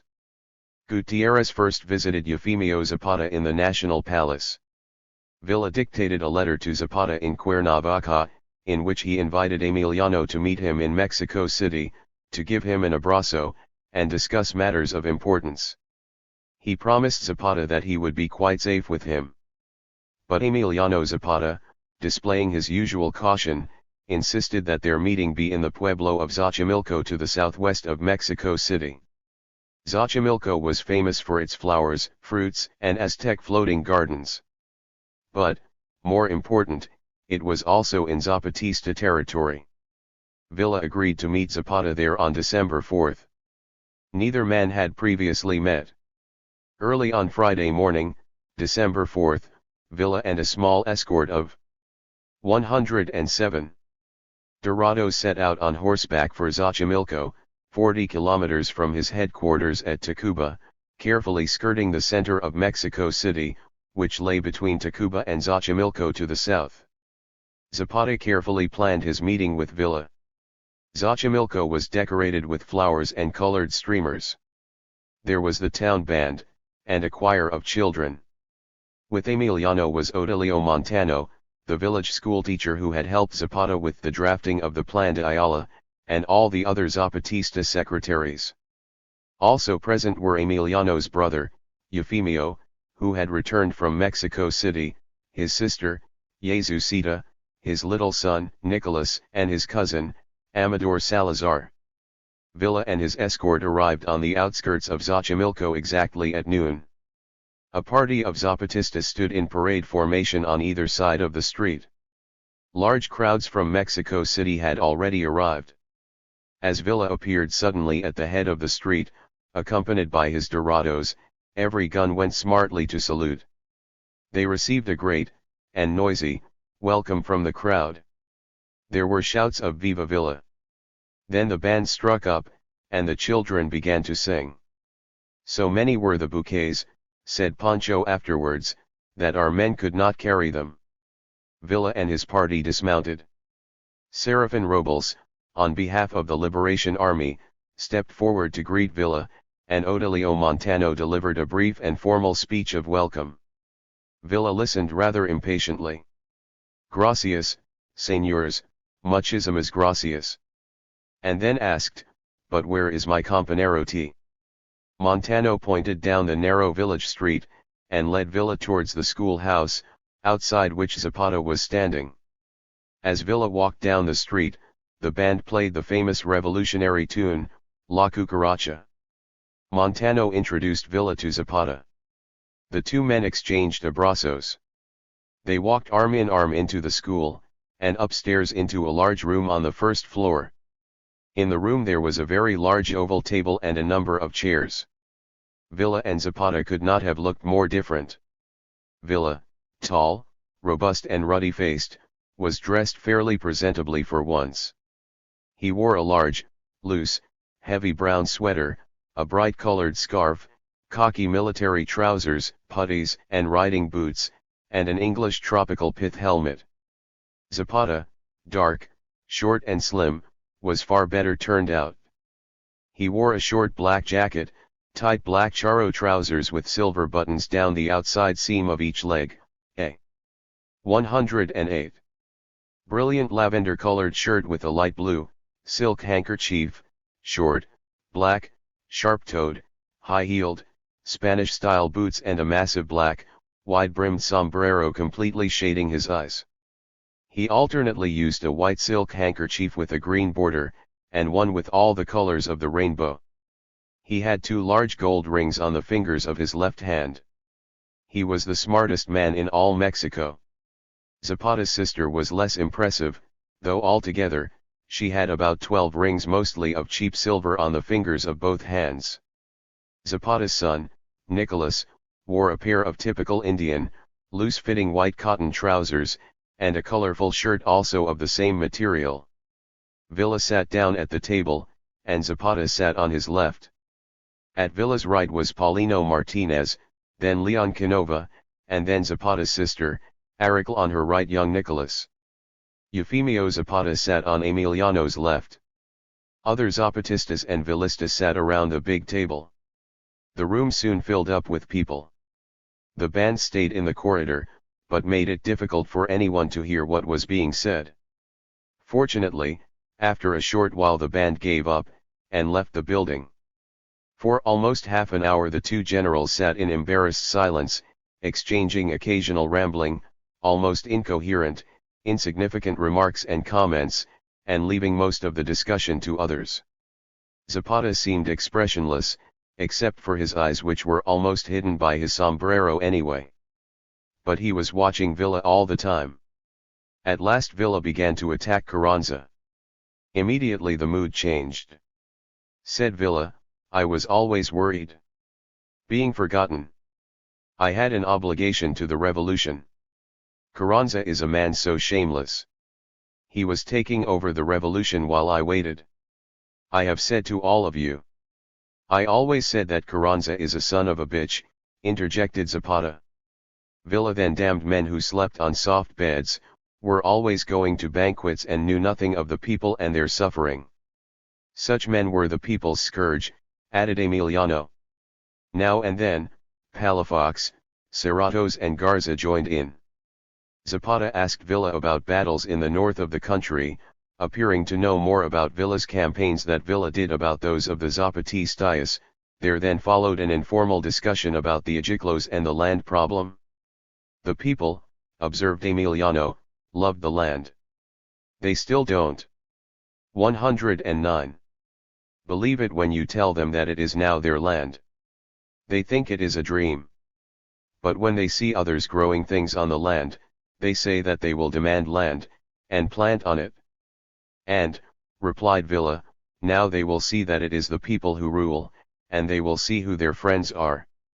I believe there is going to be another better life, and if not I have 40,000 Mausers, 77 cannon, and 16 million cartridges.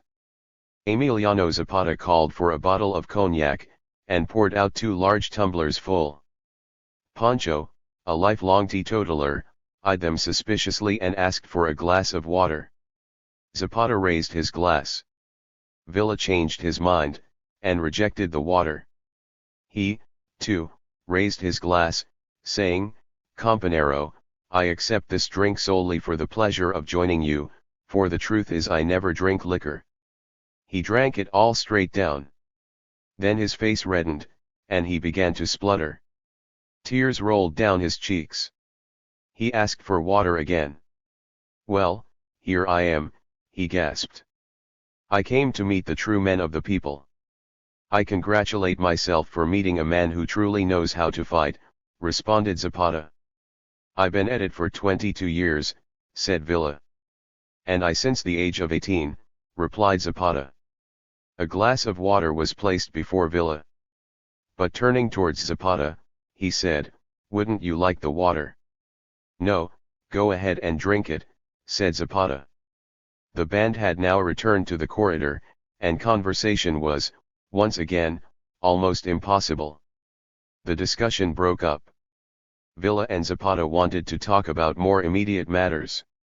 So, they and Palafox retired to another, quieter, smaller room.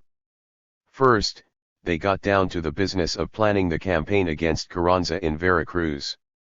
Villa promised to supply Zapata with much needed equipment, including a number of cannons. At Villa's request, they also made plans for a triumphal entry into Mexico City of both the Convention Army and the Liberation Army of the South, in a military parade, 2 days later, on Sunday, December 8.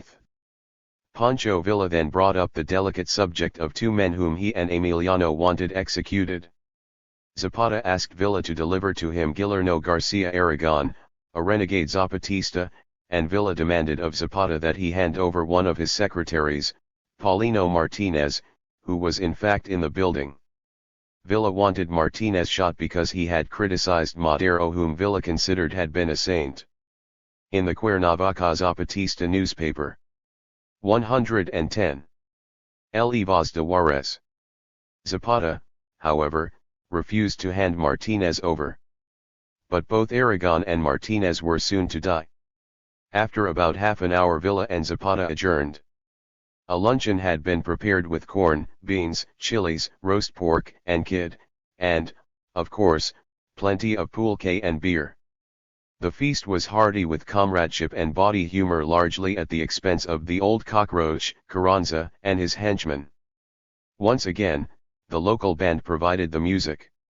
Marciano Silver played his guitar and sang Adelita, and Pancho's Dorados, not to be outdone, broke into a roaring version of Lo Cucaracha. Zapata offered Villa a cigar, but he refused it. Toasts were drunk, pledging comradeship in a common effort against Carranza and Obregon.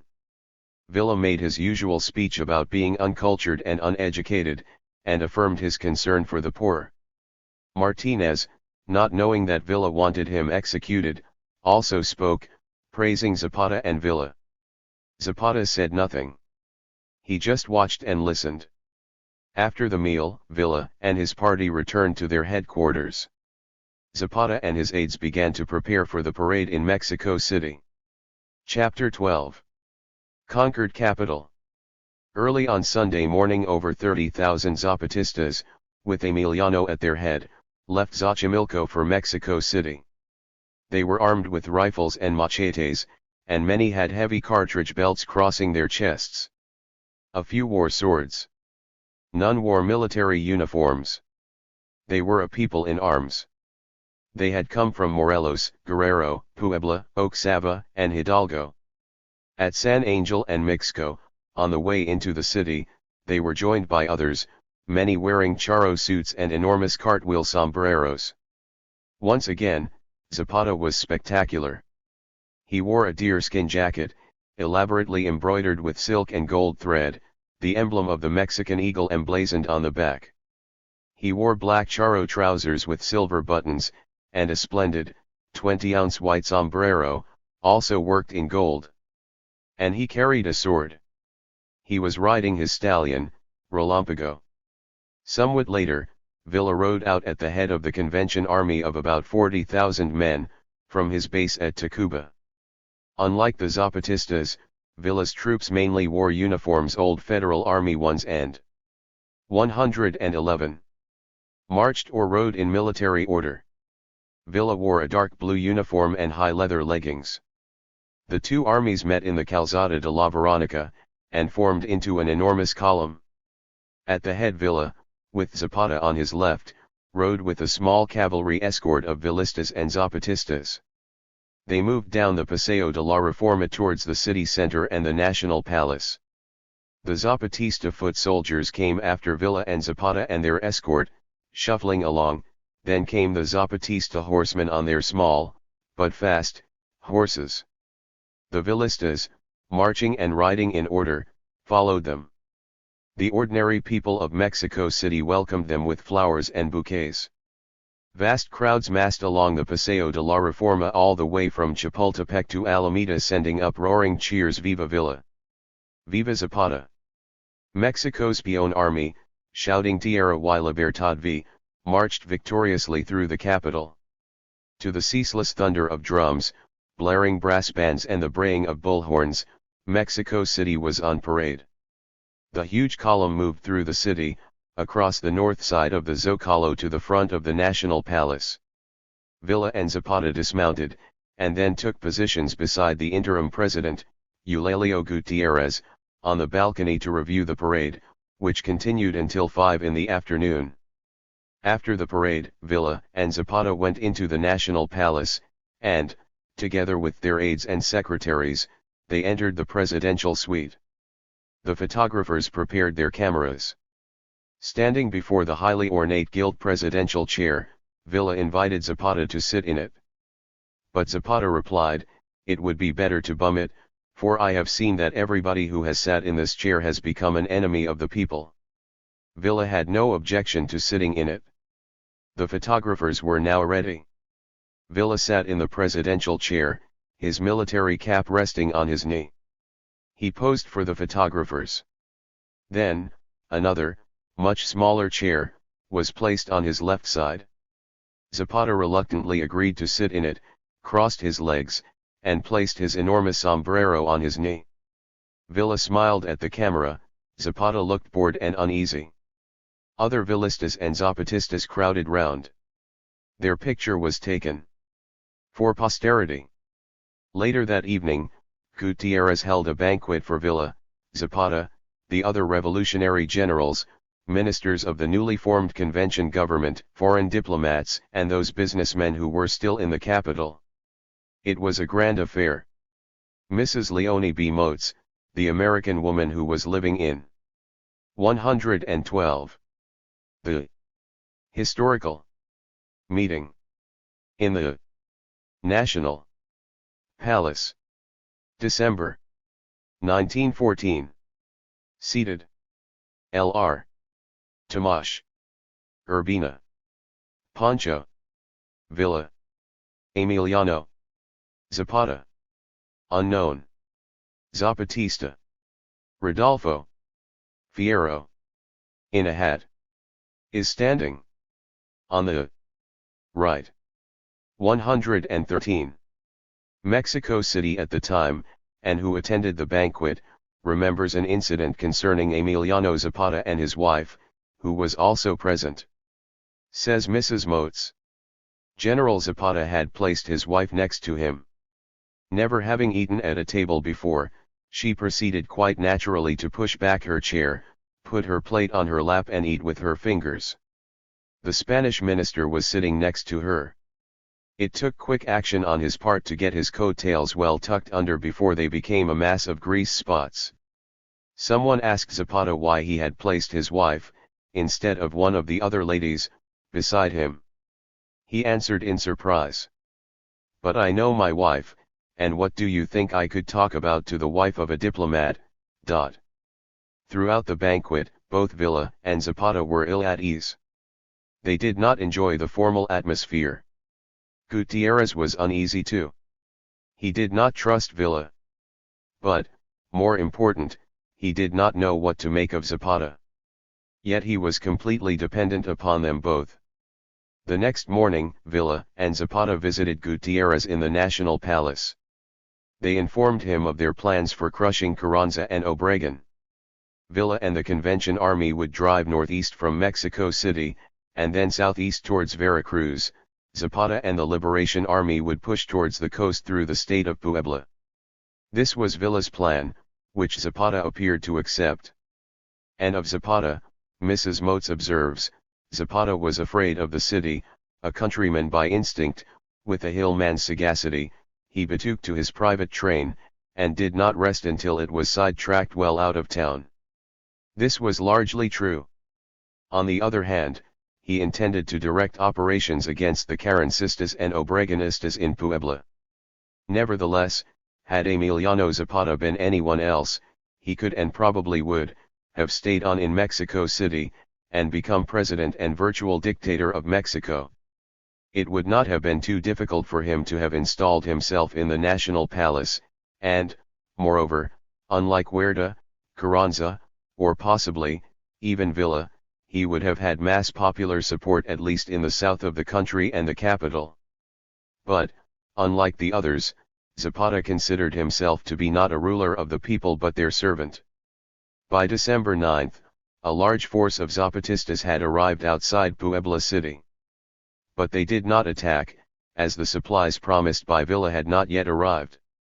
Zapata sent repeated requests to Villa, who was still encamped just outside Mexico City, for them. Day followed. 114. Day, but they did not arrive. When at last Villa did let Zapata have them, the Zapatistas had to haul them by mule, or on their backs, through the pass of the great twin volcanoes of Iztaccíhuatl and Popocatépetl, because Villa refused to provide locomotives. But on December 15, the Liberation Army occupied Puebla without a fight. As soon as the Carrancistas and Obregonistas heard that Zapata had, at last, received the supplies, including some artillery, they took to their heels and fled. On the day that Emiliano captured Puebla City, he was given the news that Villa had arrested and executed his secretary, Paulino Martinez. Zapata was disgusted. He was well aware of the strategic importance of holding Puebla, and he also wanted to destroy Carranza. Nevertheless, he and the Liberation Army returned to Morelos. There was, moreover, much constructive work to be done in the state. Emiliano practically retired as Supreme Chief of the Liberation Army of the South, and settled down in Tlaltizapan. The short-lived coalition between Villa and Zapata was at an end. All the Zapatistas had left both Puebla City and Puebla State by January 1, 1915. Of the year to come, Gerrit Huizer comments. In 1915, a new government under Carranza tried to weaken and win to its cause the peasant revolutionary forces which practically controlled Mexico City. It published in Veracruz a decree which incorporated the main points of Zapata's program, and which is generally considered to be the formal starting point of the Mexican land reform.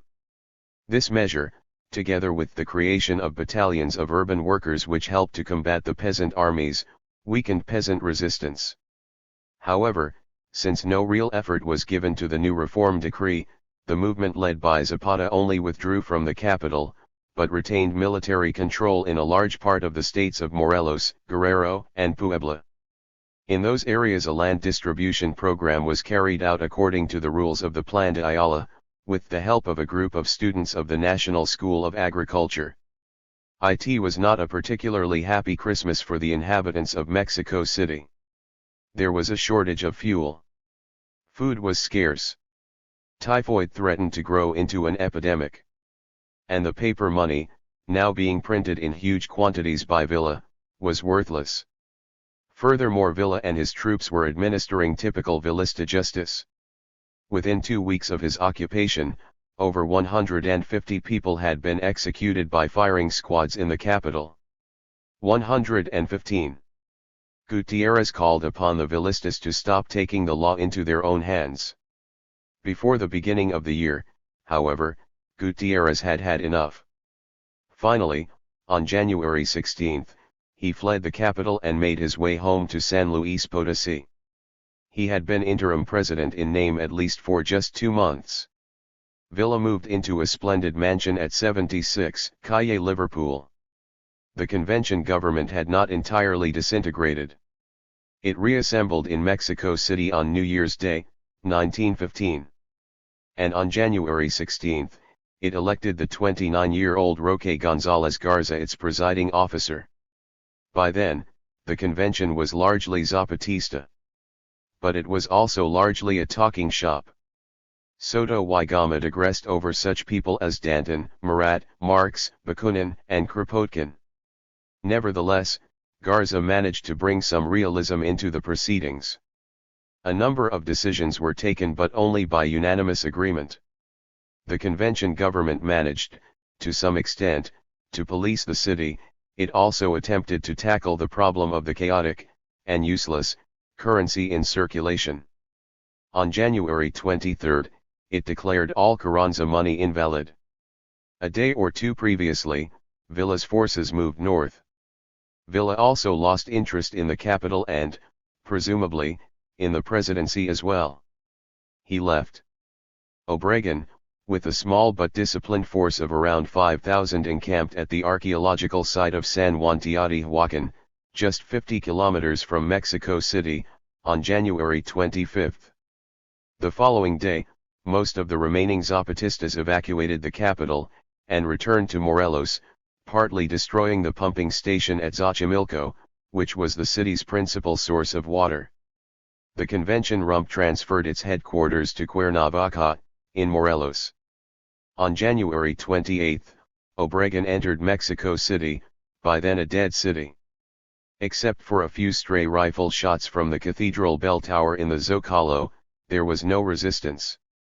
A few hundred Zapatistas, writes Mrs. Motes, were left at the palace. Running into the palace, they barricaded the doors, and it was then that the Carrancistas discovered that Villa was on his way north.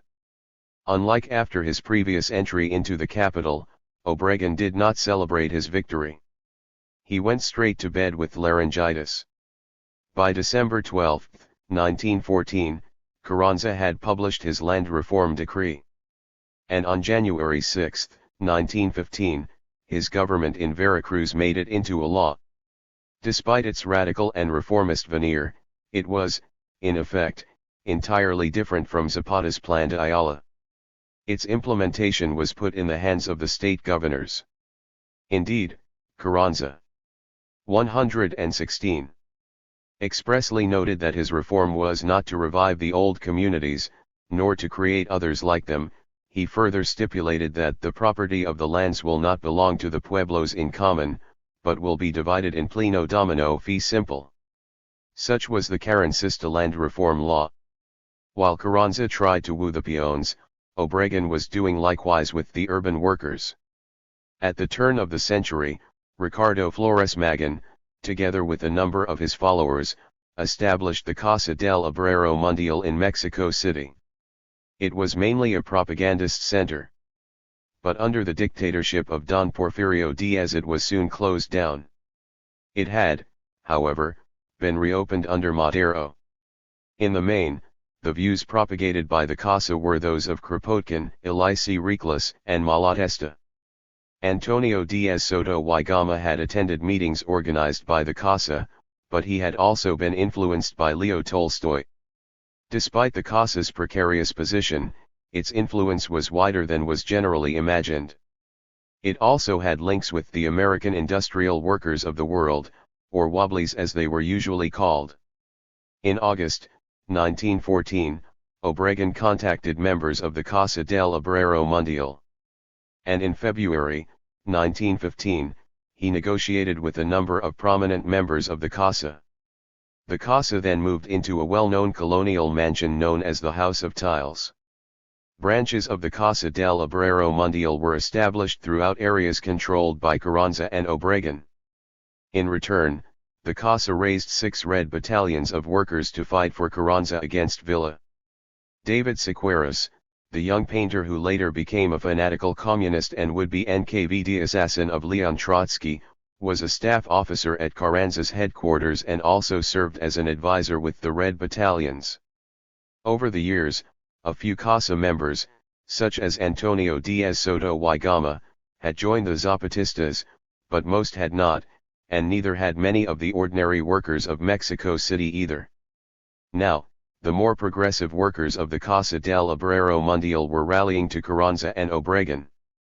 Robert Millen remarks, Carranza's program of labor reform drew support from elements of the urban proletariat. These workers were attracted especially by the more radical elements within the constitutionalist movement who presented themselves as obrieristas as well as agraristas. They were not, however, attracted to the mainly rural Zapatista insurrectos of the South. 117. Of course, Carranza and, probably to some extent, Obregon, knew what they were doing, but it is doubtful if many of the workers who formed and joined the Red Battalions, or many of the syndicalist members of the Casa del Obrero Mundial, did. Obregon convinced them that if they wanted to derive any benefit from the revolution, they could not remain outside it, but must participate. So, they went off to fight the bandit general, Pancho Villa. Chapter 13. Morelos Commune.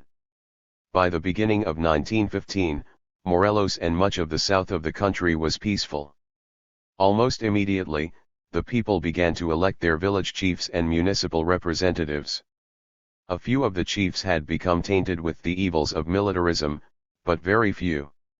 Emiliano Zapata, more than anyone, emphasized the importance of local, federalist, administration.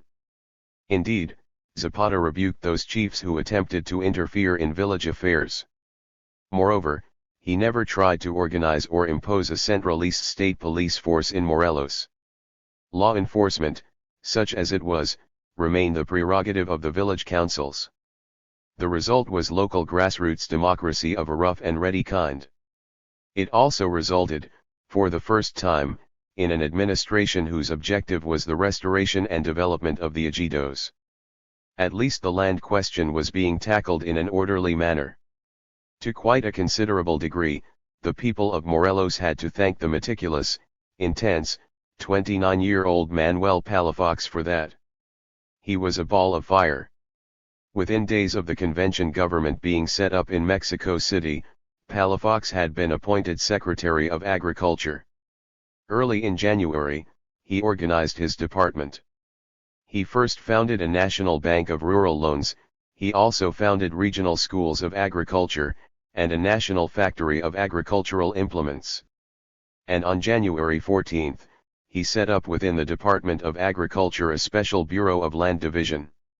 He immediately began to review petitions for communal lands, and to villagers as far afield as Hidalgo and Guanajuato, he wrote suggesting that they reclaim their communal fields. The administration of the agrarian program began in Morelos as soon as technicians could be found to assist in carrying it out. Most of them were volunteers from the 1914 graduating class of the old 118. 119. National School of Agriculture which, in 1913, had moved out of Mexico City to the Vilista headquarters in Chihuahua. But by 1914, the school had decided to move south again. One of its leading activists and principal teachers was Antonio Diaz Soto y Gama's brother, Ignacio. By the end of January, 95 young agronomists had joined Palafox's agrarian commissions. They were charged to survey and assist in the division of lands in Morelos, Guerrero, Puebla, and the Federal District. On January 30, 40 students and agronomists, carrying levels, tripods and chains, arrived in Cuernavaca. Palafox also engaged a number of military and civil engineers and technicians. They were assigned to various parts of Morelos. Local Zapatistas found them old mansions formerly belonging to long-departed hacendados for their headquarters. Once a commission arrived in an area, the agronomists, surveyors, and technicians informed the local chiefs when they were ready to start work, and the chiefs put up notices informing the villagers. Very many pueblos had already taken over the fields and other lands from the hacendados. Nevertheless, the peones were prepared to accept the offer of legalizing their claims. First surveys were made. A pueblo would quite often produce la mapa, the village land titles. If there was no mapa, then a new claim would be made. After that, the boundaries of the newly acquired ejidos would be determined. There were, of course, attempts by some villages to encroach upon lands outside their areas, but not many. Usually, the villagers accepted the commissioners' decisions. In a few instances, there were serious conflicts. and in one or two cases, the villagers and commissioners were forced to call upon General Zapata to decide the issue.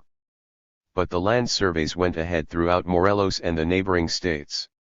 When a village had its boundaries surveyed, and had received its allotted part of the hacienda, the commissioners left its administration quite autonomous.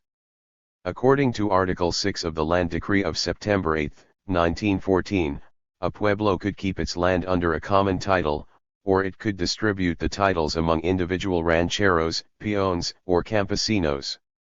Both Palafox and Zapata had stressed that custom and usage of each pueblo should determine the local system. In each case it was for the people, in their assemblies, to decide. Thus, notes John Womack, Jr., the villages were born anew. In the months the 6 commissions functioned in the state they surveyed and defined the boundaries of almost all the 100-odd pueblos. 120. There, incorporating into them most of the local farmland, stands of timber, and irrigation facilities. And by early March, 1915, Zapata was able to notify the convention president, Roque González Garza, that the matter relating to the agrarian question is resolved in a definitive manner, for the different pueblos of the state, in accord with the titles which protect their properties. Hacienda lands not taken over by the villagers were not handed back to the planters, but were retained by the commissioners. The sugar refining mills were also confiscated. Some were in ruins anyway. But both Palafox and Zapata wanted the mills back in operation, not as private, profit-making companies, but as common property of the people. Then, the villagers who produced cane could bring in their harvests. By early March, 4 of the state's mills were back in operation. Local Zapatista chiefs, such as Genovevo de Lao, helped the workers run them. Morelos and its people began to prosper. In the spring, harvesting began. The crops were not the planters' cane, or rice, but the traditional foodstuffs corn and beans. And by mid-June reporters found all the fields in the state under cultivation. Zapata, however, wanted more of the mills to open again. He ordered spare parts for damaged machines. And a little later, 3 more mills did open. Emiliano had opposed the plantation capitalism of the hacendados, and their concentration on the production of sugar cane to the exclusion of almost all other crops, but, once the planters and hacendados had gone, and the fields had been taken over again by the villagers, he urged them to diversify their crops. If you keep on growing chili peppers, onions and tomatoes, he told them, you will never get out of the state of poverty you've always been in. So, he advised them to also grow cane as well. The agronomists and the Rural Land Bank will help you, he added. During the summer of 1915, for the first times in their lives, the people of Morelos began to eat well. After the terrors and vicissitudes of war, revolution, and counter-revolution, Morelos had become almost a rural paradise. Emiliano made his headquarters, and his home, in the little town of Tlaltizapan, with its giant laurels and maze of canals leading down to the rice fields of Jajutla. Unlike in Mexico City under Huerta, Villa, or Obregon, there was no display of confiscated luxury, no consump. 121.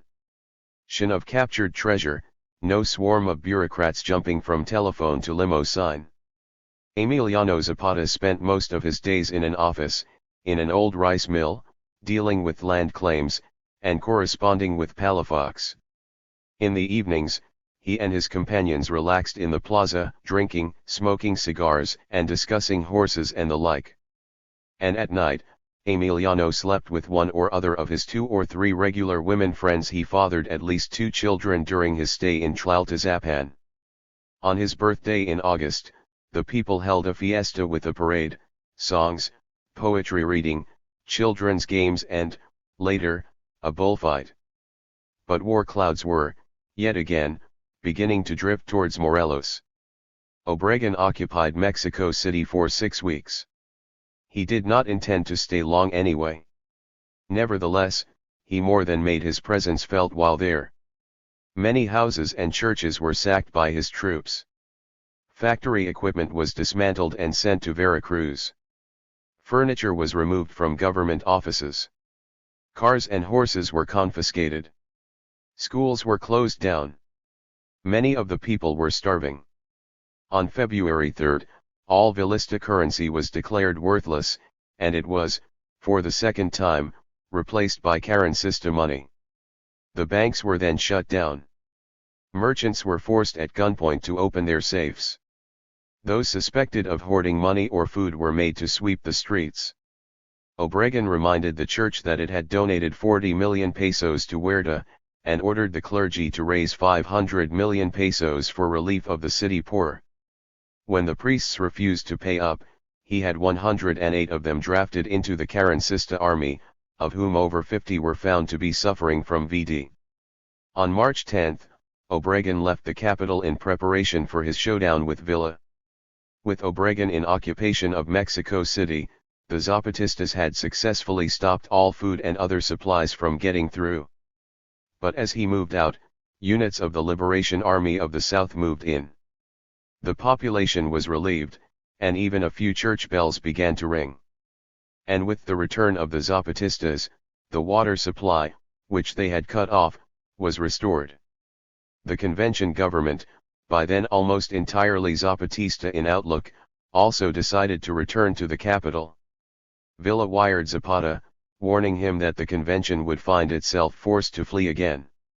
He offered to accommodate it at his headquarters in Chihuahua, together with 122. His own convention government. But on March 21, the convention did reconvene in Mexico City, under its provisional president, Roque González Garza. The convention tried to draft a program to serve as a social and political charter for the revolution. But progress was constantly interrupted by the growing friction between the Zapatista majority and the small, but vociferous, Villista minority. The Villistas were not really interested in the land question, but they had become particularly critical of Zapata for not marching on Veracruz. The Zapatistas, on the other hand, complained that Villa had never kept his word over the delivery of war supplies. What he had sent had been too little and too late, they said. Furthermore, the convention president, Roque González Garza, was extremely hostile towards Manuel Palafox, whom, he claimed, was using too many supplies, and too much manpower, on his agricultural program in Morelos and the south. Garza finally had a showdown with Zapata, who was in a belligerent mood. Garza and a companion agreed to ride out of Mexico City and meet Zapata at a halfway point. When they met, Emiliano threatened Garza with his revolver, but Garza stood his ground, insisting that he was president of the convention, and that his authority was superior to the supreme chief of the Liberation Army of the South and Center. The two men, however, calmed down, and Zapata agreed to ride with Garza into the capital for further talks at the National Palace. Discussion was brief, and there was no agreement. Zapata, remarks William Weber Johnson, rode his horse onto the platform car of the city tram lines, which delivered him to Xochimilco. From there he rode over the mountains to Morelos, and never again came back to the city. On June 9, 1915, Roque González Garza, who had offered to resign as provisional president, was voted out of office by the Zapatista majority in the convention, and was replaced by his secretary, Francisco Lagos Chisaro, who said that he would work for the unity of the Zapatistas and the Villistas, a forlorn hope indeed. Garza left Mexico City to fight for Villa against the constitutionalist forces of Carranza and Obregon. And in July, the convention finally dissolved. The delegates dispersed. The Zapatistas returned to Cuernavaca, the others moved to Toluca, where some of them continued to call themselves the convention government. In Mexico City the food situation had become desperate. And on July 1, the Carrancista general, Pablo González, entered the capital, only to evacuate it again 6 days later. A few remaining Zapatistas. 123. Manuel Palafox. Alvaro Obregon. Antonio Diaz Soto y Gama. 124. had already fled back to Morelos. By August 2, General Gonzalez reoccupied the city. The capital had changed hands for the last time. Emiliano Zapata and the Morelos chiefs began at last to concern themselves with the changing military situation. The agronomists and technicians whose work was largely completed found that they were unable to return to Mexico City. Zapata finally went into action. At the end of July, he attacked a small force of about 1,500 Carrancistas northeast of Mexico City, with a force of more than 7,000 Zapatistas. Agents had reported to Zapata that they were intending to invade Morelos. Attack was, as always, the best form of defense. Zapata then launched a number of attacks simultaneously against the Carrancistas in Puebla, Mexico State, and the Federal District. And in September, he captured the electric power station at Necaxa, which supplied the capital with its electricity, but he could not hold it against Carrancista attacks. The Carrancistas soon pushed the Zapatistas out of the Valley of Mexico. War clouds were now very close indeed. Morelos was, once again, in danger. Obregon and his highly disciplined constitutionalist army, which also included divisions of the old Federal Army, moved north during March 1915, to Cazadero, in Querétaro. There, they waited for supplies and reinforcements from Carranza in Veracruz. Obregon then moved towards Celaya, the site he had chosen for his showdown with Villa. Angeles, some 3 days away, was racing to Villa's support by forced marches. He advised Villa to wait. But Villa, reckless and impatient as ever, would not listen to wiser and cooler counsels. He had at his base at Aguascalientes, about 15,000 men, and on April 6, he moved south to Irapuato, within striking distance of Obregon's forces. Villa then advanced in 3 columns upon Celaya without reconnaissance, and less than 200 rounds of ammunition to a man. After a brief shelling of enemy positions, Villa threw his entire massed cavalry against Obregon's entrenchments. It was a massacre. By dusk, Villa had left over 1,000 men dead on the field, and his hospital trains were overwhelmed with wounded. Many of the horses had been torn to pieces on the barbed wire. Yet next morning, Villa redoubled his efforts. His artillery at first pounded Obregon's front-line troops. Then, Villa, leading his 125 Dorados in person, threw his cavalry against Obregon's trenches. Again, it was a massacre. The battle lasted all day. The Villistas were driven back, leaving more than 3,000 dead and wounded. Villa withdrew his exhausted and depleted army northwards to Hacienda de Trojes. There, he at least received Angeles' reinforcements. He now had an army of more than 30,000 men, including 14,000 cavalry and 36 pieces of artillery. Yet again he could not wait. At dawn on April 13, Villa's army returned to the assault. As before, Villa led his cavalry against trenches rendered almost invulnerable by an interlacing breastwork of barbed wire. Attack followed attack. And by sundown, the most powerful army Villa had ever commanded was retreating in wild disorder. Pancho managed to escape by train to the north. He admitted that he had lost over 6,000 men. Falling back on Trinidad, in Guanajuato, Villa endeavored to reorganize his forces. But he was now critically short of ammunition. During the rest of the summer of 1915, he fought a number of engagements with the Carrancistas, but each ended in defeat and humiliation. He retreated all the way to Ciudad Juarez opposite El Paso on the Texas border. In November he fought his last battle and lost it. His army was virtually wiped out, reduced to less than 1,400 men half-starved and ammunitionless. Mexico's bloodiest episode had come to an end. After a while, Doroteo Arango, alias Pancho Villa, returned to banditry and cattle rustling. Meanwhile, in the south, Emiliano Zapata also had his back to the wall. Chapter 14. Back against the wall. Venustiano Carranza, the Spanish aristocrat, came to power with the blessing of the White House, and, like Don Porfirio Diaz before him, he proceeded with ruthlessness and vigor to establish order in the country. He was soon able, with the assistance and military genius of Alvaro Obregón, to tighten his grip on large areas of Mexico. He was also able to deploy an increasing number of his troops against the enemy in the south, Emiliano Zapata and his Indian peon horde.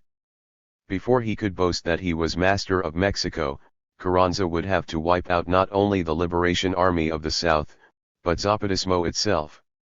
And he was certain that that would be a shorter, 126. Easier, and less bloody, struggle than Obregón's campaigns against Villa. Furthermore, Carranza could now obtain arms and ammunition from America.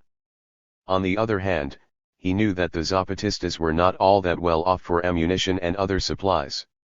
While Zapata was resting in Tlaltizapan, and most of the Liberation Army were engaged in work on their newly won lands, Carranza appointed General Pablo González who, it had been said, had never won a battle as military commander in Morelos and the South. As a former chief of the secret police, he was more than determined to win his spurs by annihilating Zapata. His orders were to destroy Morelos from the Ajuscos to the Rio Amcusic. But first of all, Don Venustiano tried the old trick. He offered Emilian Cruz hacienda and 100,000 pesos if he would give up the struggle. Zapata was not for sale. He was more than willing to discuss demobilization provided Carranza officially accepted and endorsed the principles of the Plan de Ayala. But the old hacendado would not listen. Nevertheless, in August, 1915, he declared an amnesty. A few prominent Zapatistas accepted. This gave rise to tensions among some of the chiefs within the Zapatista camp. Most of the chiefs, however, remained loyal to Zapata and the cause for which they had fought and struggled for so long. Others merely did neither one thing or the other. As in the past, they just waited to see what would happen. Of all the Morelos chiefs, Genovevo de Lao, who, in the past, had been the most independent, proved to be most loyal, and the most active. He attempted to control all the telegraph offices in his area north of Cuernavaca. And after Carrancistas, sweeping up from Acapulco on the Pacific coast, had taken Chilpancingo and Iguala, and had entered Morelos, Genovevo de Lao and his insurrectos drove them all the way back to the coast in a terrific counter-offensive. Indeed, his forces almost captured Acapulco itself. Other chiefs began to take up the challenge. Sometimes in the face of as many as 3 of 4 separate Carrancista columns advancing into the state, they would employ the tactics of ambush. 100 or more scattered detachments of the Liberation Army, under the general command of Zapata, strove to hold back the constitutionalist invaders. All Morelos, to the last man, woman, and muchacho, was in the fight. Resistance also began over a large part of Puebla to the west, of Guerrero to the south, of Oaxaca to the 127. Southwest and of the state of Mexico to the east. Zapata's supplies of ammunition dwindled. And on February 1, 1916, about 20,000 Carrancista troops joined the 10,000 already assigned to the south. Carranza also threatened to use the government's recently acquired fleet of aircraft to bomb Zapatista camps, and give them a mortal blow. Throughout March, General Pablo González attacked Zapatista-controlled towns and strongholds. Huitziloc was given up without a fight, with the Zapatistas retreating south to Cointepec. Carranza's forces immediately and without resistance drove on to La Cruz, a little over 10 kilometers from the Morelos state capital of Cuernavaca. González controlled the heights around the city.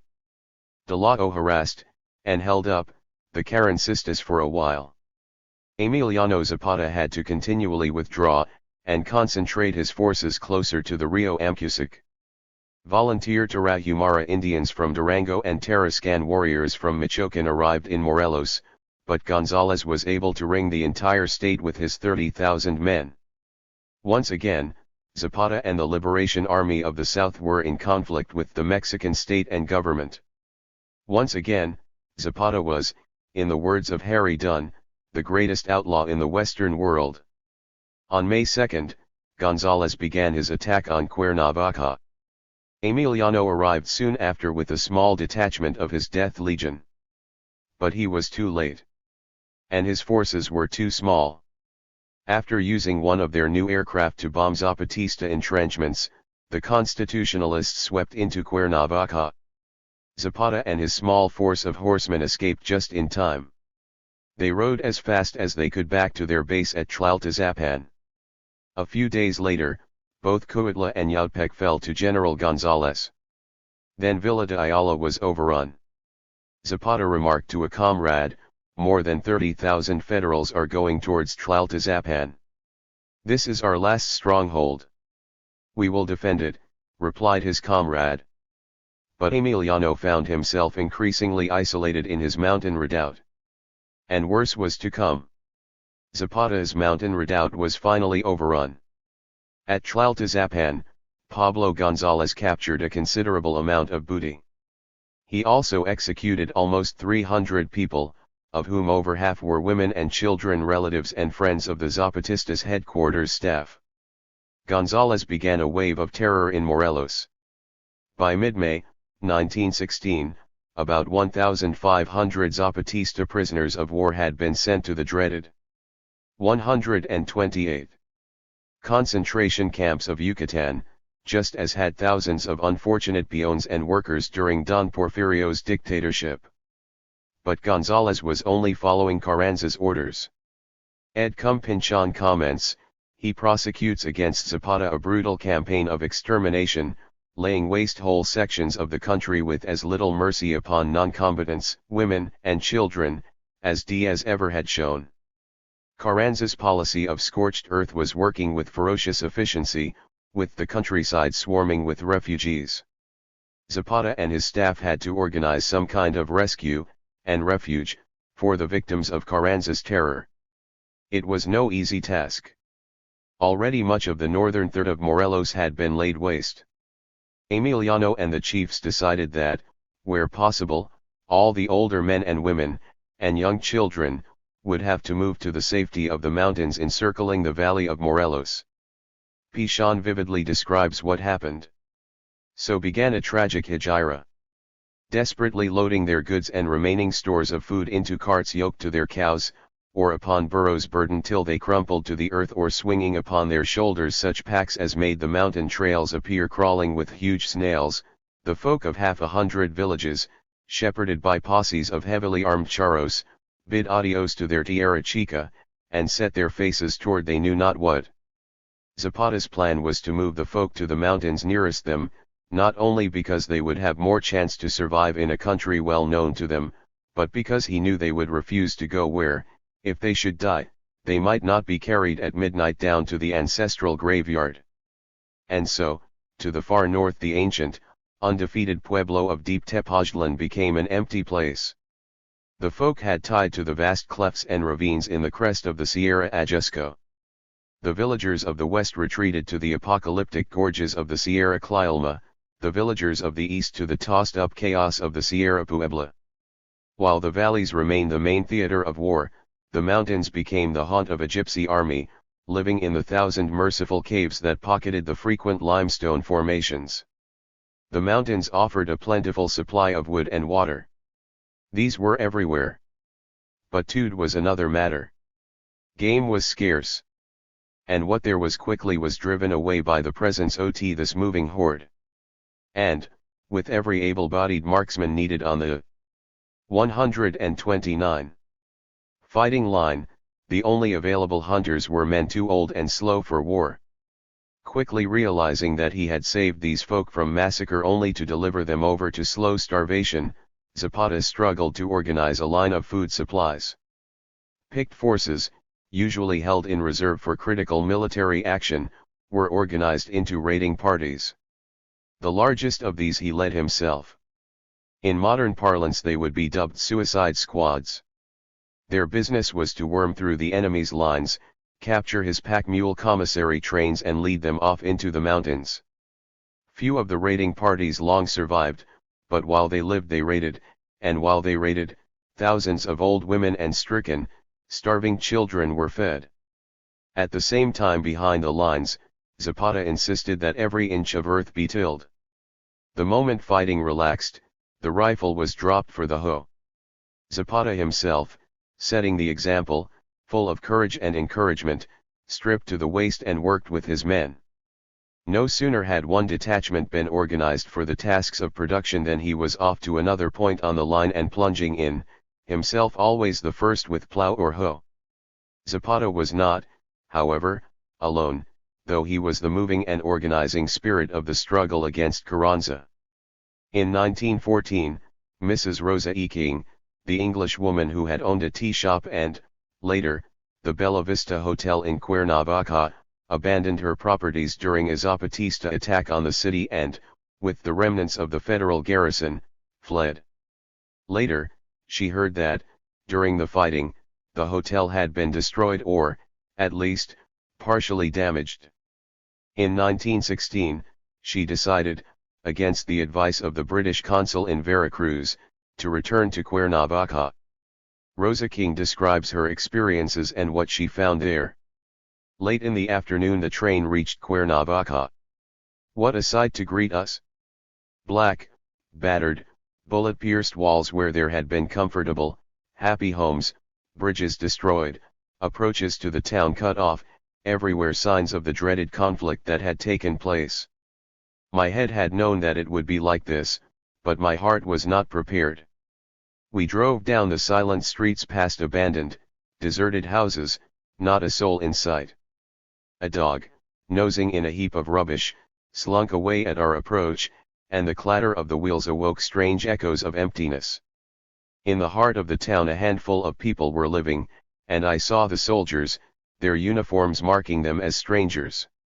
Some of my servants had clung to the 130 Bella Vista, and I found them waiting for me in the ruin of the portal. Later, Mrs. King met General Pablo Gonzalez. He had his own obsession, the crushing of his elusive foe in any way he could compass it, and my obsession wearied him. I remember the moment when his patience snapped. "This is no time to talk of reconstruction, Señora King. Will you not comprehend, Señora, I am about to destroy what still remains of Cuernavaca." He went on talking, saying that there was no stamping out of Zapata because all the towns and villages round about sheltered Zapatistas in their need, so that he was going to sack them all, including Cuernavaca, and thus run his fox into the open. I scarcely heard him. "But our homes. Our property," I cried. "Oh, Noravi," he said almost angrily. "That is of the past. That is all over." I walked back to the heart of the town like one coming out of a daze. Rosa King climbed the hill by Cortes Palace. I looked across the wasted valley, to the unchanged beauty of its slopes and the encircling ranks of its protecting mountain ranges. They were strong, steadfast, eternal, but so far away. Rebelliously, I called to them, "Are you dead, too?"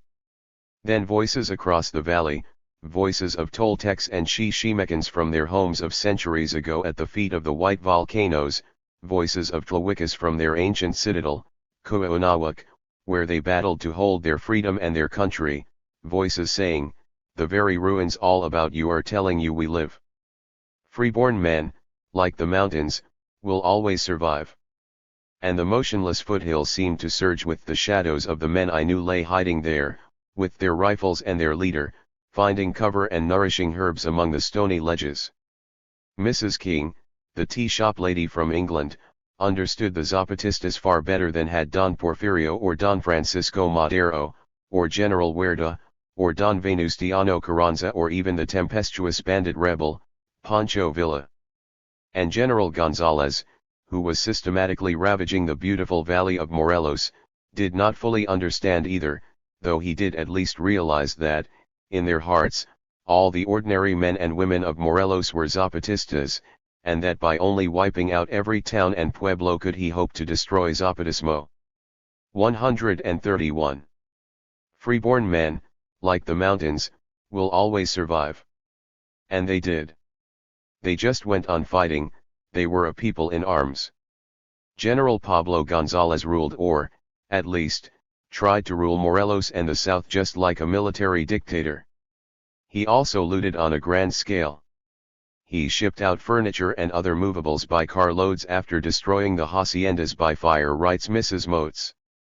He scraped off every inch of copper and steel, and sold everything for his own account.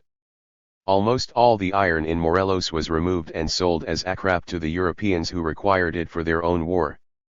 González also removed herds of cattle grazing in the rich pasture lands, particularly around Tlaltizapan, as well as the recent cane harvest, milling machines from the factories, and even Zapata's own little printing press, which he had captured. Parks comments. González lived up to his reputation.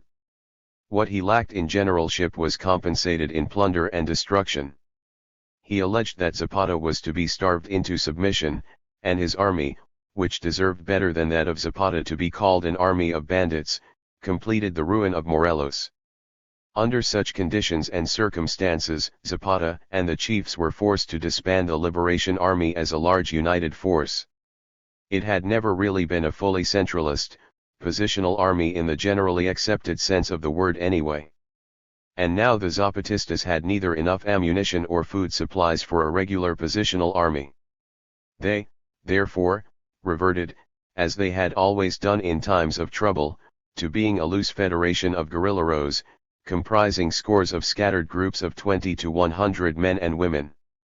They based themselves in temporary camps and hideouts in the hills and mountains, and throughout July 1916, they made swift sorties against the Carrancista forces of occupation. One group of guerrilleros struck deep into the federal district, where it captured a considerable amount of military supplies, and then withdrew. At the end of July, Zapata attacked the garrison holding his old headquarters at Tlaltizapan. In August, the Zapatistas probably numbered around 6,000, with about 2,000 in reserve. González still had 30,000 men in the state. A few Morelos chiefs had come to terms with the government, these Zapata condemned as traitors. Most of the chiefs who continued the struggle had been with Emiliano from the start. General González continued to destroy hamlets and pueblos, and 132. General Pablo González. Gildardo Magana. 133. To shoot batches of villagers. Zapatista guerrilleros raided supply dumps for arms and ammunition. And they went on fighting. They ambushed careless government troops, and they began to blow up trains again. They cut communications. The tide began to turn. Throughout the states of Guerrero, Hidalgo, Mexico State, Oaxaca, and Puebla, local and often independent Zapatistas harassed Carranza's columns. On November 11, General Pablo González, now at his wits' end, ordered that anyone found helping the Zapatistas would be shot on sight. Troop train after troop train was dynamited. And, as the days went by, explosions could be heard nearer and nearer to the heart of Mexico City itself. With his 30,000 men, González was helpless, and by the end of the year, weakened by malaria and frustrated by uncertainty, his army was finally withdrawn from Morelos. And by the end of January 1917, the Zapatistas had reoccupied Coatla, Jonacatepec, Yautepec, and even Cuernavaca. Shortly after, Emiliano Zapata returned to his headquarters at Tlaltizapan. The people of Morelos, as well as those of Guerrero and Puebla, had repelled their enemies. They had, it is true, retrieved no supplies, but they had recovered their states. Unfortunately, however, Morelos and the South was in a very bad way. Families had been uprooted, towns and pueblos had been destroyed, cattle, pigs, and poultry had been killed off, or had been stolen by the Carrancistas, and the haciendas were no more. Most of the pueblos were incapable of supporting their people, or of running their own affairs.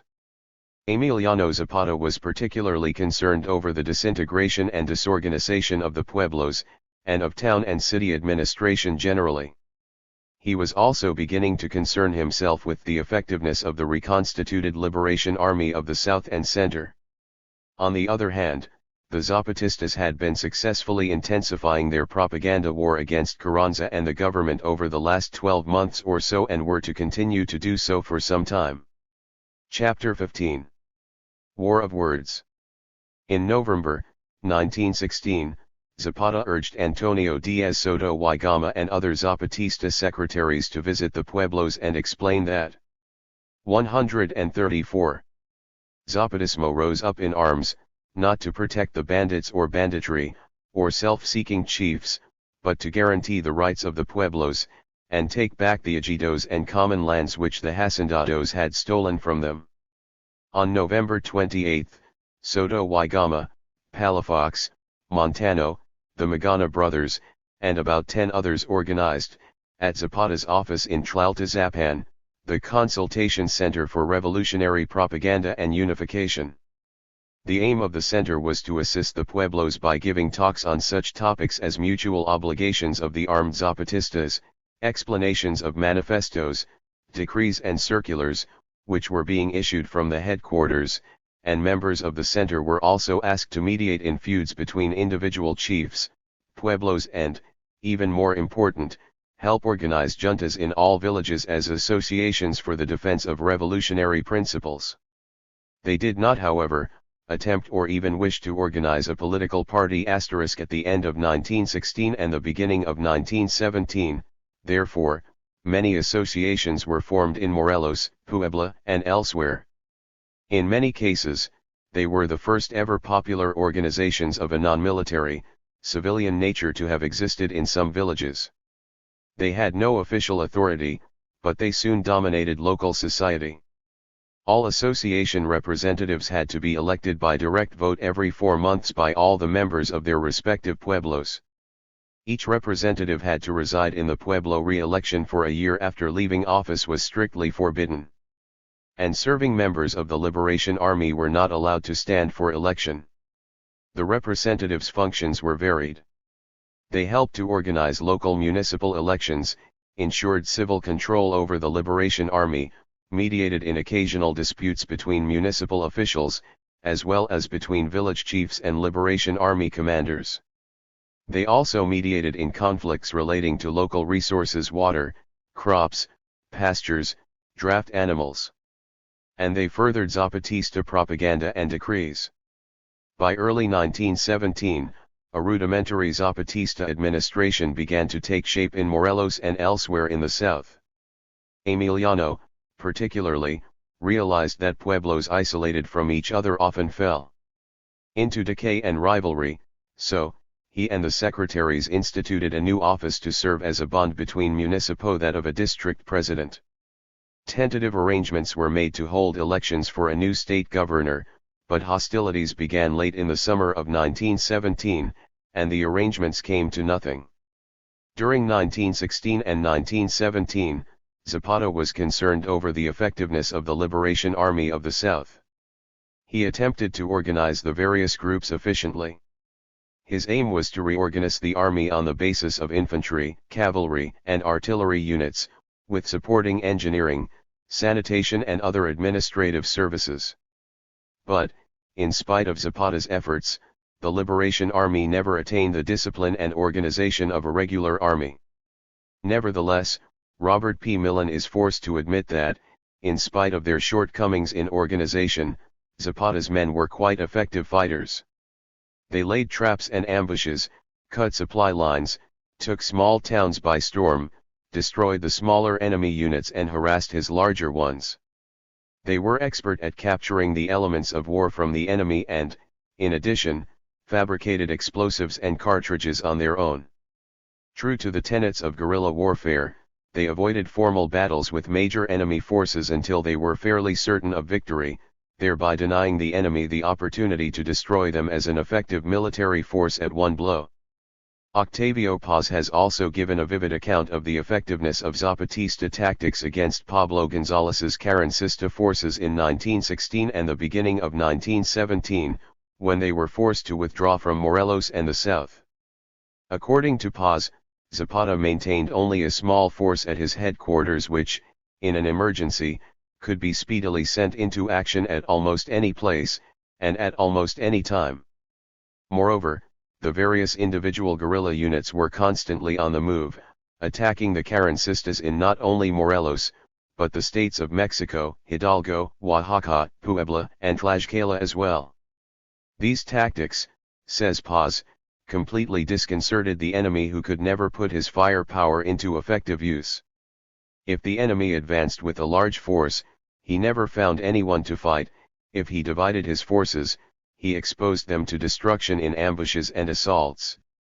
One prominent Carrancista, Luis Cabrera, speaking in the National Congress in 1917, recognized the effectiveness of Zapata's methods, when he claimed that though it was easy to defeat the Zapatistas, 137. Economically, it was indeed quite difficult to conquer them militarily. And in 1917, Carranza appointed yet another new general, Cesario Castro, to finish off the Zapatistas.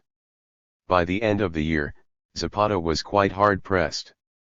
Nevertheless, Castro achieved very little success, so Pablo González was recalled. He managed to capture Cuautla, Jonatepec, and Zacualpan. However, as in the past, the campaign against Zapata soon fizzled out. The Liberation Army was unable to retake Cuautla, but managed to hang on to Yautepec, Tlaltizapan and a number of other towns. There was something of a stalemate. Emiliano was far from happy. Earlier in the year, he had suffered a number of personal losses. An old comrade, Lucino Cabrera, who had helped him defend Aniquilco 7 years ago, deserted Zapata, and became a crooked dealer in scrap metal. Then, Emiliano's brother, Eufemio, started to drink far too much. He beat up an old man, and was shot and killed in a street battle on June 18, by Cedronio Camacho, who, with a small group of Zapatistas, went north and accepted a Carranza amnesty.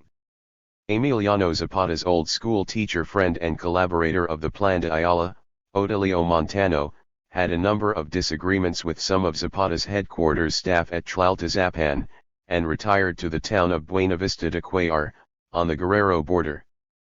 But in May, 1917, an anti-Zapatista rebellion broke out in the town. The rebels demanded recognition of Carranza. The alleged leader was hanged, but a number of captured rebels claimed that Montano was the brains behind the revolt. He vigorously denied the charge, but there seemed to be some evidence against him. Palafox and Soto y Gama were convinced that he was guilty. And on May 18, a revolutionary tribunal found him guilty. Zapata was, however, far from convinced. But at noon the next day, Montano was executed by firing squad. Emiliano had lost 2 old comrades and his brother. The future did not look bright. From 1915 onwards, the Zapatistas issued a spate of manifestos, expositions, circulars, and military directives. Some were directly from Zapata, but most emanated from the headquarters secretaries, or from the convention remnants in Cuernavaca. The convention, under Zapatista influence, issued an agrarian law, on October 26, 1915, which provided for the implementation of the Plan de Ayala. And on the same day, Palafox and Soto y Gama published their manifesto to the nation, calling for various reforms. 138. On such diverse subjects as the ejidos, education, taxes, and even divorce. On April 18, 1916, the convention issued a regulatory law on the national agrarian question, as well as a program of politico-social reforms. These declared that the supreme end of the revolution is the division of the lands among the peasants, and that the peons right away, and by force of arms, should and can recover the properties which were taken from them in the epoch of the dictatorship. And the convention law said that those villages who had not yet done so in accordance with the Plan de Ayala should immediately take possession of the lands. At the end of May, 1916, Zapata issued a circular authorizing villagers to organize and arm themselves in defense against evildoers and bad revolutionaries. In June, he sent out circulars to chiefs warning them against moves by Felix Diaz to obtain their support in his struggle against Carranza. And on September 15, the secretaries decreed a general law on municipal liberties. Its objective was to abolish the system of political prefectures, and federal, state, control over local town councils. 3 days later, they published a law on state and municipal incomes for the state of Morelos. The Zapatista propaganda war continued unabated. On October 1, 1916, Zapata circulated his exposition to the Mexican people. In it he denounced Carranza as a despot who had deceived the people with false revolutionary promises. Carranza, he claimed, had returned the haciendas to the planters, had broken workers' strikes and had, among other things, restricted freedom.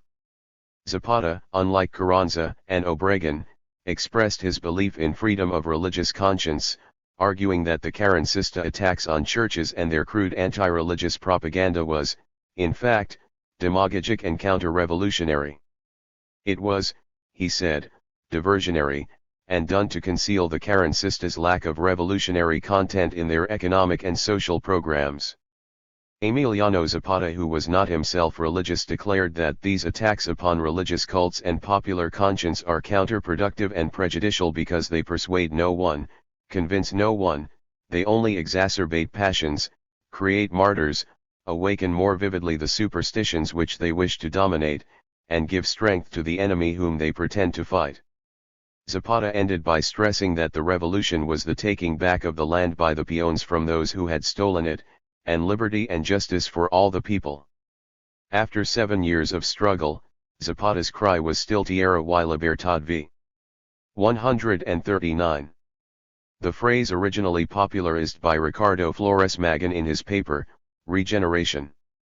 Also in October, 1916, Zapata sent out instructions to chiefs of detachments to shoot on the spot any person caught in the act of banditry or abuse of local rights. Banditry, though not endemic in Morelos, had become something of a problem, as elsewhere in Mexico, after so many years of civil strife.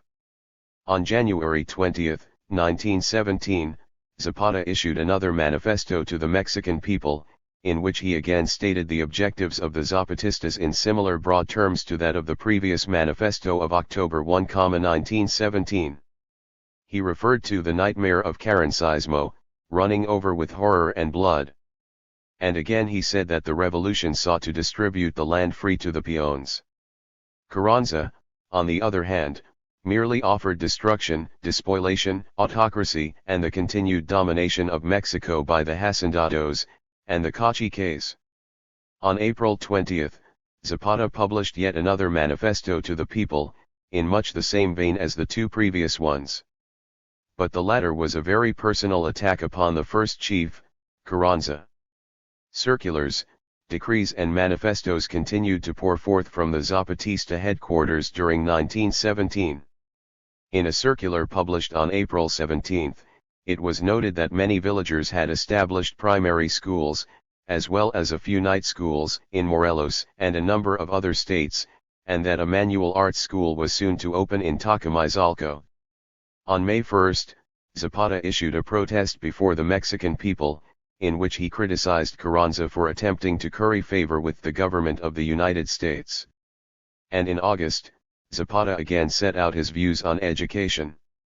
In a circular dated August 22, he declared, "Now, you know perfectly well that one of the ideals for which we are fighting is that of fomenting public education, and if under the pretext that the times through which we are passing are abnormal we were to neglect such important a branch we would contravene our own ideals, which should not happen for any reason." On September 1, another manifesto to the nation was issued from Zapata's headquarters. It claimed that Carranza was a bogus revolutionary, and that the Republic's true revolutionaries were still fighting for the implementation of the Plan de Ayala. After October 1917, the propaganda war against the Carranza government largely ceased. Militarily, the Zapatistas were again on the defensive, and had little time for publishing and propagandizing. 140.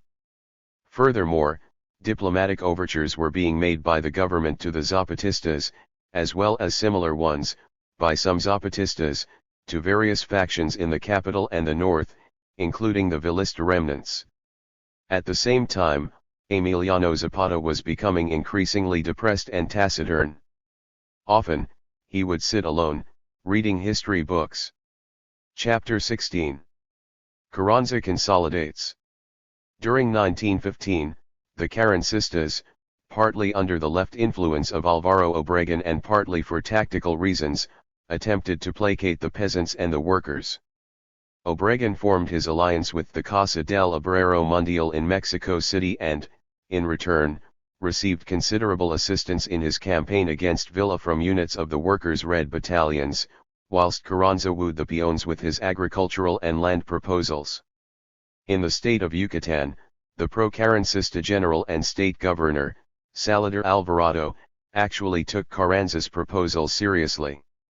He attacked and looted the churches. But he also used state funds to form workers' ligas de resistencia pressure groups. Yucatan's almost exclusive source of income was henequen.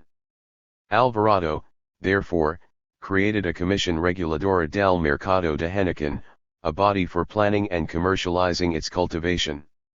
He organized henequen ejidos into cooperatives to process the crop, and set up departments to promote its development. He took over the local railroads, and a number of public works. He issued a decree that there should be a school in every ejido, and loans were offered for their construction. He also promulgated an agrarian law which affirmed that no one is the exclusive owner of land, any more than light and air. Such policies almost verged upon Zapatismo. There were so many protests from the well-to-do elements within the state that Carranza annulled the legislation. In October 1915, Carranza felt sufficiently confident of his position in the country to leave his base in Veracruz, but he avoided Mexico City, as it was, he admitted, still too vulnerable to attack by the Zapatistas. So he went to Tampico, where he greeted Obregón. On December 29, he boarded the presidential train. And on the last day of the year, he arrived in the old colonial city of Querétaro. 141. Which, he asserted, would become both his residence and the new capital of Mexico.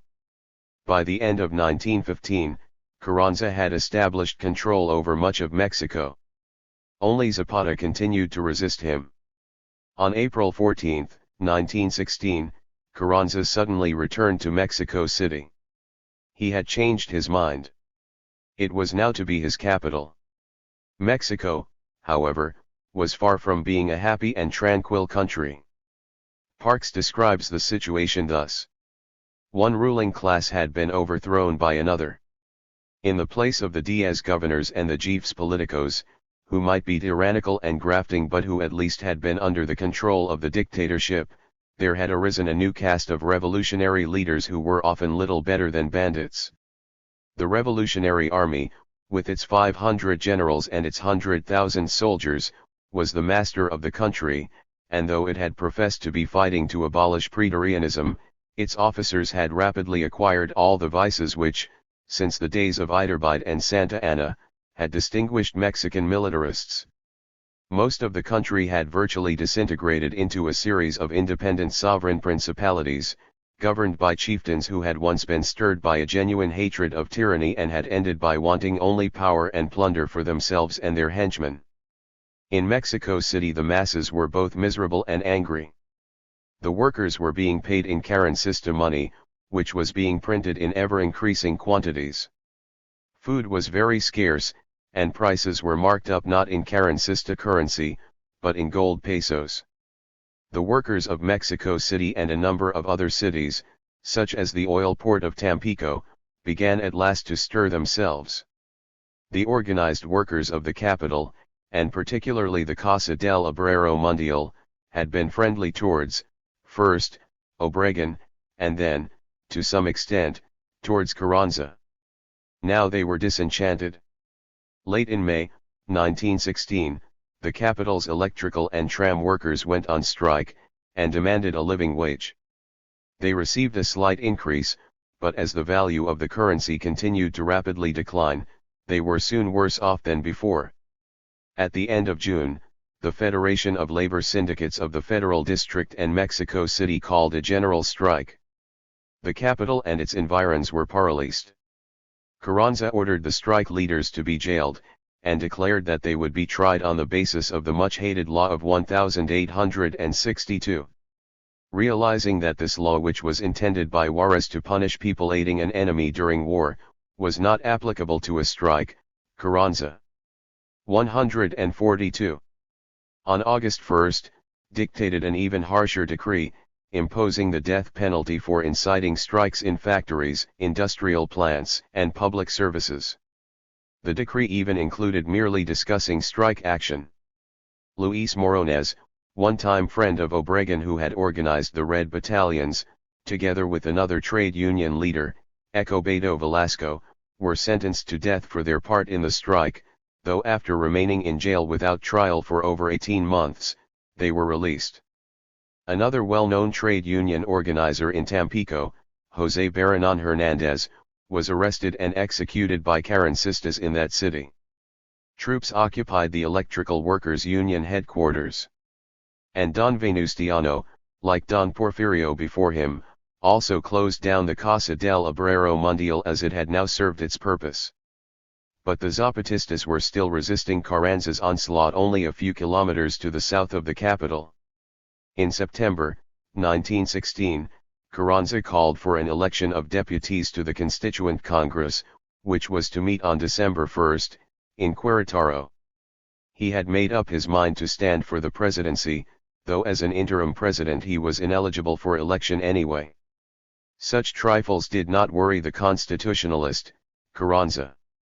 Only Carrancista candidates would be allowed to stand for Congress. The Constitutionalist Congress was convened on November 25, with all the Carrancistas calling themselves liberals, though some were far more liberal than others. Indeed, some of the left Carrancistas were dubbed Jacobins, which in some ways they resembled. Naturally, the Jacobins did most of the talking, but were generally outvoted by the more conservative liberals. In his opening speech on December 1, Carranza said that the old constitution of 1857 was abstract and of no use in 1916. He proposed a new constitution which was equally vague. Some of the delegates insisted on amending it. It was agreed that the propagation of religious cults which really meant Roman Catholicism would be forbidden in schools. Other proposals included the nationalization of subsoil resources, the provision for a minimum wage, social insurance, and profit sharing. Also accepted was a clause recognizing the private ownership of property. Much of the Querétaro Constitution was more an expression of revolutionary aspirations rather than a practical plan for action. Carranza, therefore, accepted the document, swearing to obey and enforce it. He also began, discreetly at first, his campaign for the presidency. 143. On February 5, 1917, Carranza ordered the promulgation of the new constitution. He then issued a call for an election to be held on March 11, an election in which he would be the principal candidate for the presidency. He did not return to Mexico City. It would, he said, seem somewhat incongruous for him to sit in the National Palace, holding the reins of government as first chief, and at the same time conduct an election legalizing his grip on those reins. So, instead, he traveled about the country politicking. The election was quite uneventful. About 3 million Mexicans were qualified to vote. Carranza claimed that almost half the electorate went to the polls, but official returns suggested that less than 250,000 actually voted. Of those, 197,385 votes went to Carranza. Most of the rest went to Obregón, who got 40,000, and Pablo González, who received just over 11,000, neither of whom stood or campaigned for office. It was another typical Mexican election. On May 1, 1917, Venustiano Carranza was formally installed as president. The Carrancista revolution was over.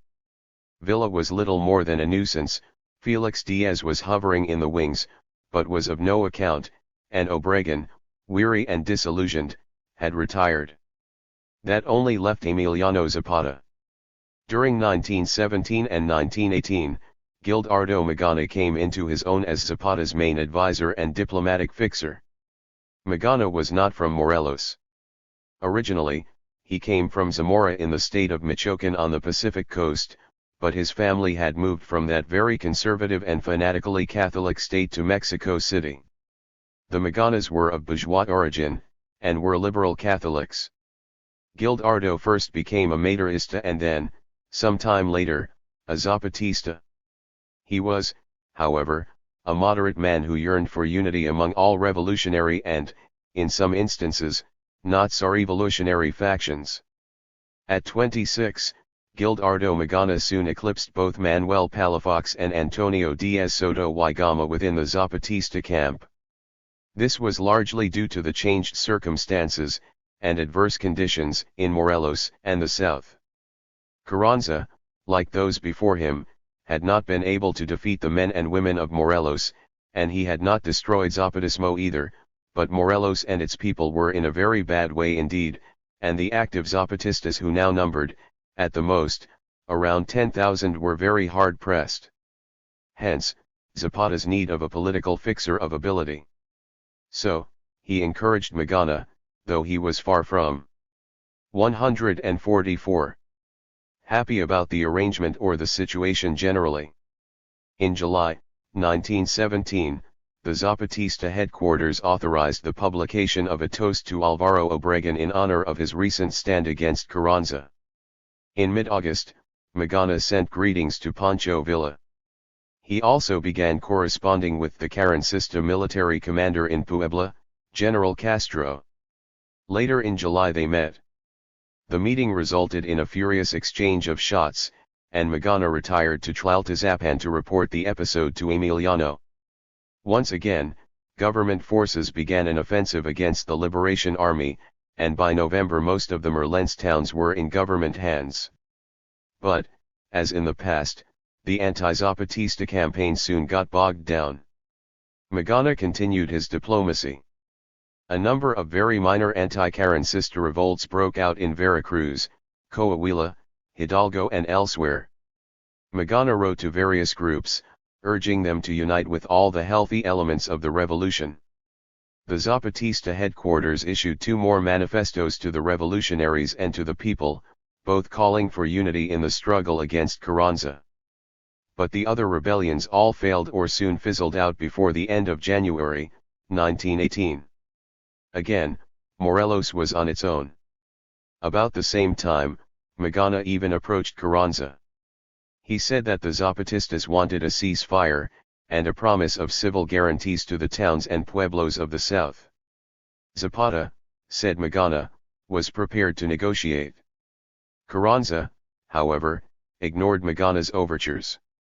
On February 27, 1918, the Zapatista headquarters put out another statement attacking Carranza and the government for deceiving the people, and the Zapatista newspaper, El Sur, accused Carranza of deceiving not only the peons but also the industrial workers with his labor legislation. On the one hand, said the paper on April 20, Carranza conceded all sorts of rights to the workers, while on the other he declared that only those actions which sought to harmonize labor and capital were legal. By giving the government the option to declare strikes illegal, continued the paper, Carranza had effectively destroyed the right to strike, and thereby had placed the workers at the mercy of the capitalists. Meanwhile, Magana began to woo the supporters of Don Porfirio's nephew, Felix Diaz. This was a dangerous move, as Don Felix was even more reactionary than Don Venustiano himself. But for some time, Magana had been cooperating with the Puebla Felicistas. Indeed, it was almost a necessity. He would ally himself with almost any insurgent group. So desperate were the Zapatistas that, in their head 145 quarters communications and negotiations with other anti-government factions, they no longer mentioned the Plan de Ayala, though they still adhered to its basic principles. Manuel Palafox was also removed. He was considered far too unconciliatory. It was even rumored that his sex was changing. He was sent to Tocamilco where, it was hoped, he would do no harm. Magana continued his efforts in diplomacy. He wrote to both the Felicistas and the Villistas. Then in August, he sent 2 letters to Obregon, in which he condemned Carranza. He asked Obregon for help. But Obregon did not reply. Nor did he openly rebel against Carranza. Magana's diplomacy came to nothing. In Morelos, things went from bad to worse. The influenza epidemic had been spreading throughout the world. In early October, 1918, it appeared in Mexico City. It soon spread to Morelos and the south. It was inevitable. Many were starving, and continually on the move. And in the mountain hideouts, the biting winter cold did its worst. Even in some of the towns, bodies piled up faster than they could be buried. Through sickness, death, and emigration, Morelos lost perhaps 25% of its population in 1918 alone. No prominent Zapatista died, but many of Zapata's headquarters staff were sick for weeks. Zapata was dangerously short of supplies and ammunition. It was not, therefore, surprising that, as a last resort, Emiliano was forced to put his trust in Magana. In November, 1918, General Gonzalez began yet another campaign against the Zapatistas. After the rain stopped in December, he increased the pressure. With more than 12,000 troops, moving from Cuautla and Jonacatepec, he easily occupied Cuernavaca, Jajutla, Yautepec, and Tecala. Tiny Zapatista guerrilla groups tried to resist, but were quickly forced into the hills and mountains. Soon after, Tlaltizapan was captured. Almost all the Morelos chiefs, of whom many were still resisting after almost 9 years, were on the run. Even the most indefatigable of them all, the independent Genovevo de Lao, could only make the occasional raid against Gonzales. Zapata was hiding in the mountains, and was moving from camp to camp, a few steps ahead of Gonzales's men. 146. Chapter 17. Chinameca Hacienda. Palafox, following his dismissal from the Tlaltizapan camp, deserted the Zapatista movement altogether. He went to Aranista, where he called upon the chiefs to give up the struggle, and to desert Zapata. He urged them to join a new separatist, agrarian movement under the old Maganista slogan of Tierra y Libertad. But none of them joined him. At the beginning of 1919, Gonzales appointed a new state governor, Colonel José G. Aguila, and in February, leaving his generals in charge of government forces in Morelos, he returned to Mexico City, where he boasted that the South had returned to a life of order. He was largely right. Even Genovevo de Lao had agreed to an informal truce.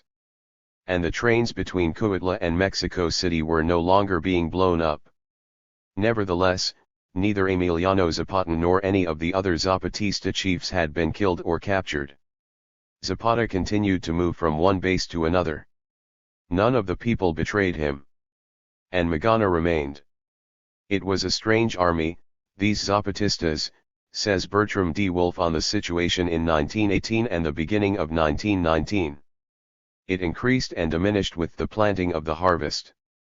It shrank with defeats and swelled with victories, almost disappeared with each promise-fed illusion, and reformed mightier than ever with each disillusion of fulfillment.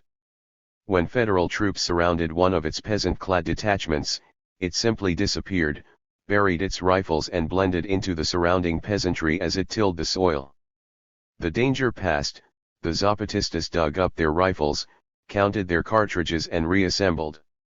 There was at all times a heavy price on Emiliano Zapata's head, but not one of his followers could be bought to betray him.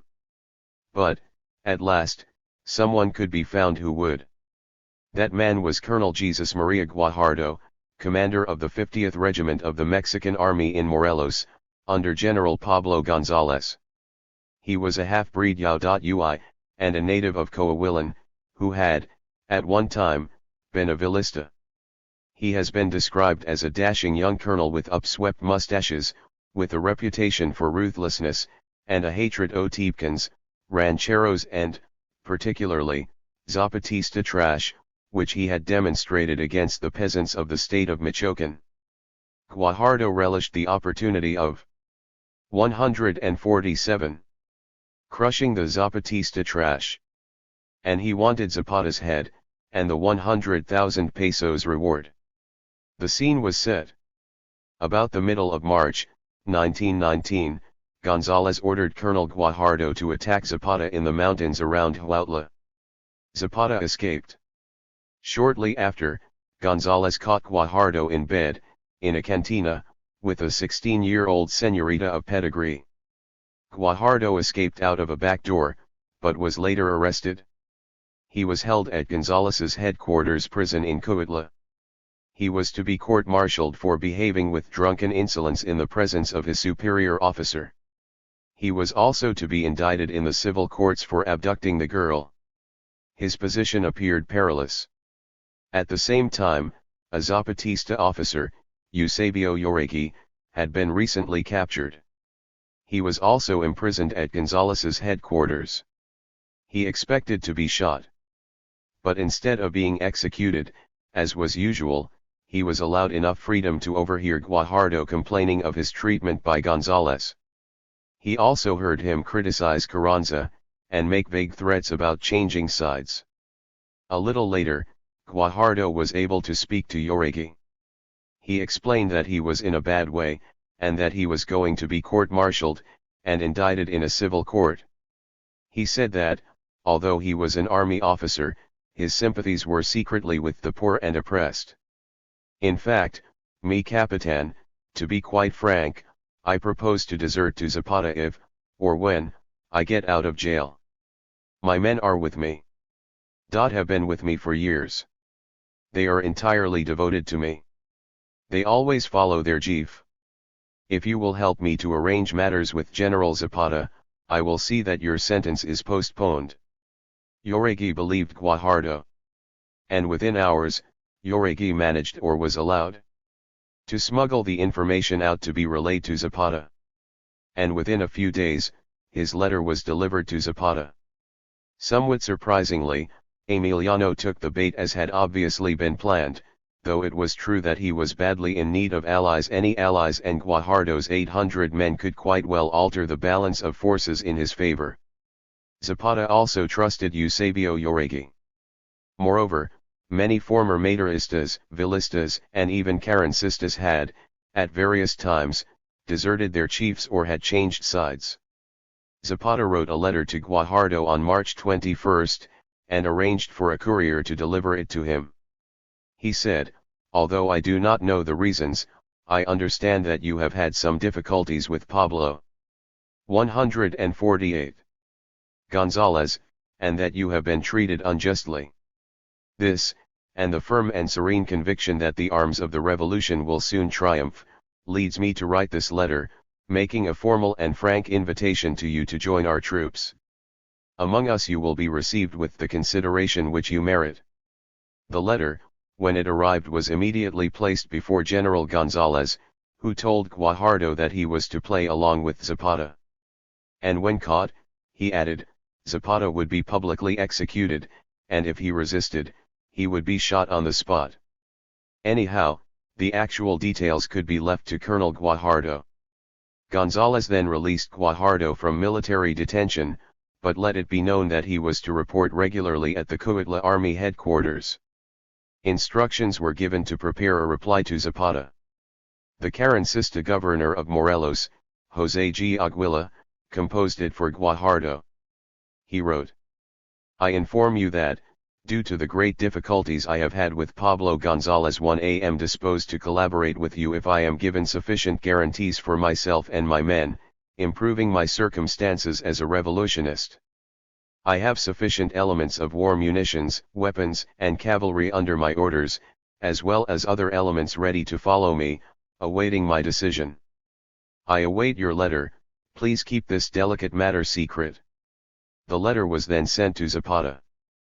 By April 1, Emiliano replied, saying that he was agreeably surprised at Guajardo's response, but he must prove his loyalty to the cause. Zapata first asked Guajardo to attack a renegade Zapatista group led by Victoriano Barcenas, a man notorious for his cruelty, of whom a delegation of villagers had complained that they had raided the village, raped some of the girls, hanged a number of the old men and looted their entire stores of corn. Zapata suggested that Guajardo attack the Barcenas group on April 3, near Jonacatepec, where they were encamped. He said that they should be disarmed and held at Guajardo's headquarters, by then at Chinamaca Hacienda, while Barcenas should be sent to Zapata, who was at Tepehuaj Rancho. Colonel Guajardo, or perhaps, it was again Governor Aguilar, replied immediately to Zapata, saying that he could not move for a few days, as a shipment of arms and ammunition, as well as 10,000 pesos, was due for delivery in 154 of his fellow officers. He also received 50,000 gold pesos, half the original sum offered for the capture or death of Zapata, for his treachery. He, like Gonzalez and Carranza, was, however, well satisfied. But he was not to enjoy the success for very long. For 2 days, following the return to Cuautla, Gonzalez arranged a public exhibition, according to custom, of Zapata's cadaver, by then dressed in a clean gray charro suit and a new white shirt, and placed upon a rough catafalque, in Cuautla's plaza. Tens of thousands of ordinary peones, rancheros, and campesinos, including Zapata's 2 sisters, Jesucita and Luz, came to pay their respects to the dead Miliano, the ranchero from San Miguel Ananquilco, who had become supreme chief of the Liberation Army of the South and Center. One by one they filed past the open coffin. Some just stared, many wept, others trembled from head to foot, and a few crossed themselves. The news of Zapata's death soon spread throughout Morelos, and then to the rest of the South and, finally, throughout Mexico and even abroad. Someone painted on a wall in large black letters Zapata's well-known saying, "It is better to die on your feet than live on your knees."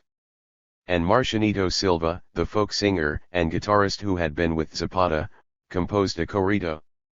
Adios, forest of Ajusco, adios, hills of Gilguero, adios, you caves and mountains, that knew our Guerrero. Gonzalez had a movie camera record the funeral at the Cuautla Public Cemetery on the Saturday, just 3 days after Zapata had been shot. Mexico City's newspapers screamed that the notorious Attila del Sur was no more. Zapatismo, they claimed, was also dead. And General Gonzalez boasted that Zapatismo was finished. But they were wrong. Zapatismo was not finished. And, indeed, many asserted that Emiliano was not dead either. Many would not believe that their Miliano had been killed.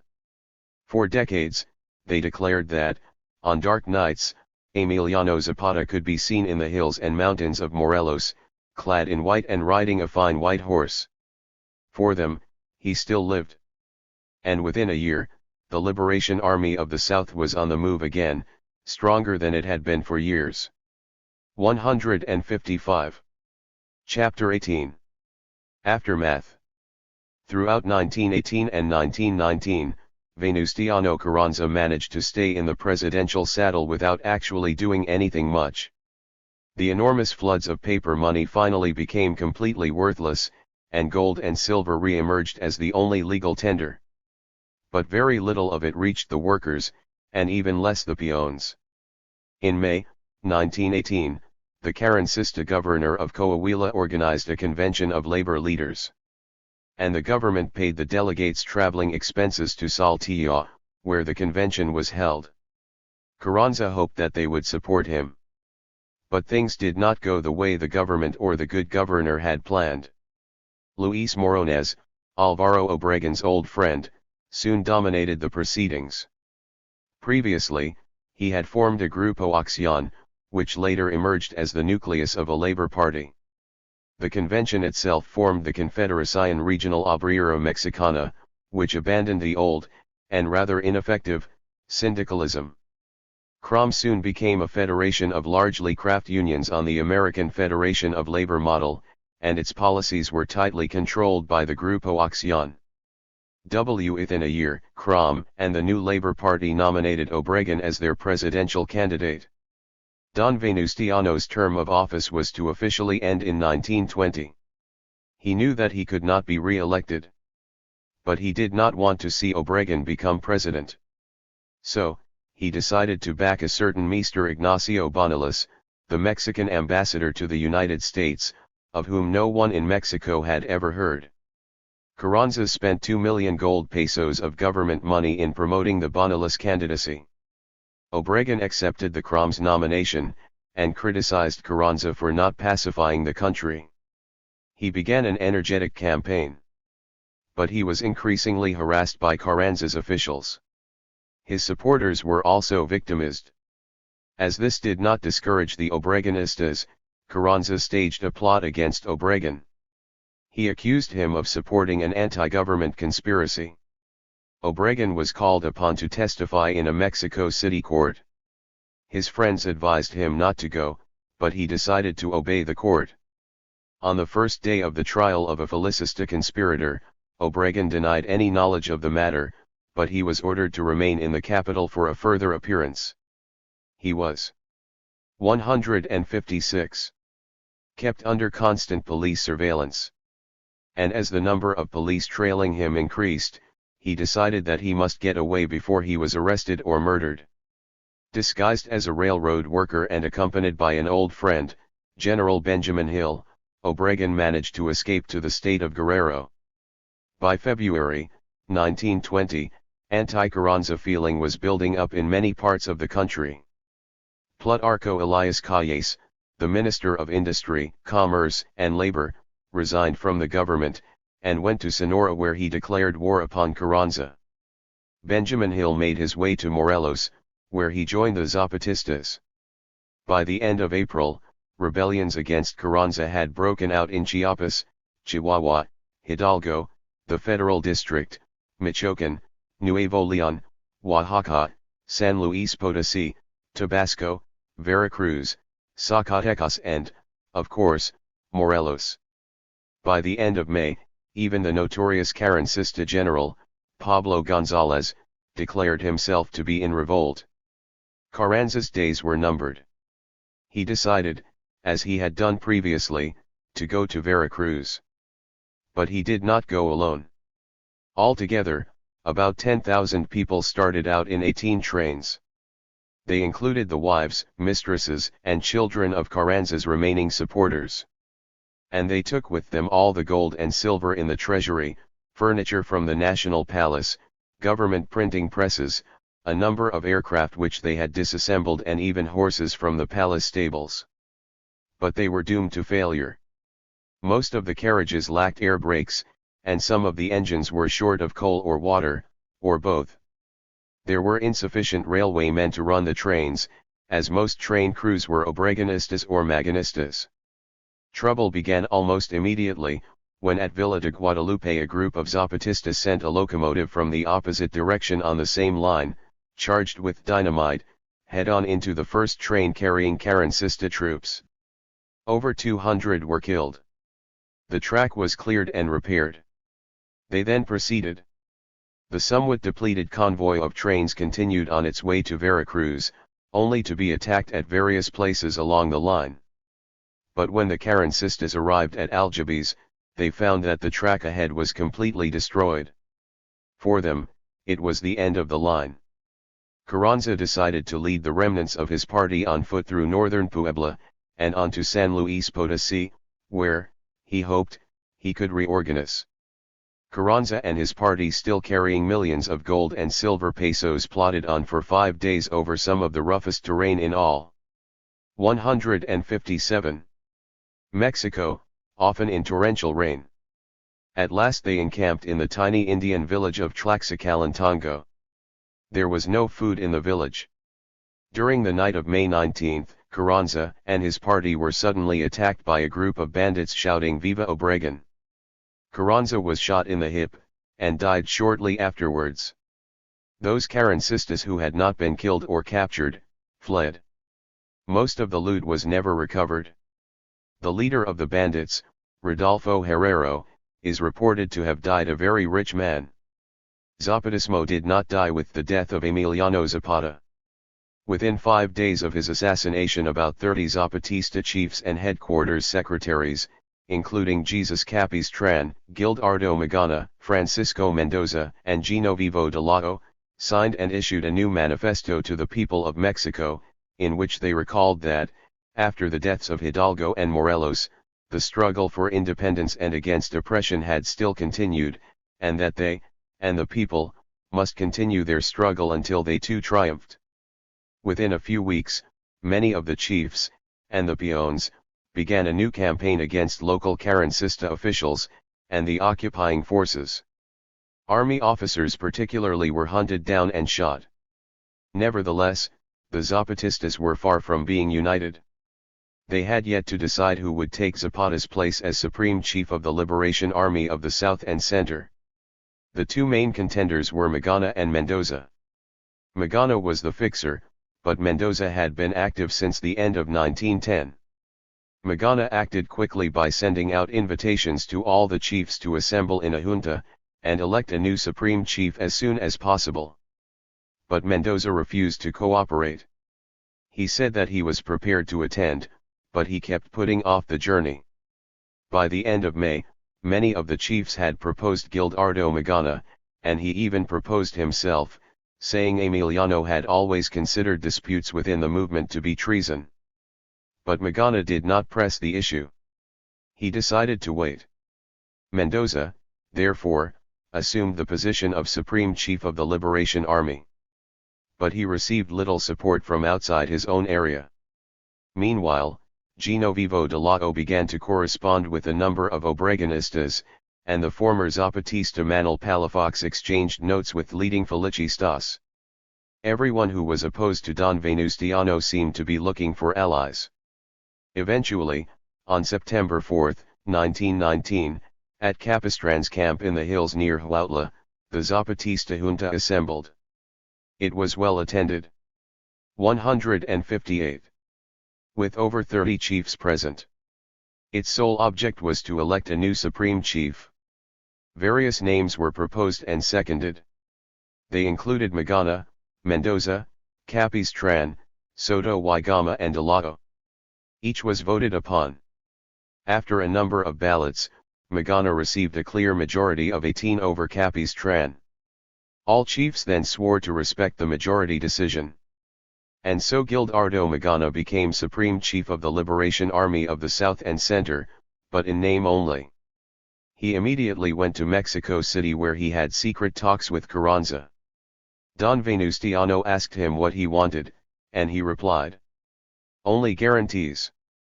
For the first time for years, many of the Morelos chiefs were safe in their own areas, they had just received amnesties, yet Magana, who had fixed everything, was virtually under house arrest in Mexico City. He was the guarantor. Genovevo de Lago and Francisco Mendoza remained with their men in the hills, and refused to accept Carranza's amnesty. A few hacendados returned to Morelos. In January, 1920, Magana managed to escape from Mexico City, and became an outlaw in the Puebla Mountains. But, once again, less than 12 months after Zapata's death, the Liberation Army began to reform. The headquarters at Tlaltizapan was reorganized. De Lago arranged for supplies, and by mid-March there were over 10,000 Zapatistas under arms again. They decided for tactical reasons to throw in their lot with Alvaro Obregón. The Obregonista general, Benjamin Hill, was welcomed by Genovevo de Lago to his camp at La Cima. Most of the amnesty chiefs returned to the fold. The Obregonista revolt was now sweeping the country like a prairie fire.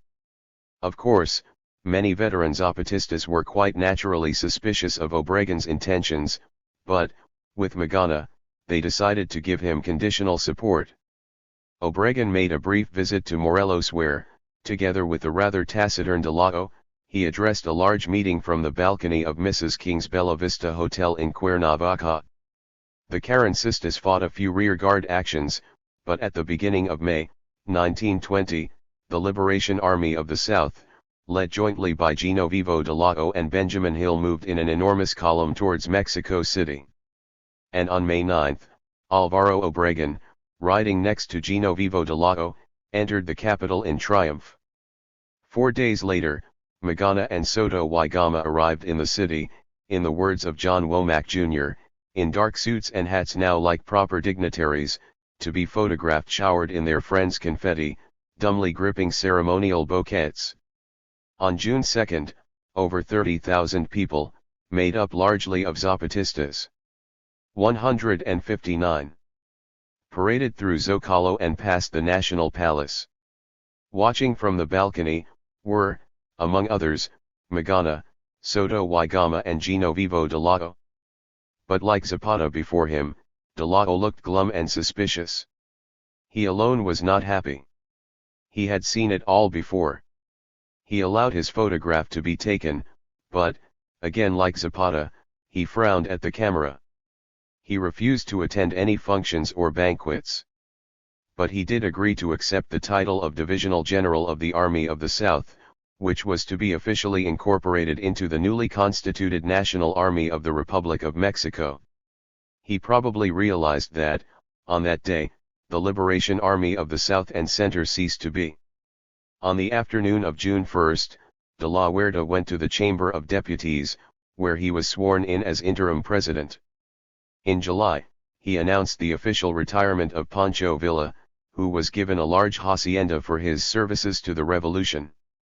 Don Porfirio's nephew, Felix Diaz, was allowed to go to America. General Guajardo, who had so treacherously murdered Zapata, started to criticize and attack the new government. He was arrested and, to the satisfaction of many Zapatistas, was executed on the orders of the governor of the state of Nuevo León. General Pablo González was also found guilty of treason, and he too was sentenced to death. He, however, was reprieved and allowed to go to the United States. The presidential election was held on September 5, 1920. There were a number of candidates from various groups, including a Catholic party and a small Republican party, but Obregón, with CROM and labor support, was the main contender. On October 26, he was announced the winner with 1,132,751 votes against 47,422 for the Catholic and Republican candidates. No one appears to have accused Obregón of fraud or intimidation.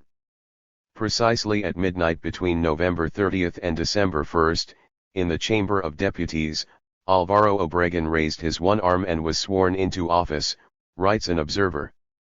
He was the 12th president in less than a decade.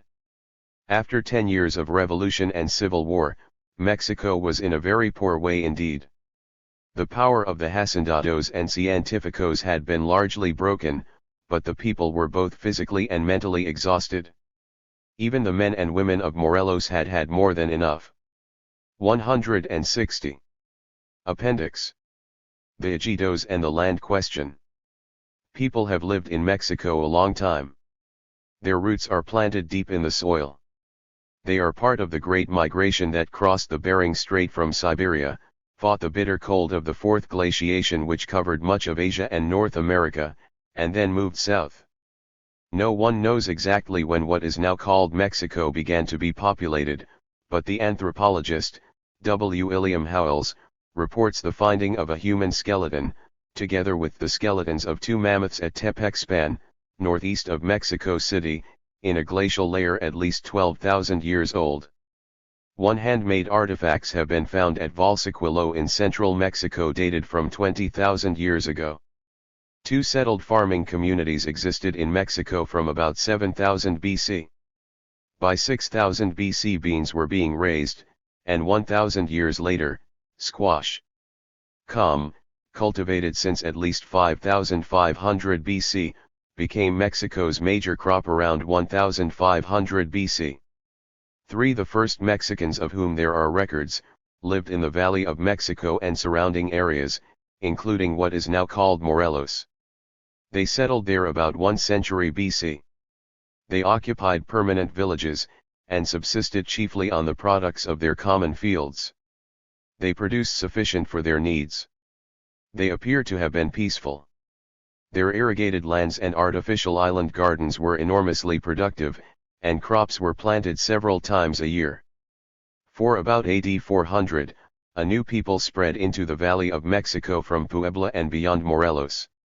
These have been called Toltecs or Master Bidders. Tenochtitlan was their capital. The Toltecs have been described as great architects. They were skilled likewise in agriculture, cultivating corn, cotton, beans, chili peppers and all other domesticated plants known to Mexico, comments George C. Vaillant. 5. They held a market every 20 days in Cuernavaca and many other towns. They prospered and multiplied. But by AD 1000, Toltec culture began to decline, and shortly after came to an end. From then until about 1300, Mexican society was chaotic, resulting in a mixture of cultures, and eventually giving rise to what has generally been called Aztec civilization. Tlias is not the place for a detailed account of the development of Mexican society and the ultimate dominance of the Aztec Confederacy in the Valley of Mexico and southwards to Puebla and the Valley of Morelos. Briefly, Henry. 161. Bamford Parks observes that the Aztecs' cultural level was roughly equivalent to that of the Egyptian pharaohs and the priest kings of Chaldea, or the Jewish people under Joshua and the judges. Society was still theocratic, the gods were, for the most part, still tribal deities and had not yet been universalist, nor had the individual been freed from priestly control. 6. What we are interested in, however, is the Mexican Indians' attitude towards the land and land ownership, from early times, through the Aztec period, the Spanish conquest, and right up into the present century, particularly in central Mexico, including Morelos, where the mass of the population of Mexico lived. The original hunting tribes of Mexico, as elsewhere, had no conception of landed property. Hunting and fishing was practiced jointly, and the produce shared in common. The idea of private, or even family, ownership of land developed very slowly indeed, even when the Indians ceased to lead a nomadic existence and lived in villages or pueblos. Indeed, the Mexican Indians' attitude towards the land and land ownership changed very little over the centuries. Of the situation in the 15th century, Parks remarks: the mass of the people cultivated the land. Land was not held as private property. Ownership belonged to the tribe or to some smaller unit within it. Each family, however, was allotted a piece of land which it cultivated independently. Certain lands were reserved for the expenses of the government and the support of the priests, these lands being cultivated by the common people. 7. But in the areas dominated by the Aztec Confederation, there began to emerge to a small extent a form of peasant slavery or peonage over members of some of the subject tribes.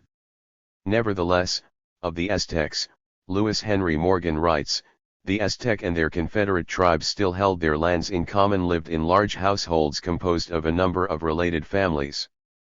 8. The majority of the people possessed some personal property, but land belonged to the tribe, and only its produce to the individual.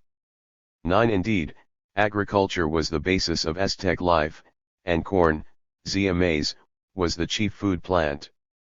The cultivation of plants ensured a food supply near at hand, which was not subject to the fluctuations of game, and thereby enabled man to take thought for the morrow. The clan system recognized that the fruits of the land supported the tribe. Therefore, it was only natural that the tribe should own and control the land which supported its members. 2. 162. Beyond the Valley of Mexico the situation was very similar. The people of the provinces, notes W. William H. Prescott, were distributed into calpulli, or tribes, who held their lands of the neighborhood in common. Officers of their own appointment parceled out these lands among several families of the capulli, and on the extinction or removal of a family its lands reverted to common stock, to be again distributed. The individual proprietor held no power to alienate them. The laws regulating these matters were very precise, and had existed ever since the occupation of the country by the Aztecs. 1. Land, therefore, was all important to the Mexican Indian, but it was not the private possession of any one person. In a sense, it belonged to all and, at the same time, it belonged to no one. Of course, The colonization of Mexico by the Spaniards often changed such relationships and behavior patterns, but not all at once or without resistance and conflict, however. Indeed, at the end of the last century, Peter Kropotkin says that it is well known that many tribes of Brazil, Central America, and Mexico used to cultivate their fields in common. 1-2 and Ricardo Flores Magón wrote in 1906 that in Mexico there are some 4 million Indians who lived, until 20 or 25 years ago, in communities that held land, water, and woods in common. Mutual aid was the rule in these communities, and authority made itself felt only when the rent collector made his periodic appearance, or when the rurals came in search of recruits for the army. All had a right to the land, the water for irrigation, the forest was for cutting timber, and the timber was used in the construction of cabins. Plows passed from hand to hand, as did the yoke of oxen. Each family cultivated its special strip of land, which was calculated as being sufficient to produce what the family required, and the work of weeding and harvesting the crop was done in common, the entire community uniting to get in Pedro's crop today, one's tomorrow, and so on. 1-3 The common lands usually lay on the outer edges of the pueblo, hence the term ejido, which means exit or way out. 1-4 The Spaniards first arrived in Mexican waters in 1517. In 1519, an adventurer by the name of Hernán Cortés sailed to Mexico with 500 men. First, he established a town, which he called Veracruz. His small force moved inland, and 3 months later they arrived. 163. Outside the great Aztec city of Tenochtitlan. Neither he nor any of his men had ever seen such a place before. Babylon in all its glory had never been so splendid. But Cortés was not able to capture the city, or destroy the Aztec Empire until the end of September, 1521. The Mexicans were not defeated by military conquest but by disease, an epidemic of smallpox, unknown to the Mexicans, brought from Europe by the Spaniards. Tenochtitlan was systematically destroyed by the Spaniards, and then rebuilt on the model of a Spanish town. It was to become Mexico City. It also became the center for a series of expeditions, in which the Spaniards founded more towns and cities and, over the next 2 decades, conquered what was to become New Spain. The Aztecs, as well as all the other peoples of central Mexico, were subjugated, and the Spaniards gained control over enormous tracts of land. New Spain was largely conquered by private adventurers known as conquistadors, whose ambitions were to become rich.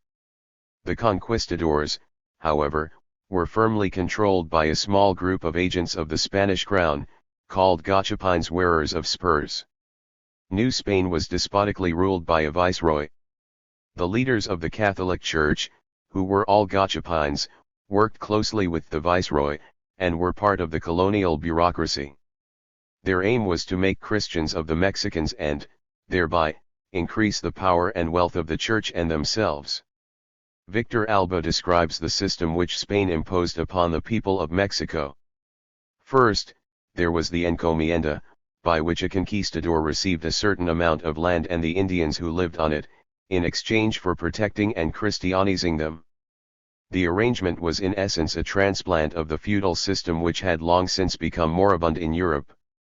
To save the Indians from being entirely at the mercy of the new lords, and to preserve the ancient system of communal ownership, each Indian village was guaranteed a tract of common farm land, eventually standardized at 1 square league in size.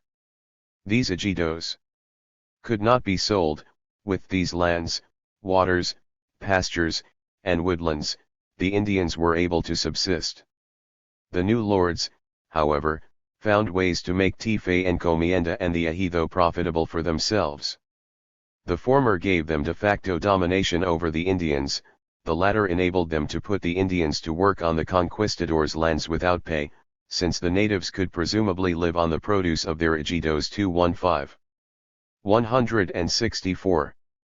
The conquistadors numbered only a few hundred, and the first generation of colonists a few thousands, yet more than 500 Spaniards acquired encomiendas. At first, the emperor tried to limit the exploitation of the Indians. He ordered payment for all labor exacted from free and encomienda Indians.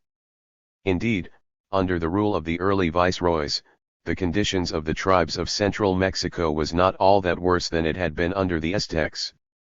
But in the 17th and 18th centuries the Indian villages began to suffer from illegal exactions of the corridors and from the encroachments of the emerging Creole landowners. All attempts to protect the ejidos were frustrated by corrupt officials. Parks comments. According to Spanish law, all the land of Mexico was ultimately the property of the crown, and only a royal grant gave legal title to ownership. Since most of the Indian villages had never obtained grants, it was easy for the Creoles gradually to enlarge the boundaries of their estates, claiming that they were occupying land which belonged to the crown.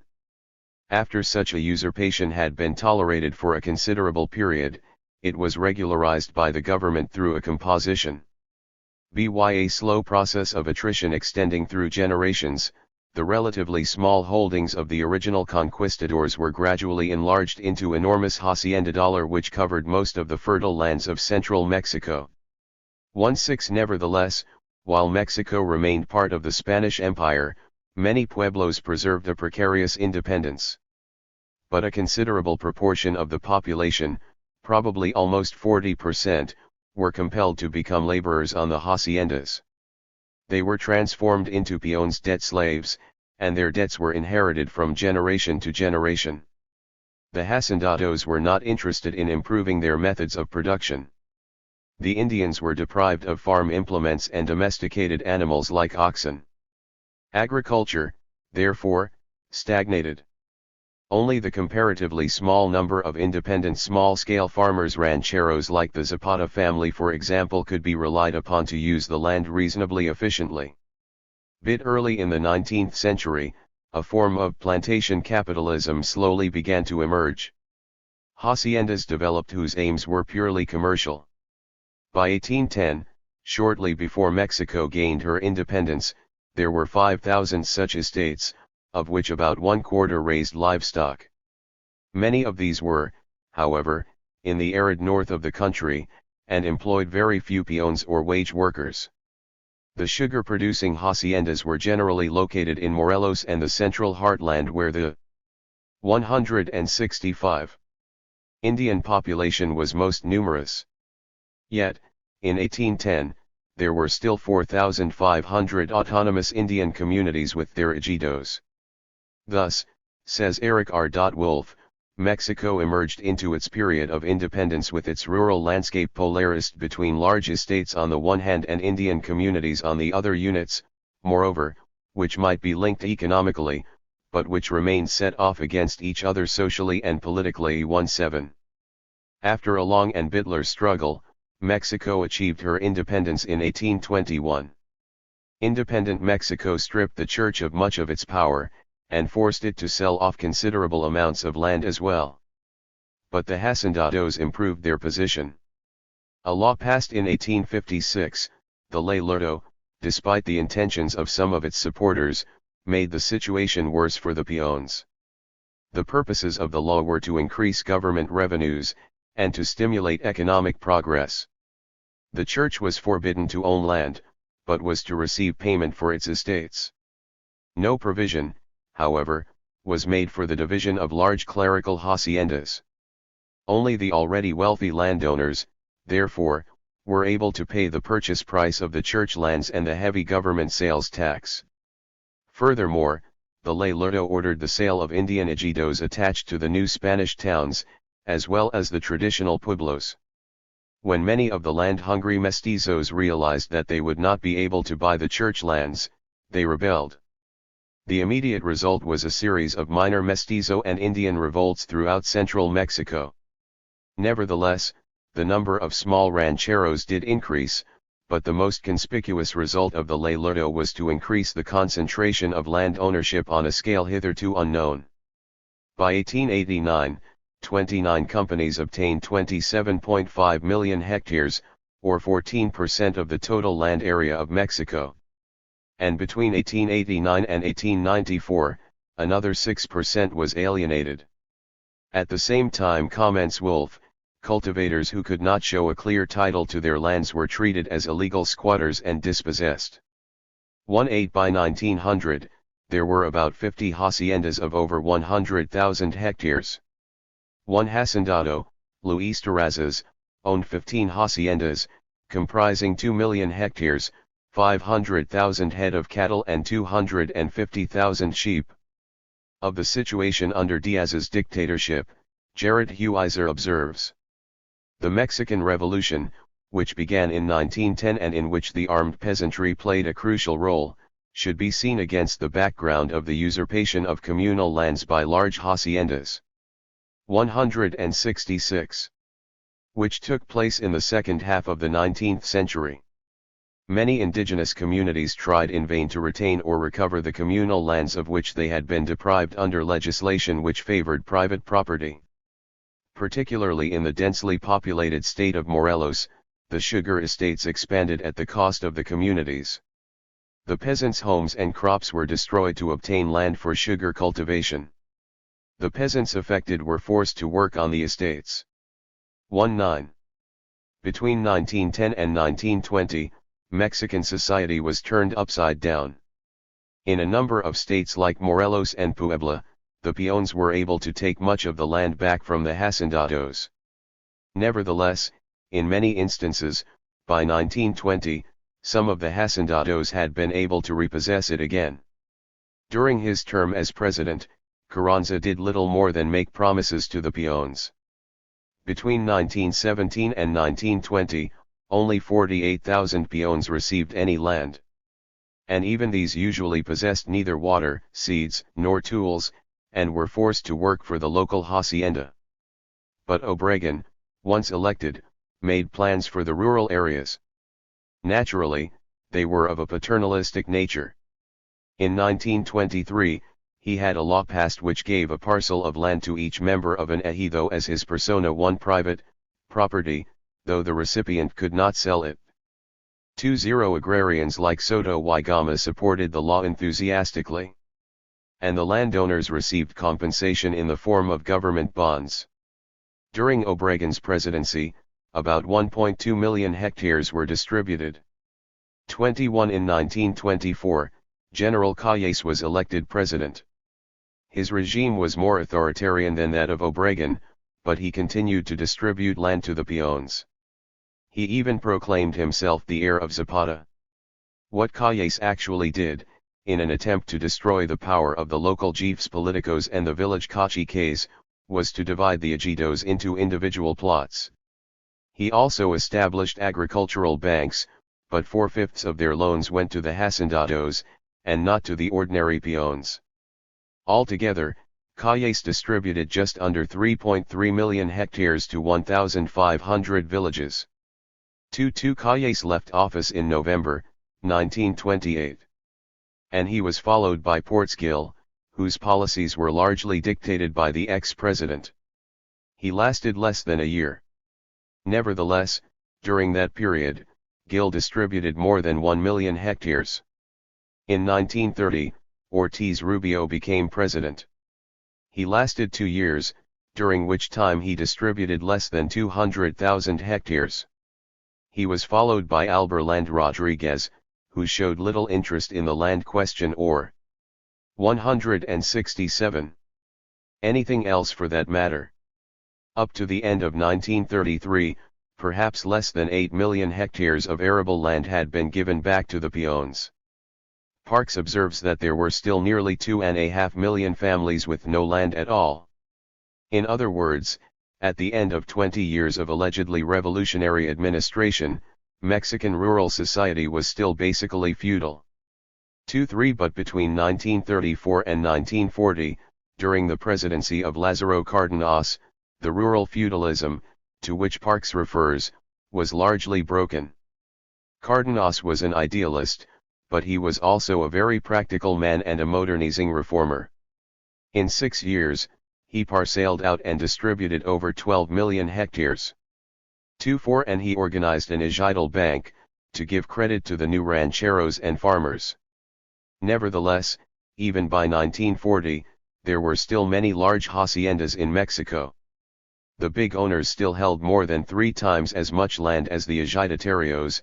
60% of the land was held by less than 10,000 hacendados, and there were still 300 haciendas of more than 40,000 hectares apiece. 50% of the population engaged in agriculture were still peons or wage workers. With the slow, but inevitable, development of industrial capitalism in Mexico, the old as well as the newly created ejidos naturally took on a different form. They tended to become merely cooperative farms, financed largely by the government. The Agricultural Bank, which was founded in 1926, soon found itself in a difficult situation due to the duality of its functions. On the one hand, it was supposed to help organize the ejidatarios into cooperatives and, at the same time, operate the cooperative farms as non-profit-making concerns, and, on the other hand, it was to make loans to rancheros and even some large landowners and hacendados producing crops for commercial profit. In 1931, however, the National Agricultural Bank was reorganized. It ceased to lend to the hacendados, and only lent money to the ejidatarios organized into cooperatives. But in 1934, it was fused with the rural banks, and, once again, these banks were allowed to extend credit to non-ejidatarios but only to small and middle-sized rancheros. Another problem was the legal status of the ejido. Originally, the land was, and was to be, held and worked in common. The ejidatarios could neither alienate nor mortgage their land. They were to enjoy it in usufruct rather than fee simple. The subject of the right was the community, not the individual. In theory at least, the land belonged to the pueblos. Even the tractors where they existed, 168, were used in common, and the marketing of the produce was also done collectively. A law of ejido patrimony was promulgated. But by 1935, only about 20% of all ejidos had been legalized. Other methods of solving the agrarian question were, therefore, tried. One of them was the colonizing projects, in which, where there was said to be no more land available for distribution in a given area, the peons were to be persuaded to move to other regions with more land. It was not a success. 26 since 1940, more land has been distributed. But, in the main, government-organized ejidos and cooperative farms have not been all that successful or productive, though their establishment together with an increasing number of rancheros has undoubtedly assisted in breaking the power of the old feudal hacendados and many of the planters. Furthermore, the general standard of living for the majority of peons has not improved all that much. This is borne out by Dr. José de Castro, the former Director General of the Food and Agricultural Organization of the United Nations, who observed in 1952. The ejido was undoubtedly a step forward for Mexico in the struggle against hunger, but unfortunately, the results fell short of expectation. The Mexican revolutionaries were idealists rather than technicians, and they forgot that mere redistribution of land is not enough. In order to cultivate it adequately, technical and financial resources are also necessary. The result was that the Indians, who were generally unprepared, disorientated, and without adequate technical knowledge, were unable to make proper use of the plots they received. The agrarian reform did not lead to the increase of production or to the indispensable diversification of crops which were needed to raise the national living standards. As proof of this, one may cite the fact that even today Mexico imports appreciable quantities of her basic food element and still does not have adequate supplies of many protective foods. 2.7 And of the situation, Segovia writes. From 1936 onwards there have been attempts, through agrarian reform, to solve the human problems of the rural sector, especially by distributing land to the peasants in the form of ejidos. These lands represent 37% of the registered land of the country. Both ejidos and small holdings, owing to population growth, have shown a pronounced tendency to split into uneconomically small subholdings. The absolute growth of the rural population has today 169 created a situation in which over 2 million peasants have a statutory right to share in an ejido/28. Yet despite all the so-called idealism of the official revolutionaries and politicians, the land, that has been distributed in an authoritarian and paternalistic manner, often as a means of heading off further Zapatista-like insurrections and struggles, as well as a method of destroying feudal land ownership in the countryside. Such schemes, at least for the peons, were bound to fail. In fact, in the main, even during Cardenas' presidency, government policy has consistently been to encourage rancheros and middle farmers to the detriment not only of the old hacendados but also of the ejidatarios. Such policy is, of course, in line with the development of an industrial capitalist economy in Mexico, as elsewhere. Morelos, as always, spotlights the trend. Like the rest of Mexico, it began to change. Factories sprang up, and highways were constructed. Moreover, it became a center for cash crops: peanuts, rice and, of course, sugar cane. Zapata would not have been pleased. Over the years, the population of the state increased considerably. By 1960, the population was more than twice that of 1920, and by 1970, over 50% of the inhabitants had come from elsewhere, or were the children of those from elsewhere.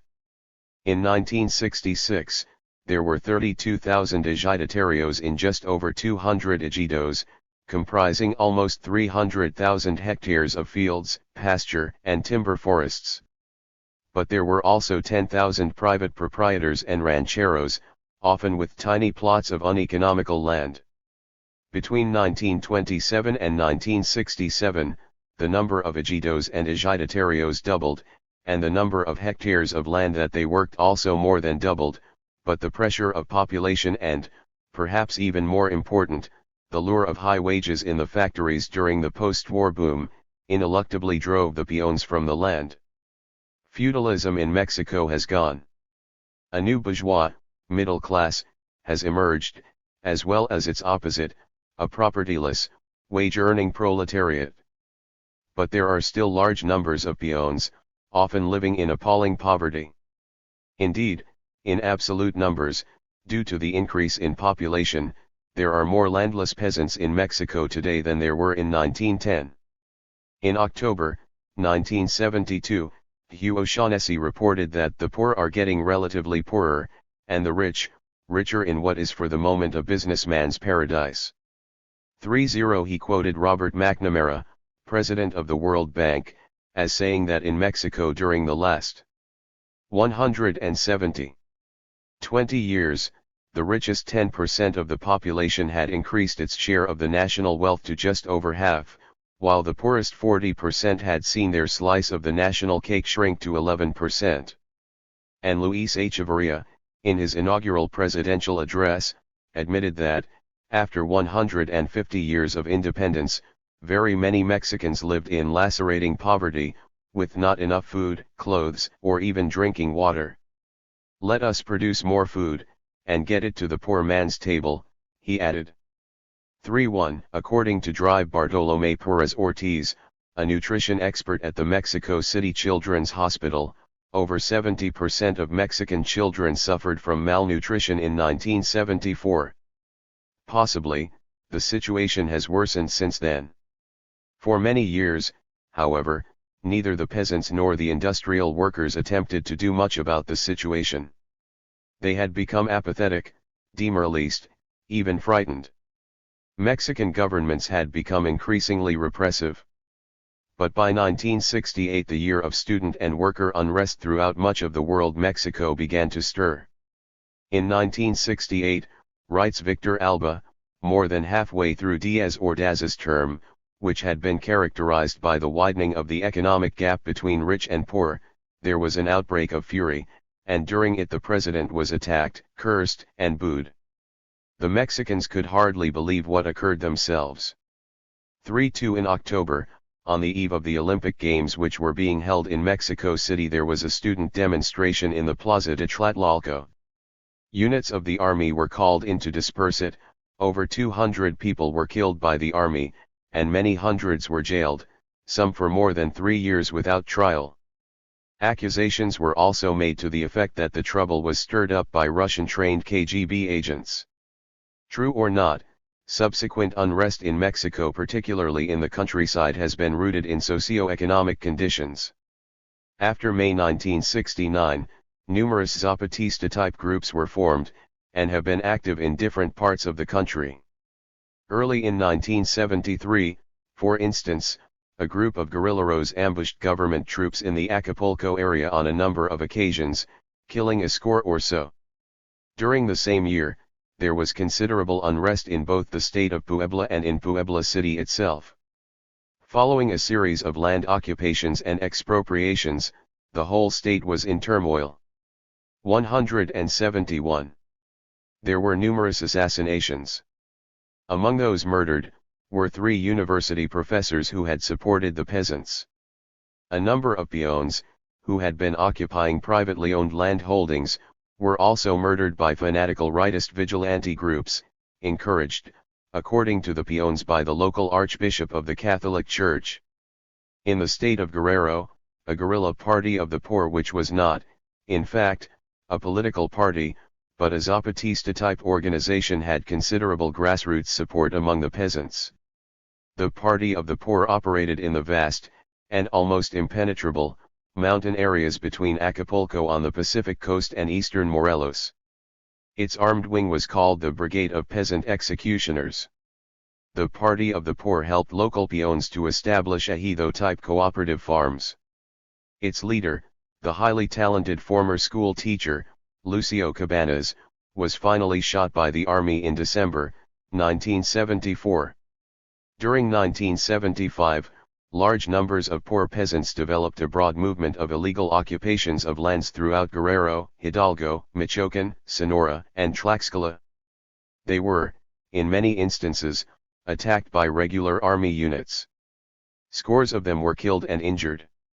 In Michoacán, in January 1976, 45 families were driven from the lands which they had occupied. And during the first 5 months of the year, 50 campesinos were killed and over 500 injured in clashes with government forces in various parts of the country. In November, 200 landless peasants occupied 4 large ranchos in Culiacán. In a desperate attempt to head off further unrest, the outgoing president, Luis Echeverría, expropriated about 100,000 hectares of private land in the state of Sonora for distribution to the peasants. The peasants had been seizing much of the land anyway, and they refused to give it back. Nevertheless, by the end of 1977, land seizures began to slacken off. Three attempts have been made to build and organize autonomous labor unions. The change of tactics corresponds to a growing realization by agricultural workers that local seizures or grants of tiny, individual plots of land, will never give them the power base they need to become self-sufficient. 3. The Coordinadora Campesino Revolucionaria Independent, founded in Mexico City, coordinates groups from Colina, Morelos, Oaxaca, Pueblo, Sinaloa, Veracruz, and elsewhere. A number of traditional agricultural unions, as well as 2 or 3 so-called revolutionary parties, also vie for the 172. Campesinos support. In one form or another, the struggle continues. And in the words of Mary Charlesworth, the Mexican Revolution is still incomplete, as great inequalities in wealth exist and the peasant land problem is still unsolved. But at least there is the ideal of the revolution to struggle towards, and this is important for the Mexican temperament. 3. The spirit of Zapatismo lives on.